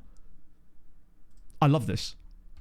It's like those animals that were raised in a group of a different animal and now think they're one of them, you know? Where a duck is raised in a house full of cats and suddenly starts meowing. It's probably a bad example, but you get my point. I'm a huge fan of whatever this guy's going to be. I want to see it through. I will watch his career with great interest. But I don't trust the loan farm to him. He is very much a special project. We'll use him for our Wetworks division. Who's this guy? Oh, he's 22. Hansen's better. And then Thomas Fernandez, who I feel like we had a really good DM called Thomas Fernandez on a previous save. Wow! It's just a Chinese duck at that point, right? Strength. True! Yeah, so I suppose there are some crossover ones we could use that just work on those things instead. Has enough time now for me. Lock him in striker. You used to be able to. We did try that once, if I recall. But they still sometimes don't listen. And thankfully, I'll just put him in the first team and he'll become one of our rotation strikers. We'll just use him and Sharpek for the rotation matches for the time being. And go from there. Called Thomas. I think I do have a weird recollection of something like that, yeah. I can't remember exactly what it was, but was it Thomas Hernandez or Thomas Fernandez? We had a DM. For sure. Netherlands star wants a new deal. Well, I think we all know what's just happened there. He's not getting one, by the way. He's on a... Actually, is he getting one? He probably is, isn't he? Velasquez! That was him. Yes, you're right. Tobias Steenbergen. First cap for the Netherlands at 18. That is outrageous. To get a cap for the Dutch national team at 18. I'm starting to think that maybe he's actually 160, maybe? Maybe even higher? I don't know. Still got to think like Polish youth rating. But Dutch national team caps. And I guess maybe his... Either way, I will actually give him what he wants, frankly. I'll congratulate him first.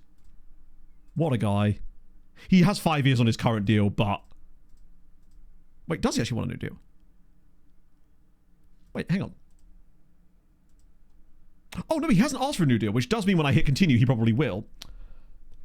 Did I win the World Cup in the World Cup mode? I haven't played the World Cup mode, so no. I am probably going to be playing it tomorrow for a video I'm making. But I haven't actually had a chance to use it yet. I haven't had time. Kubica, yeah, we had Santiago Kubica in the midfield. Thing is, he's 5'11", but he does have 13 jumping reach, which is actually pretty good, generally speaking. Try Turkey, please. That's not what the video is going to be, though. So, probably not. But we are going to use the international mode maybe next summer if someone really funky gets to the World Cup.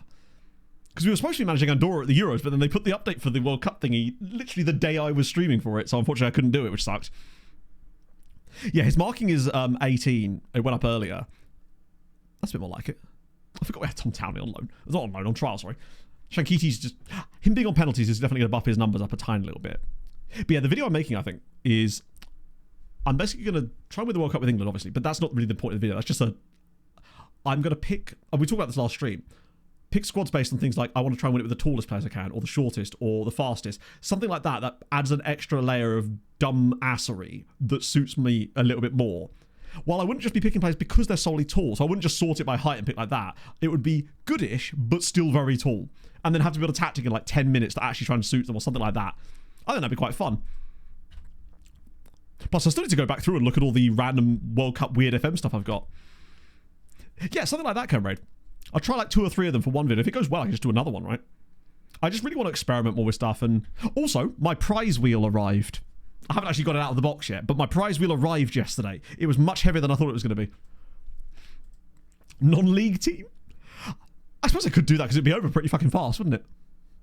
So Kowalski signs a new contract. He'll be happy with that. I'm actually amazed that Steinbergen hasn't asked for a new contract. I just assumed he was about to. God, look at our statistical numbers now. They are kind of popping a little bit. Minimum max height? No. That's the thing. So the way I would look at it is I'd still want the squad to be a decent level of player, because otherwise it would call sort of self-fulfilling prophecy where you just get knocked out straight away. But it would have to be like a huge factor in it, really. Really dumb idea. I love a really dumb idea. Don't have the muscles yet. It's true, Saz. I have only done 2 lifting sessions, to be fair. And I can barely... I had to like pull myself out of bed using a chest of drawers this morning. So, yeah. It really do be like that. But I'm okay with it. Because I really do enjoy it. is what I will say. I got up yesterday morning, like, being like, yes, I get to pick up heavy things, and that's going to be cool. I'm upset. I tracked it all in my Garmin app, and all of a sudden, now that I've got the data side of it, my brain is, yes, he's in. He's found his little hyper-focus hook on it too now. See how long I keep it up for, shall we? Hopefully they don't become incredibly large paperweights in the living room. Crossing would be terrifying. Well, that's the thing. It would be like low crosses, presumably for them, or I'd have to go long ball stuff for the 6'5" and above guys, perhaps. Non-co-op squad. Yeah, I saw a lot of those types of things. So I did a little bit of research on what other people were doing with it. I couldn't really see anything on doing this exact stuff. So I thought I'd give it a go, potentially. Because I just want to play the mode, but I want to do it for a video rather than just randomly. I thought that guy's name was Fingerski. It's Figurski. Or Figurski, I guess. Also, it's now back to being really snappy again, but during the summer when we still had all those players before they went to push Neopor, it's my god, the interfaces were slow. Algeria at the World Cup, big up them. Off to Lawrence, Kansas with you. No, John. Fuck, that sucks. But being Dutch players would probably be viable. Well, I did make videos, if you recall back in the day, in 2023, which was the could X win the World Cup, and it was basically all players that could have declared for another nation, then did declare for that nation potentially. And we made a few of those. Was it Suriname, Jamaica, Ireland, and there was one, Angola, I think it was, in fact, that I did that with, back when I was just throwing random stuff out there. Netherlands, like, oh, I missed that one. Sorry, my apologies. Let me scroll back up. Ah, there we go. 11 letters. Full 11, but each player's name, let's start with a letter of the word Netherlands. Oh my god. Oh. Yeah, that was fun. I think this is, again, I was doing a lot of introspection yesterday while I was working on other things, while I was going back through and looking at stuff. And I think what it was is that after 22, heading into 23, that was when I watched the update video, and I'm talking about, starting my save with Newcastle Blue Star. How did you guys enjoy that save, by the way? Good? I think we all had a lovely time doing Newcastle Blue Star, didn't we? I think it's one of my most memorable saves to date. And then about 2 days later, I got COVID for the only time as it happens, or the only time I know of anyway. And I was just knocked to shit for like 2 weeks. So I pretty much missed the entirety of the beta for FM23 because I was ill with COVID. And I spent obviously a lot of time in bed, mostly watching Ice Road Truckers, let's be honest. But outside of that, truly a highlight of the channel in green. Some might even say better than okay as far as content. There were 2 episodes, you Philistine. There was 2 episodes and they were both shit. I had a lot of time to think while I was doing that, and I was like, you know what, fuck it. This is the year that you don't do just pure Let's Play stuff. You do try and branch out a little bit. And obviously then I started doing that kind of stuff. And then in 2023, obviously the channel did crazy things because I was just like on this dopamine high of like, I'll do a random thing, and then it just worked. And I'll do another random thing, and it might not work as well, but it did. And it's because of the way that my brain chemistry is, that was like a perfect storm of keeping my brain engaged for that entire game cycle pretty much. And then I carried that into 2024. And but the second there was anything that kind of didn't work anymore, my brain just went, okay, interesting. This looks like failure. You're a piece of shit, Matt. And then I got stuck in that for like a full fucking year. And it's still been really tough to pull myself out of that nonsense, even though I feel a lot better now. That was the biggest thing. I actually just throw shit out there because ultimately, why not try shit? I've got a channel. I should probably just make whatever the hell I fucking want. Hence why I've been taking it seriously with the Ely City thing. Hence the prize wheel arriving and the new microphone is here, and obviously the new phone for filming things and stuff like that. The only thing I'm missing now actually is a MagSafe tripod camera. Next up is New Zealand's armchair history. I feel like every YouTuber has like a thing that they've done that they always go, oh yeah, more of that, and then it just never happens. Merch. Champions League, fuck, don't summon half. You'll summon half. Trying shit is great. Yeah. I think you just learn way more from failure than you do from success. And believe me, I failed a lot, but I need to fail a bit more, I think. Honestly. I got scared of failure. I sort of tried to protect myself a little bit too much. Mostly because of the RSD and stuff, but now I don't have that problem. So it's like, what gives, Chief? Just do things. I think it's easy to blame things externally sometimes, when in actuality it's just that what you're making wasn't good enough at times. You need to follow trend. You need to not follow trends. You need to be able to understand the way that tides are flowing more than anything else. Like with anything like this, I always do try to take accountability and look at what I can do, because ultimately you can't affect what other people do and algorithm stuff. All you can do is what you can do actively. So anything outside of that is sort of superfluous. What the hell happened here? Oh, new turkey start. Wait, who the hell is this?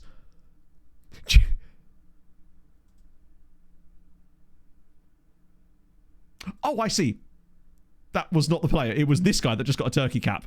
Hang on, this guy got a turkey cap. Actually, yeah, I can see why he got a turkey cap. Holy shit. Matt Cozy. That's such a cool jumper. I can't wait to get that out for Christmas again. Merch would be kind of fun. The thing with merch is it is a bit of a... It's a nightmare for exactly my type of brain, because it's like, right, if I'm going to do merch, I want to design what merch do I want. So presumably t-shirts, hoodies, things like that, right? But then it's like, I don't just want to be like, oh, here's a shirt with my logo on the side. Who gives a fuck about that? I wanted it to be things that were actually wearable as clothes that you would wear that isn't merch. But then it was like, right, cool. Then I have to find someone to design that stuff, and that is not a simple task. We see the freebie. Yeah, this was the guy that chat convinced me to sign off of Galatasaray on a free that I didn't think we'd be able to get him for free.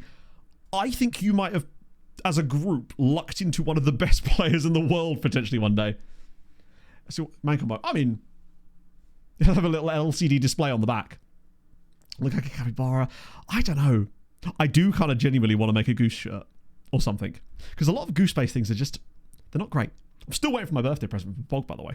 I'm still not in possession of a porch goose, and there's going to come a time where I may weaponize you as a group against Pog the next time she's in chat.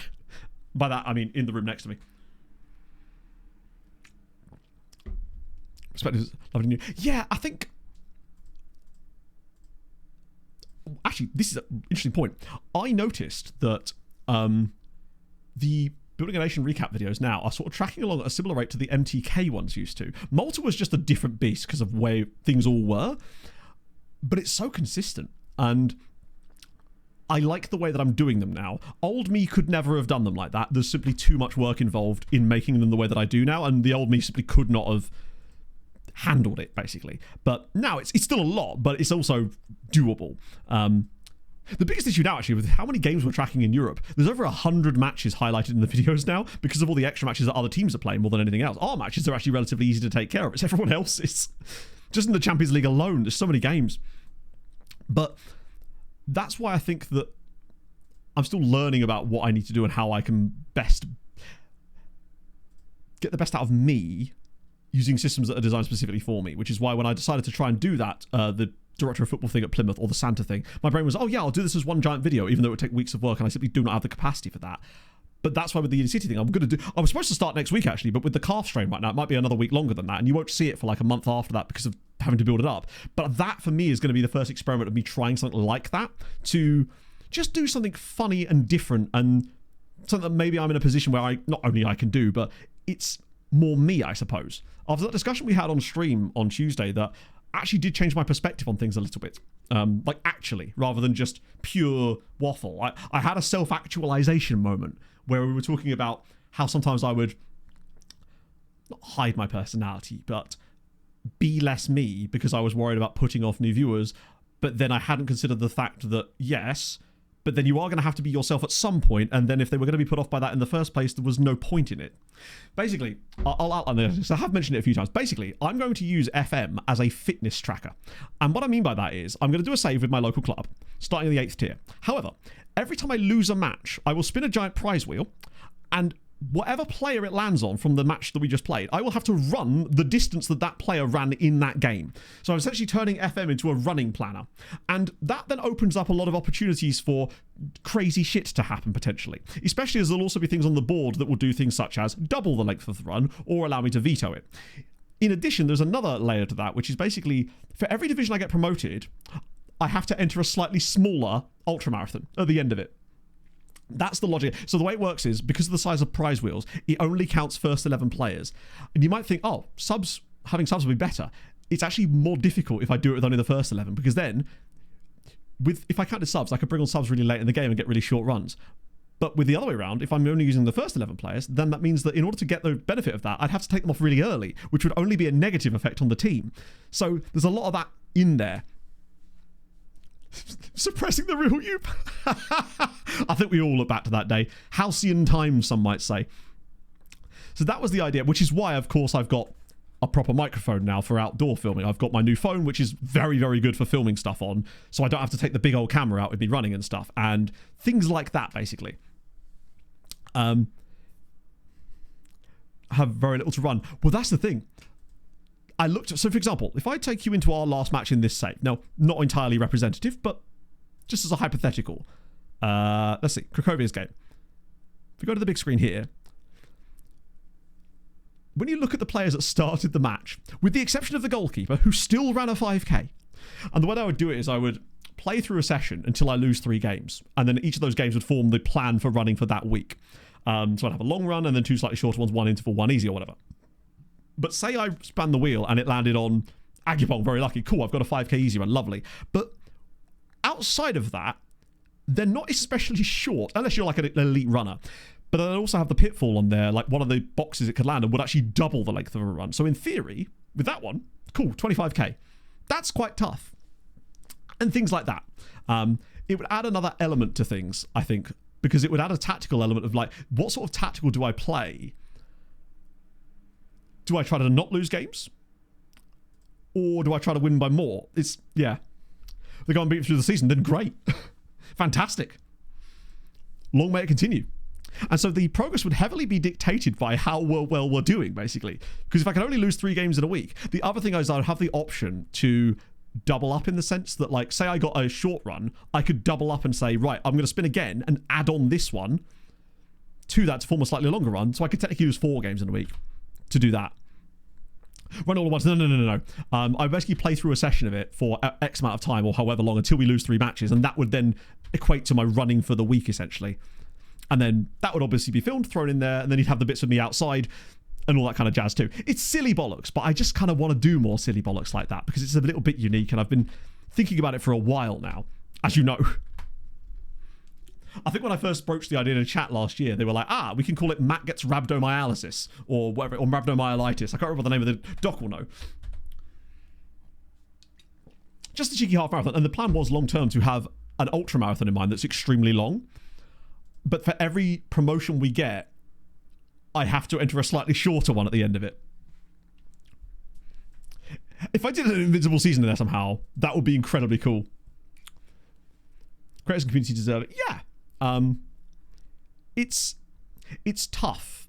I was concerned, as you can imagine, as someone that's like right on the bubble of the full-time creator stuff. Although, as it happens, I don't know what I would have done were it not for the fact that for the first time ever, I've been able to consistently work with brands over the course of this game cycle. That's never been my thing, and I've been able to do before for whatever reason.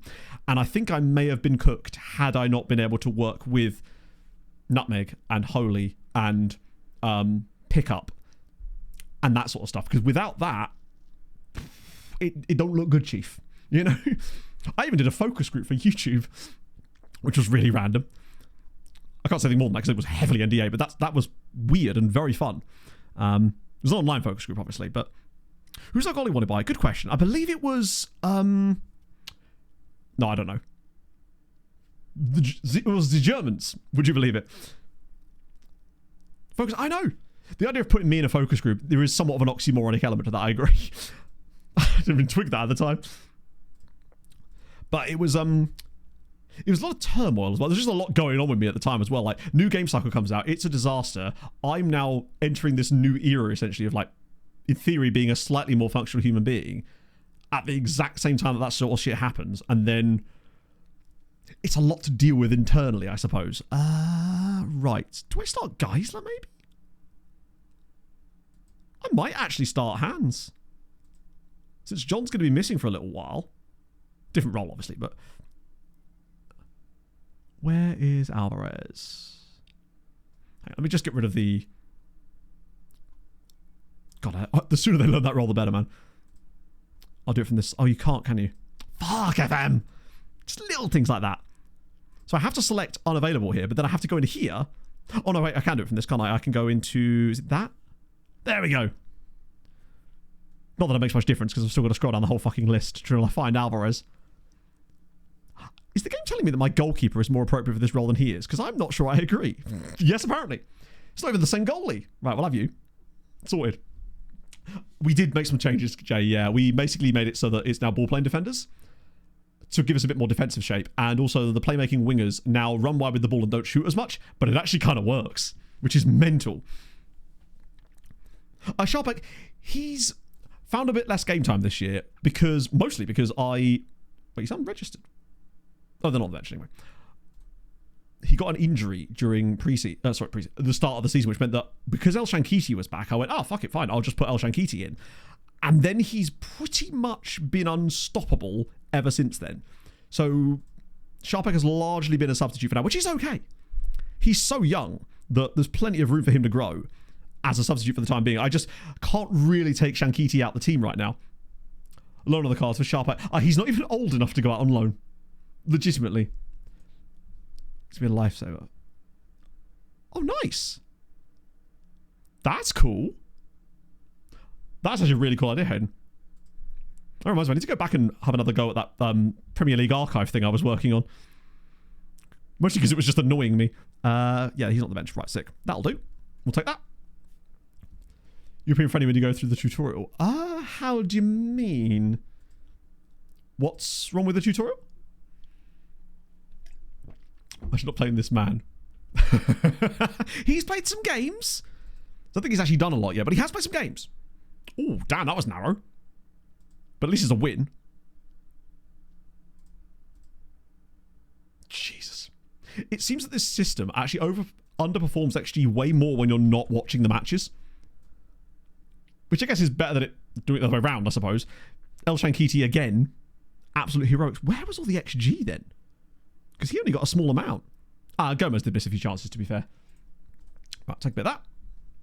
The booster's available. Yes, I haven't actually set my squad up yet. I don't really know how that works, per se.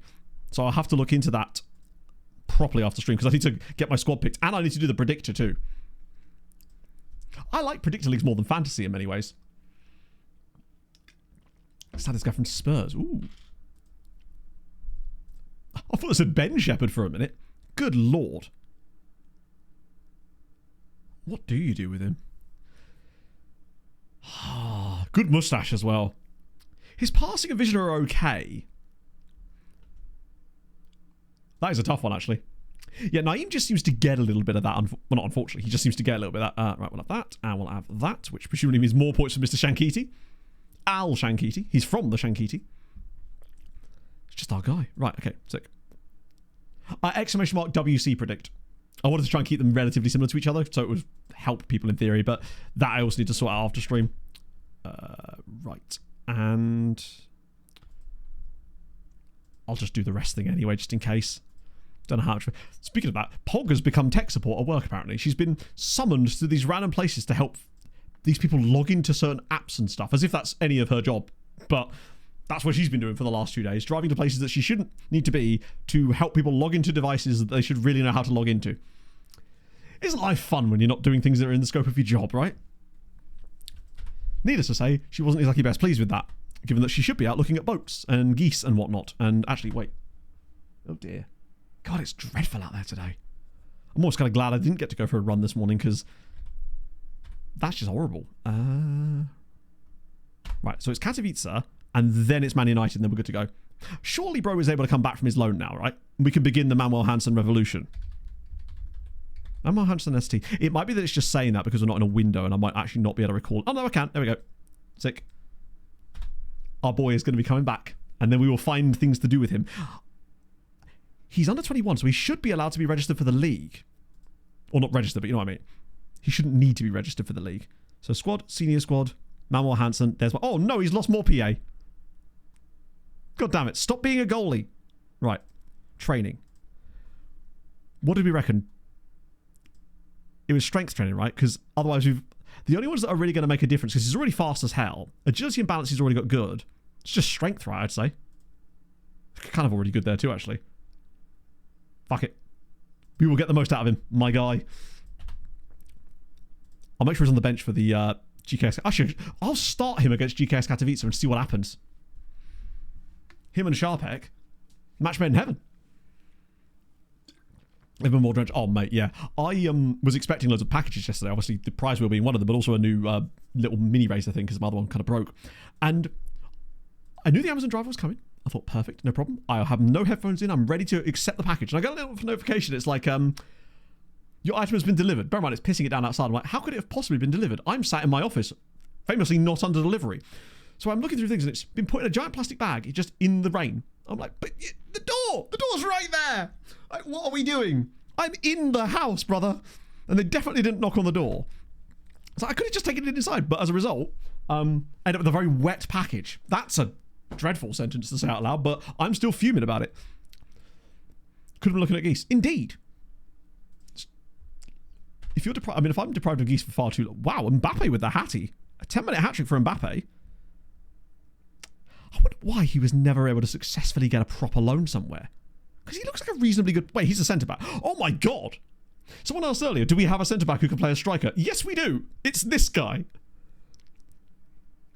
He is just, I am Mr. Centre. There's not a fence that he won't sit on. Look at that.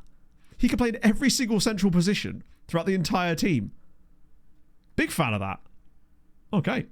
No, not when you're indoors alone. I'm trying to work. Exactly. Ivan. Oh, did he? I think most likely he probably ended up at pushing the performance. Yeah. He would have got shipped out there with a lot of other players that went there, but unfortunately that's not great news for his. Yeah, he's never heard of width. He's a width restriction human. And his name's Mbappe. He's another one of these guys that I will be watching with great intent. Completes coaching qualifications. Shout out to Richard. If you could just complete the signing for another club, perhaps. Like with these fellas here, that'd be awesome. Anytime now. Oh. So it's midweek too. Which is even more reason to rotate, really, actually. Another one of these. Thank you. That'll end up in the bloody recap now. Fred Doos, thank you very much for the follow, sir. I hope you're having a wonderful Thursday. I forgot what day it was for a moment there, Christ. I hope you... Well, thank you for the follow. I appreciate that, friend. Who do you support? Let us know. Fidel Reina. Wasn't quite who he said he was. This random guy... that was the striker that was released randomly from Real Madrid that I nearly signed for us on a free in the summer, but his wage demands were absurd. Wait. Yeah, his wage demands were absurd. Because I was tempted. That would have been a hell of a deal. Still not getting a lot. I think this does mean that there is definitely a nice batch of good quality players knocking about now. If I'm struggling to get these guys whittled down to something useful. Oh my God. Oh no, I remember this guy. Claudio Petrala. He's so good, but he's another number 10, and he's 58 million quid. I've been burned before. What about Adam Hurries? Or Hurriers? I think if I signed him, it'd be too much of a football cliche, but he is 16. He's 16 with these attributes. Do you know what? Can't sign him yet anyway, but shortlist. We'll get him in. Because I do think he's actually quite decent for his age profile. Just have to pay a shitload for him. Injured my ankle. Man, that sucks. Hopefully it's one that you can recover from fairly quickly and you're not stuck in a moon boot like Jose. Maybe more cams the better. I mean, that certainly wasn't an issue we had earlier, if you recall. We couldn't move for central attacking midfielders at one point in this save, and we still kind of can't. Almost every player that's come back from that loan that's now sort of first team ready, as it were, they're almost all those types of players. We've got Neymar Chivery, Geisler, and there's another one as well that's back too, whose name escapes me. I thought his name was Moisturizer for a second. Got it on the brain. First I had it in my eye. Bit of that. Coaching qualifications are happening for some of the Patreon regions at 29 too. That's exciting. Means we finally might start getting some of them going into management. Oh, I wonder if that means that some of the others have actually not retired. They've just gone into management. Well, they've retired into management, but they need to be on a staff shortlist, potentially.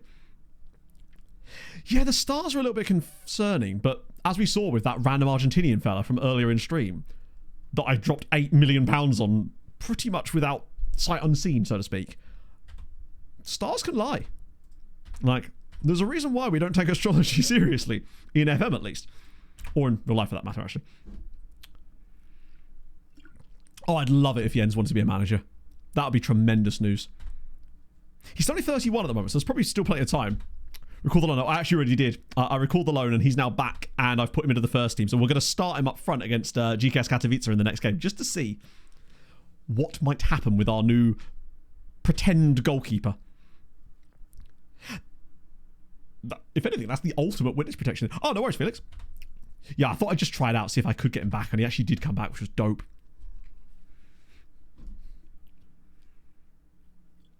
You have 3 of the patrons in managers. Do you actually? How many of them did you ever have at one club? Because genuinely, 5 of you play for Everton in the same save. None of you started there either. Or rather, I think someone did actually, but they're no longer there. But there's 5 of you that all play for Everton in the same season. I think Everton just have a type, and apparently it's Patreon regen. And also, can I say again, thank you again. There's been about, since I last, it's been like another 5 new patrons, and I'm very grateful. I just don't understand. But it's very cool. Also, someone made a really good point about the transfer room inbot thing, is that the one thing it doesn't do, it doesn't let you do anything with the roles. And that's because I hadn't had time to figure out if there was any advantages, and apparently there is, if you dick about with the roles as well. So the thing I'm definitely going to put in version 1.7 is for the ability to add roles as well to it, and a speed slider, so that if you've got a faster computer, you can actually have it so it will make the script run faster. I built it the way that I did so that it would run on every PC, basically. But if I add a speed slider in, then you can get even faster scripting, which would be dope. Ready for rankings. So currently, Poland is sitting in 5th. We have been as high up as 4th, but as of last season, we sadly dropped back down. We went really, really fast, and we had a 21 season there, which is what we're losing now. So there is a chance that we could maybe even slip to 6th this year if Italy have a good one, which they're kind of not. Well, but they are missing a team already, so that's helpful, which is something. But we have won a Champions League, but that was a while ago. We won a Champions League in season 7, then got to a final in season 8, and then got knocked out of the round of 16 in 3 straight years after that. Then last year got back to the final again, and then lost again. So that's good. Yeah, so basically Hadrian programmed it in a way that means that the Patreon regions are much more likely to become managers after retirement. Because, again, Hadrian thinks about all this stuff and wanted to make sure that we had that longevity for when we got to about season 17 or something. Most of them would have retired. The IMDb glitch, no. Does that mean if I do it, I become an actor? Simple. I don't know. What for the wizard? You know I'm like with things like that. It's not me being deliberately self-deprecating or begging for compliments. You know I would hate that. I'm difficult with it enough as it is. The last thing I want is to attract more of them. I think it's because technically the transfer room in thing is sort of on the Patreon, but you can get it for, you don't need to be on the Patreon to get it. It's in the Discord as well. I just wanted to test it on a smaller group first, and maybe that's what's doing it. But ultimately, if people are willing to pay to support it, then I guess that's fine, right? Jen's becoming the assistant manager. There's nothing better than when we do the looking forward at the end of these saves and seeing a former player of ours actually manage the club. If I remember correctly, that exact thing happened with MTK Budapest, right?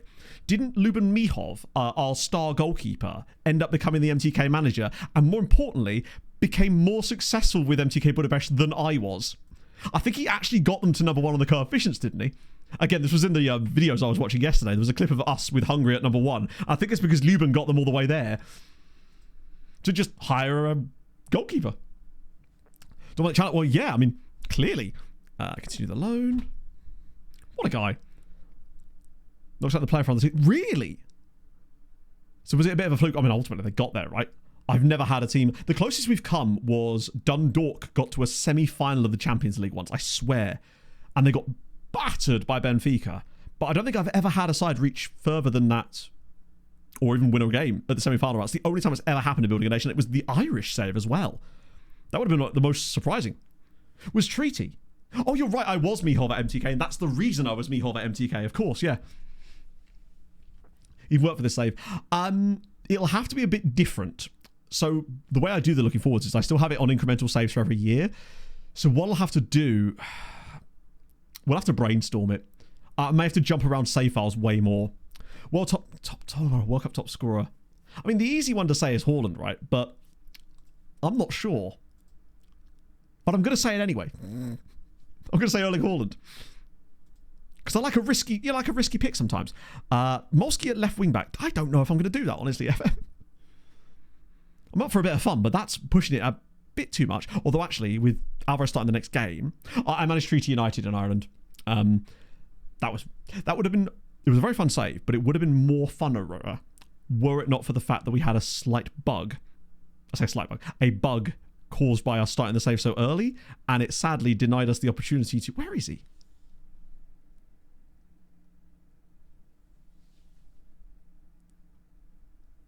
Forgive me. I'm just looking for our goalkeeper that isn't a goalkeeper. He's in the first team squad, right? Oh, he's on the bench. There it is. 1.5 grey stars. I don't believe him.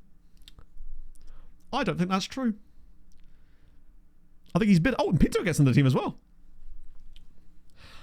Team morale's in the bin. I mean, to be fair, our morale is like weirdly meh. Mostly just because of the amount of players I've pissed off recently.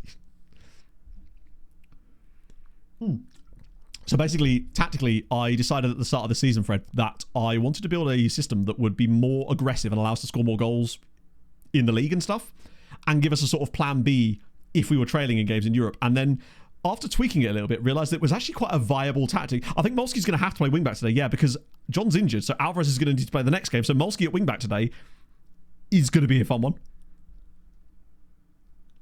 Let's see. That'll do. Julio Cesar at right back is also not great because he's not a right back either. We'll still win. It'll be fine.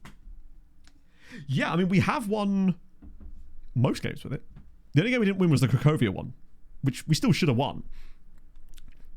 2-2 draw. We'll take that considering. No goal for our guy. Watch my assistant substitute him into goal in the middle of the game. Like an absolute coward. Or a baby, as it were.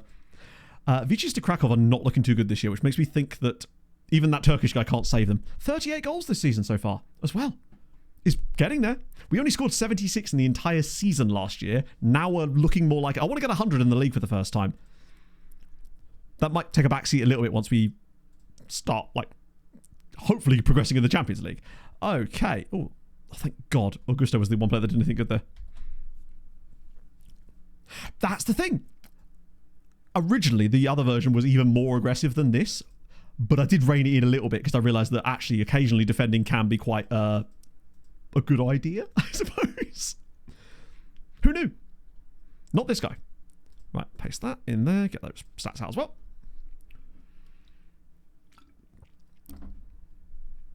I actually can't believe how well the Polish sides have done in Europe this season in general. The sheer number of points they've got, especially in the Champions League, is actually insane. No clean sheet. I don't think we got man of the match either, did we? Most likely. Or did we?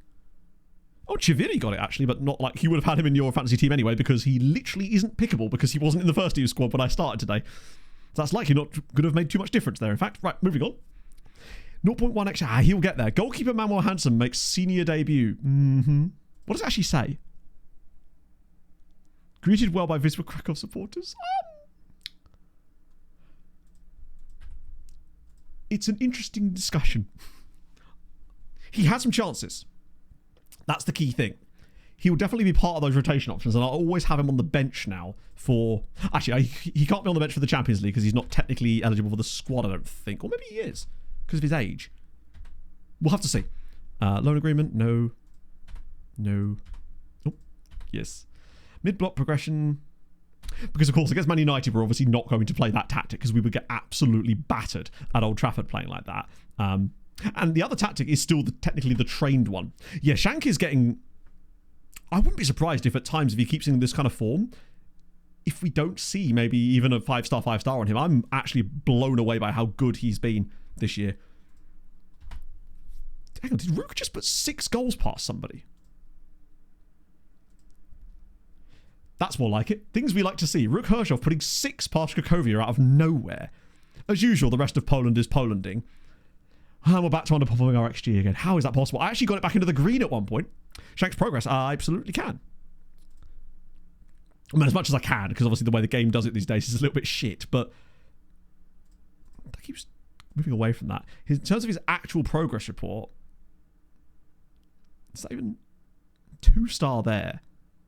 And then he moved to 2.5 there. But bear in mind, this here... Oh no, that's this summer.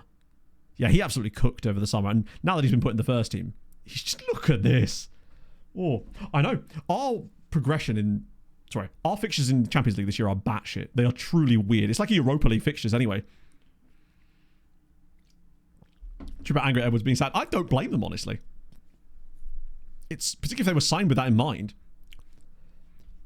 Currently Champions League with Benevento 2029. I'm having big problems to sell my players. Trying not to overpay them so their contracts aren't too much for other clubs. Somehow I can't sell them most of the time. Really cheap price. It would depend on what sort of database setup you've got. because sometimes it is just a question of there being less options for them to actually go to. Yes, Sam Kerr is now manager. I forget who she ended up going to. It was it Zag? Or was it Lech Poznan? Oh, it was Zagłębie Lubin, and she's kind of chefing. Oh wait, no, is she? No, I take that back. Statistically, she's chefing. On paper, maybe not quite so much. They should be winning the league. They are, in fact, 7th. Hopefully they don't sack Sam because of that. No, Liverpool. We managed to avoid Liverpool. We got some of the strangest... Like, we've got FC Copenhagen, Real Madrid, Man United, obviously, Stuttgart, Rapid Bucharesti, and Stade Rennais having already played Freiburg and Ludogorets. And still not the easiest draw. One of our other Polish teams got 5 teams that I would all consider, like, nearly pot 4 type sides, which is mad. Alba to Fulham, when it happens, that'd be cool. It's certainly more exciting to me than the Kieran McKenna one. For sure. It feels like an actual... Feels like a lot more thought has gone in rather than just, hey, who's kind of highly rated at the moment? Let's go complete. Yeah, I mean, Man United, after all, have been in the Europa League way more than the Champions League in this save. It's actually weird seeing them in the Champions League. Usually the only time United end up in the Champions League in this save is when they win the Europa League, which happens about every 4 or 5 seasons, it seems. But obviously there's Watford in the Conference League this year instead. And they already took a draw with Arca. Ooh, it's PSG. Yael Jaja. Good name. What's his flair like? Oh, he could be Jaja Dinks. Maybe.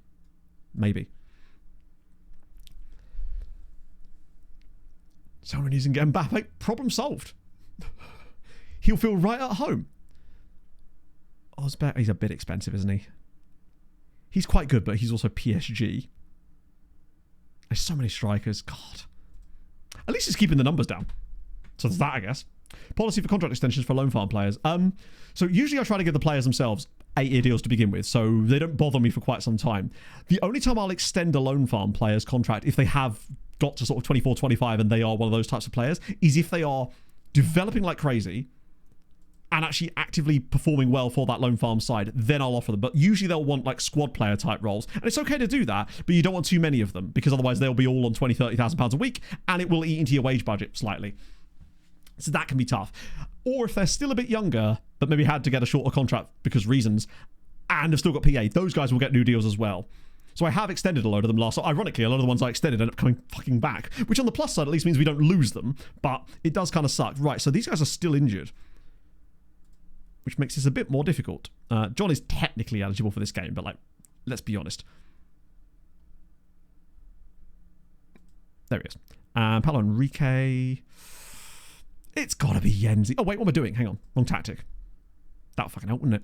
We actually don't need to put Jens in the starting 11 of this one, or do we? Actually, I think we do. Paulo Enrique drops out. And then Gomez. Honestly, I love Gomez, but he has not earned the right to start in this tactic, given how well he's played so far this season, honestly. Now it becomes, I guess, Hernandowski back in the team. I might just swap those two over, though, just so Steinbergen's in the middle, because that's where he does better. Extensions. One of the reasons I give them the 8-year contracts is because, one, it puts it off for ages, and 2, you can sort of get an idea after the 8 years have expired, or 6, I guess, whether that player is largely going to be any use for you. And a lot of the guys that get released each summer are those guys that we give those 8-year deals to, but then by the time it comes around and they're 24, 25, they're only like 2-star CA. Either they're not out on loan at all by this point, or they are, but they're at like a non-league side in Poland or a 3rd or 2nd tier team. And at that point, I usually just let them go because it's not worth offering them the extensions because they ask for too much money pretty much. You want your rib cracked. That is not what you want to see. Have you tried yawning again and hoping it cracks back in again? That's usually how that works, right? Just says after the bench. Marion snuck onto the bench there. That's. I'll put a goalie on the bench, but not Marion. I'm not crazy.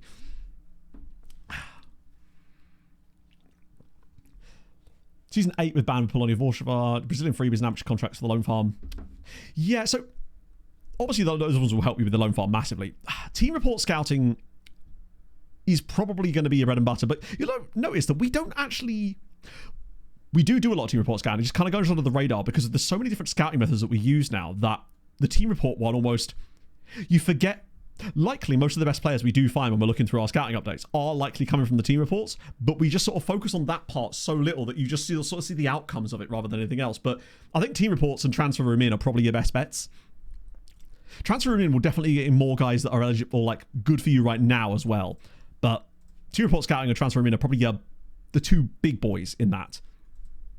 But I have heard that in-saves transfer room in can fall off a little bit. For me, it's been weird because of the Spanish Scourge stuff dominating it right now.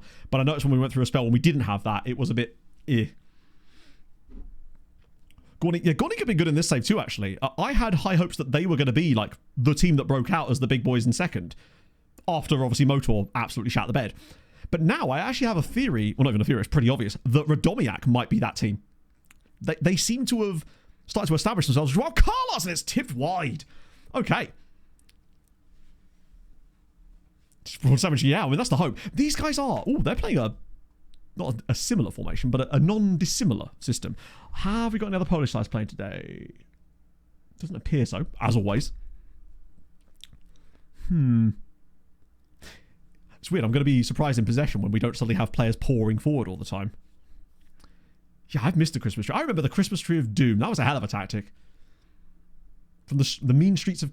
Was it Kazakhstan? I think it was Kazakhstan where I made that one up. Alvarez has started very poorly here, unfortunately. At the very least, having this stay as our trade... I'd settle for a draw away at Old Trafford anyway, if we could get it. I'm not super fussed about us coming here and blowing them out the water. We need to be sensible in these kind of games, really. Like we were in the knockouts of the Champions League last season. Ooh! That's not... Okay, that's not a foul. I thought maybe there was a chance there. 21... I guess it depends on what setup you're using. Like, we still tend to find about 250 players, but they're not always that good. Oh my god, what a strike! That is unbelievable! Montparnasse has just broken the net at Old Trafford here. We do lead. Good Christ. I like this new Montparnasse. Now that he's not taking penalties and we're seeing him like raw numbers-wise in the game. I mean, he just leaves his mark a tiny bit here and just... I don't know how he's even... My foot doesn't have the bones to make things go off it at that angle at all. Love to see it. We lead. Now we've got something to hang on to. This is just like the knockouts of the Champions League last season. We were just so miserly on the road. It got us all the way there. Are you worried that you might have to cover up the tattoo with live, laugh, far below? Potentially does. It doesn't quite have the same ring to it, if you ask me. So who's right? I mean, this guy here is definitely their main creative force. Live, laugh, Castagna. Yeah, I think he sounds either Latvian or Lithuanian, doesn't he? They've got the Bayern guy. Nguyen Van Tan. He's the non-Vietnamese player that Bayern Munich had and also played against us in the final last year until he got injured. Oh, please don't let him score against us here. So I wonder how much United paid for him. He certainly sounds a bit Lithuanian, yeah. What's the betting? He's probably German. Oh, what a block. Or did I just hit the base of the post? Live, laugh, Lecomte. That's a bold one. Yeah, Montparnasse, he's a man of many mysteries, and one of the mysteries is how his foot was able to bend at that particular angle. Oh, God. Oh, wait, hang on. This highlight's continuing. That highlight, I wonder if that chance wasn't actually the highlight. It's Hernandowski somehow into the final third and he's miles offside, of course. The amount of highlights I see where there's just nothing happens. You'll see like 15 seconds of play and the ball just goes out for a throw and the game goes, key highlight. They really just sort that. Yeah, so it's guys like this. Actually, he's 21. These ones, if they're playing a lot, then it's less of an issue. Him, I'd be like, is he worth it? But it depends on what they want, right? Because he's only 21, but he's not playing a lot, and he doesn't seem to have a very good ceiling either. Those are the ones I'd probably say no to, maybe. Or... It's actually kind of tough, because a lot of these guys are genuinely just playing. Because that is what matters, if they're playing. And if they're playing for a club that actually is doing something that's quite useful too. Right, okay, so this guy's definitely... presumably the one that's running the show for the... Wow, okay, no, he's not. It's actually Kobe Mainu. I mean, they're both kind of doing it. Mainu's getting more touches of the ball by a lot amount, but this guy is interacting with more people, which suggests that he's actually probably more important in some respects. But I wouldn't be opposed to just marking both of them. And... Oh, what should be Spanish? Oh, there you go. I did see his Lithuanian. I can't actually click him properly. There we go. Oh, he came through at United. So yeah, he came through at Manchester United, but he is Lithuanian. Davidas Grudzinskas. 28-year-old. Lithuanian DM. That's fun, actually. Oh, no, 4 clubs. Never mind, I'm an idiot. Oh, of course. Yeah, no, he actually came through at Real Madrid. Silly me. David Ass, and he certainly hasn't been playing like it right now. Are Piast playing today? No, Piast aren't playing today. Piast literally are only in 5th place because they've won both their games so far. Both they and Gornik Zabja have also maxed out so far, and there's a chance that we could do it as well. Potentially. That's how, to be fair, Piast Gliwice actually did the same exact thing last time they were in the Champions League as well, if I recall. They won their opening 2 matches and then limped over the line. But, I mean, Poland this year, it feels much better. Yeah, they do have one of the easiest groups, even easier than ours, in terms of fixture groups. And I thought ours was, like, generationally easy. But they actually have to play, like, 5 teams that I would all consider to be verging on pot 4 sides. I guess Dinamo Zagreb are actually kind of good. But they're the sort of game that, while Dinamo Zagreb are a decent side and a very good team, having got to that final, I still feel like randomly they could be beaten on their day as Montperu. Where's this come from? He must be offside, surely. If this is given as well, then we've just got big game Momper. Oh, I don't know. Did I see a hand go up there? No, I think he is offside this time. No, it's given! Oh, well, come on. Suspiciously no highlight. We're 2-0 up at Old Trafford now. Montperou's has got both of them. He has taken some low percentage chances today. Like, the 2 goals that he's scored are both the things you would not normally expect us to score. I'm very much liking our chances this year. Like...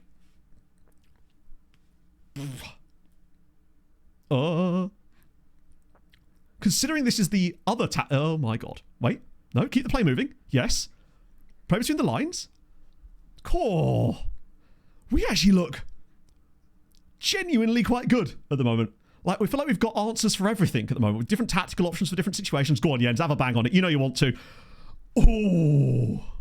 Theatre of memes, yeah. Theatre of screams. I must admit, doing the rondo in our own penalty area, that is a brave move. Maybe we'll avoid that in future. Hernandowski very much should have buried that. That should have been 3-0 game over. Ashley opponent has actually made saves today. Yeah, since we've turned off the short corners, we seem like we're getting less junk XG from those chances. And what I would say is we haven't actually scored from one of the corners yet. Other than that one that Lucinho got in the Club World Cup, which I think actually still was on short corners for some reason. Come on, big header needed. Right, and another one perhaps, because they're not done yet. Don't foul him. I'm hoping this leads to a long-range shot or something. Oh no, please don't foul him. Good block. That's more like it.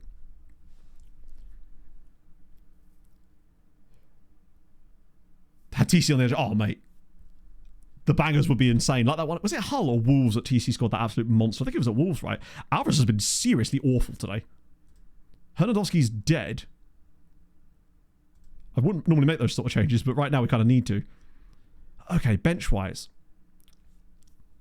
Strikers... Chenki's doing just fine, actually, but being able to bring Gomez on, that's a little bit of a... It's quite the privilege to be able to have that as an option, honestly. One more change. So many midfielders. I'm going Soboslai. We'll get Big Dom on and hope for the best. Focus on taller players. I actually just basically led it to my assistant. I haven't really got a strategy for the corners now beyond not taking them short. So we will have to probably at some point work on an actual setup for the corners. Because right now we definitely don't have one. This is the opposite of how we normally play in Europe. Like, we are normally Man United in this scenario. But we haven't actually seen a lot of their chances, other than that one that was blocked. We're getting bodies in the rain in the right places. 10 minutes to go. I really like us away from home in Europe. Like, towards the back end of last season, it looked good as well. Oh, go on. Second phase them, maybe. Like a proper rollicking from the second phase. Soboslai. Montperou's gone hat-trick. Oh, no!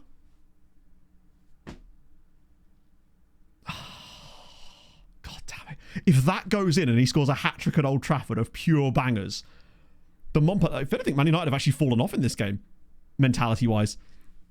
I'd like a clean sheet, though. 2-1, like, even if they score now, it's likely going to be a 2-1 victory, but I want the clean sheet for Asyapong. Oh, nicely done. So much like with the interception. Let's have him. Ah, poor. Hello, Smokefather. The soothing tones. You love to see it. The soothing tones potentially could be taking us to 3 out of 3 in the Champions League as we stand here. Oh, dear. Hello, Chris. I think that might be offside, you know. Maybe. Yeah, I decided to do long corners for a bit because it just wasn't working for us. I think a lot of our junk XG was coming from those short corners. So I decided to change things up a little bit. Not great from Acipon there, but he's got away with that one. Although the game is still punished him for not saving it. Oh yeah, he's miles offside. We're fine. And, I mean, 3 wins out of 3 in the Champions League, including Freiburg and Manchester United now. The only tough game we've got left is Conor Bradley, yes. Man United have Conor Bradley in this save. They've been there for a while, actually. I only noticed it when United played Gornik in the semi-final of the Conference League a couple of years ago. Massive win. I mean, that is huge.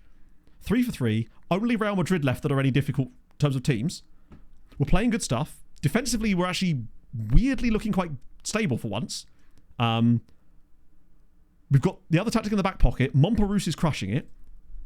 The big question now is, what do the other Polish sides do today as well? Because they've still got... Oh, hang on. Let me do the fantasy points first. Shit, I should have done it in the match, shouldn't I? I don't think the guys off the bench are likely going to have offered much in this one, to be fair. Ah, Coffee did. Love it. It feels like we're ready to go back for another Champions League final. I feel like the team is in a really good place right now. I want to see us, win the group stage again. It's been ages since we've absolutely stomped through the group stage. That year where we won all 8 games was the last year that it actually wasn't a massive struggle. Like last year, we only got in on goal difference thanks to Porto dropping points at Levski Sofia at the end. Something about the tactic? No. John was injured and Alvarez had a bad game. That's all right. This is the tactic that got us to the Champions League final last season. I think players just have bad games. Also, we won the game. We won 2-0 at Old Trafford. Players can have bad games sometimes. Like, one bad performance does not mean tear up the tactic. It's just not... You're never going to build something successful with that mindset, I suppose. That's why I try to avoid it if I can do and let it peter on a little bit. But John coming off the bench probably didn't help us in that moment. Oh, we actually have an outright winner, by the way, for fantasy today. Felix, as a result of that last game, because of Montparnasse being captain, has crushed it. Sneaking in at the very last second to take a win. Any interesting point? Oh, Adam does get a point. Dazza does get some points. Things you'd love to see. There's a lot of points on tasks today. I guess it's because we're scoring more goals, isn't it? When John's fit and firing, he's great. What's Montparnasse's numbers looking like, actually, while we're here? Because I do need to rest the team anyway. Got something I could do with it, to be fair. Bit of that, and switch back over to simple analysis view. So I mean, 16 goals this season for El Shankiti, 9 for Montparnasse, with no penalties anymore. 9 with 6. Gomez doesn't get as many opportunities in fairness, so he's not doing that badly. Assist-wise, it's really spread out nicely across the team outside of El Shankiti, pretty much. There's a lovely spread of goals. Who's got the most expected assists? It's actually Gomez. Despite the fact that El Shankiti has more. I like that. It feels like there's options from everywhere. Yeah. That's great. He's been very... I get the feeling that he may find his way into the thumbnail for this year's recap. We'll call it something like an Iranian wonder kid emerges or something. I don't know. I'm prepping it already. Watch him now get a massive broken leg injury in the next training session, which he's somehow rested from. And we never hear from him again. Fingers crossed that doesn't happen, though. But hopefully, Thursday, or not even Thursday, Wednesday, in fact. No, Ander Redondo. God, I keep forgetting Ander Redondo even exists. Oh, he's not playing. I was kind of hoping they would give Kim a little bit more of a game time there, but maybe they already had loads of other goalies. I will keep an eye on that. Oh dear, we lost to Brugge. Unfortunate. What I think I will do, though, is switch back to the other tactic there. That way our B team doesn't start playing the wrong tactic. Kid from Auckland FC. Which one? You mean Dave Birmingham? Shanking there. You've got to get him in the, at least in the thumbnail, like for the picture. I need to get better at naming them, basically. I'm terrible at that. I don't know how to play the YouTube game very well, unfortunately, with that kind of thing. Gornik only lose 3-1, but it is Real Madrid. We expected that. What about Legia put 4 past Ludogorets? And Piaskovic to take a 2-2 draw against Newcastle. More points for Poland, baby. How have they done that then? I know Newcastle got a red card, but that's a great opportunity for them that they've honestly done all right with. 4-1 to Legia away from home. It's looking all right. We're number 1, Piasta number 6, Legia are number 10, and Gornik are number 12. So 6 points there, so 12 points. They've already got 19 points between them after 3 matches. The record is 32. I reckoned 25 again this year. I think this is the year where all 3 of them get through, and that is a nutty amount of cheaty points for us. I mean, they're basically only 1 win away each from guaranteeing qualification already. This is brilliant. I wasn't expecting that to happen this year. I thought maybe we'd have to drop another year down before that started coming back. More progress for Steenbergen. I guess he's now international and everything, isn't he? So we'll see what happens with Thursday. And then we'll know where we are in terms of coefficients. But, I mean, Italy will have a job keeping up with us if we carry on at this kind of rate. It'd be a perfect year to actually get all 4 of us through. Because ultimately, if we get 4 of us through, that's 1 less team from somewhere else. And just gives us more chances going further forward. Can't really argue with that. Okay. If you are new and you've enjoyed today, I really don't say I haven't been doing the self-plugs as much lately at all, in fact. But yeah, if you are new to the streams and you've enjoyed what you've seen today, drop a follow. I really would appreciate that. Let's go Europa League. See if we get some good signs out of that. 0-0 draw away for Jagiellonia. Not amazing, but we'll take it. Radomiak losing to Genk is kind of shitty, though. They're not exactly lighting up the stage, but they're getting consistent points, which will be enough to get through. And that's okay. I would have expected more out of Radomiak. This is when I actually look at the actual games, I noticed that they're underperforming their XG massively, which is what happened last year in Europe for them.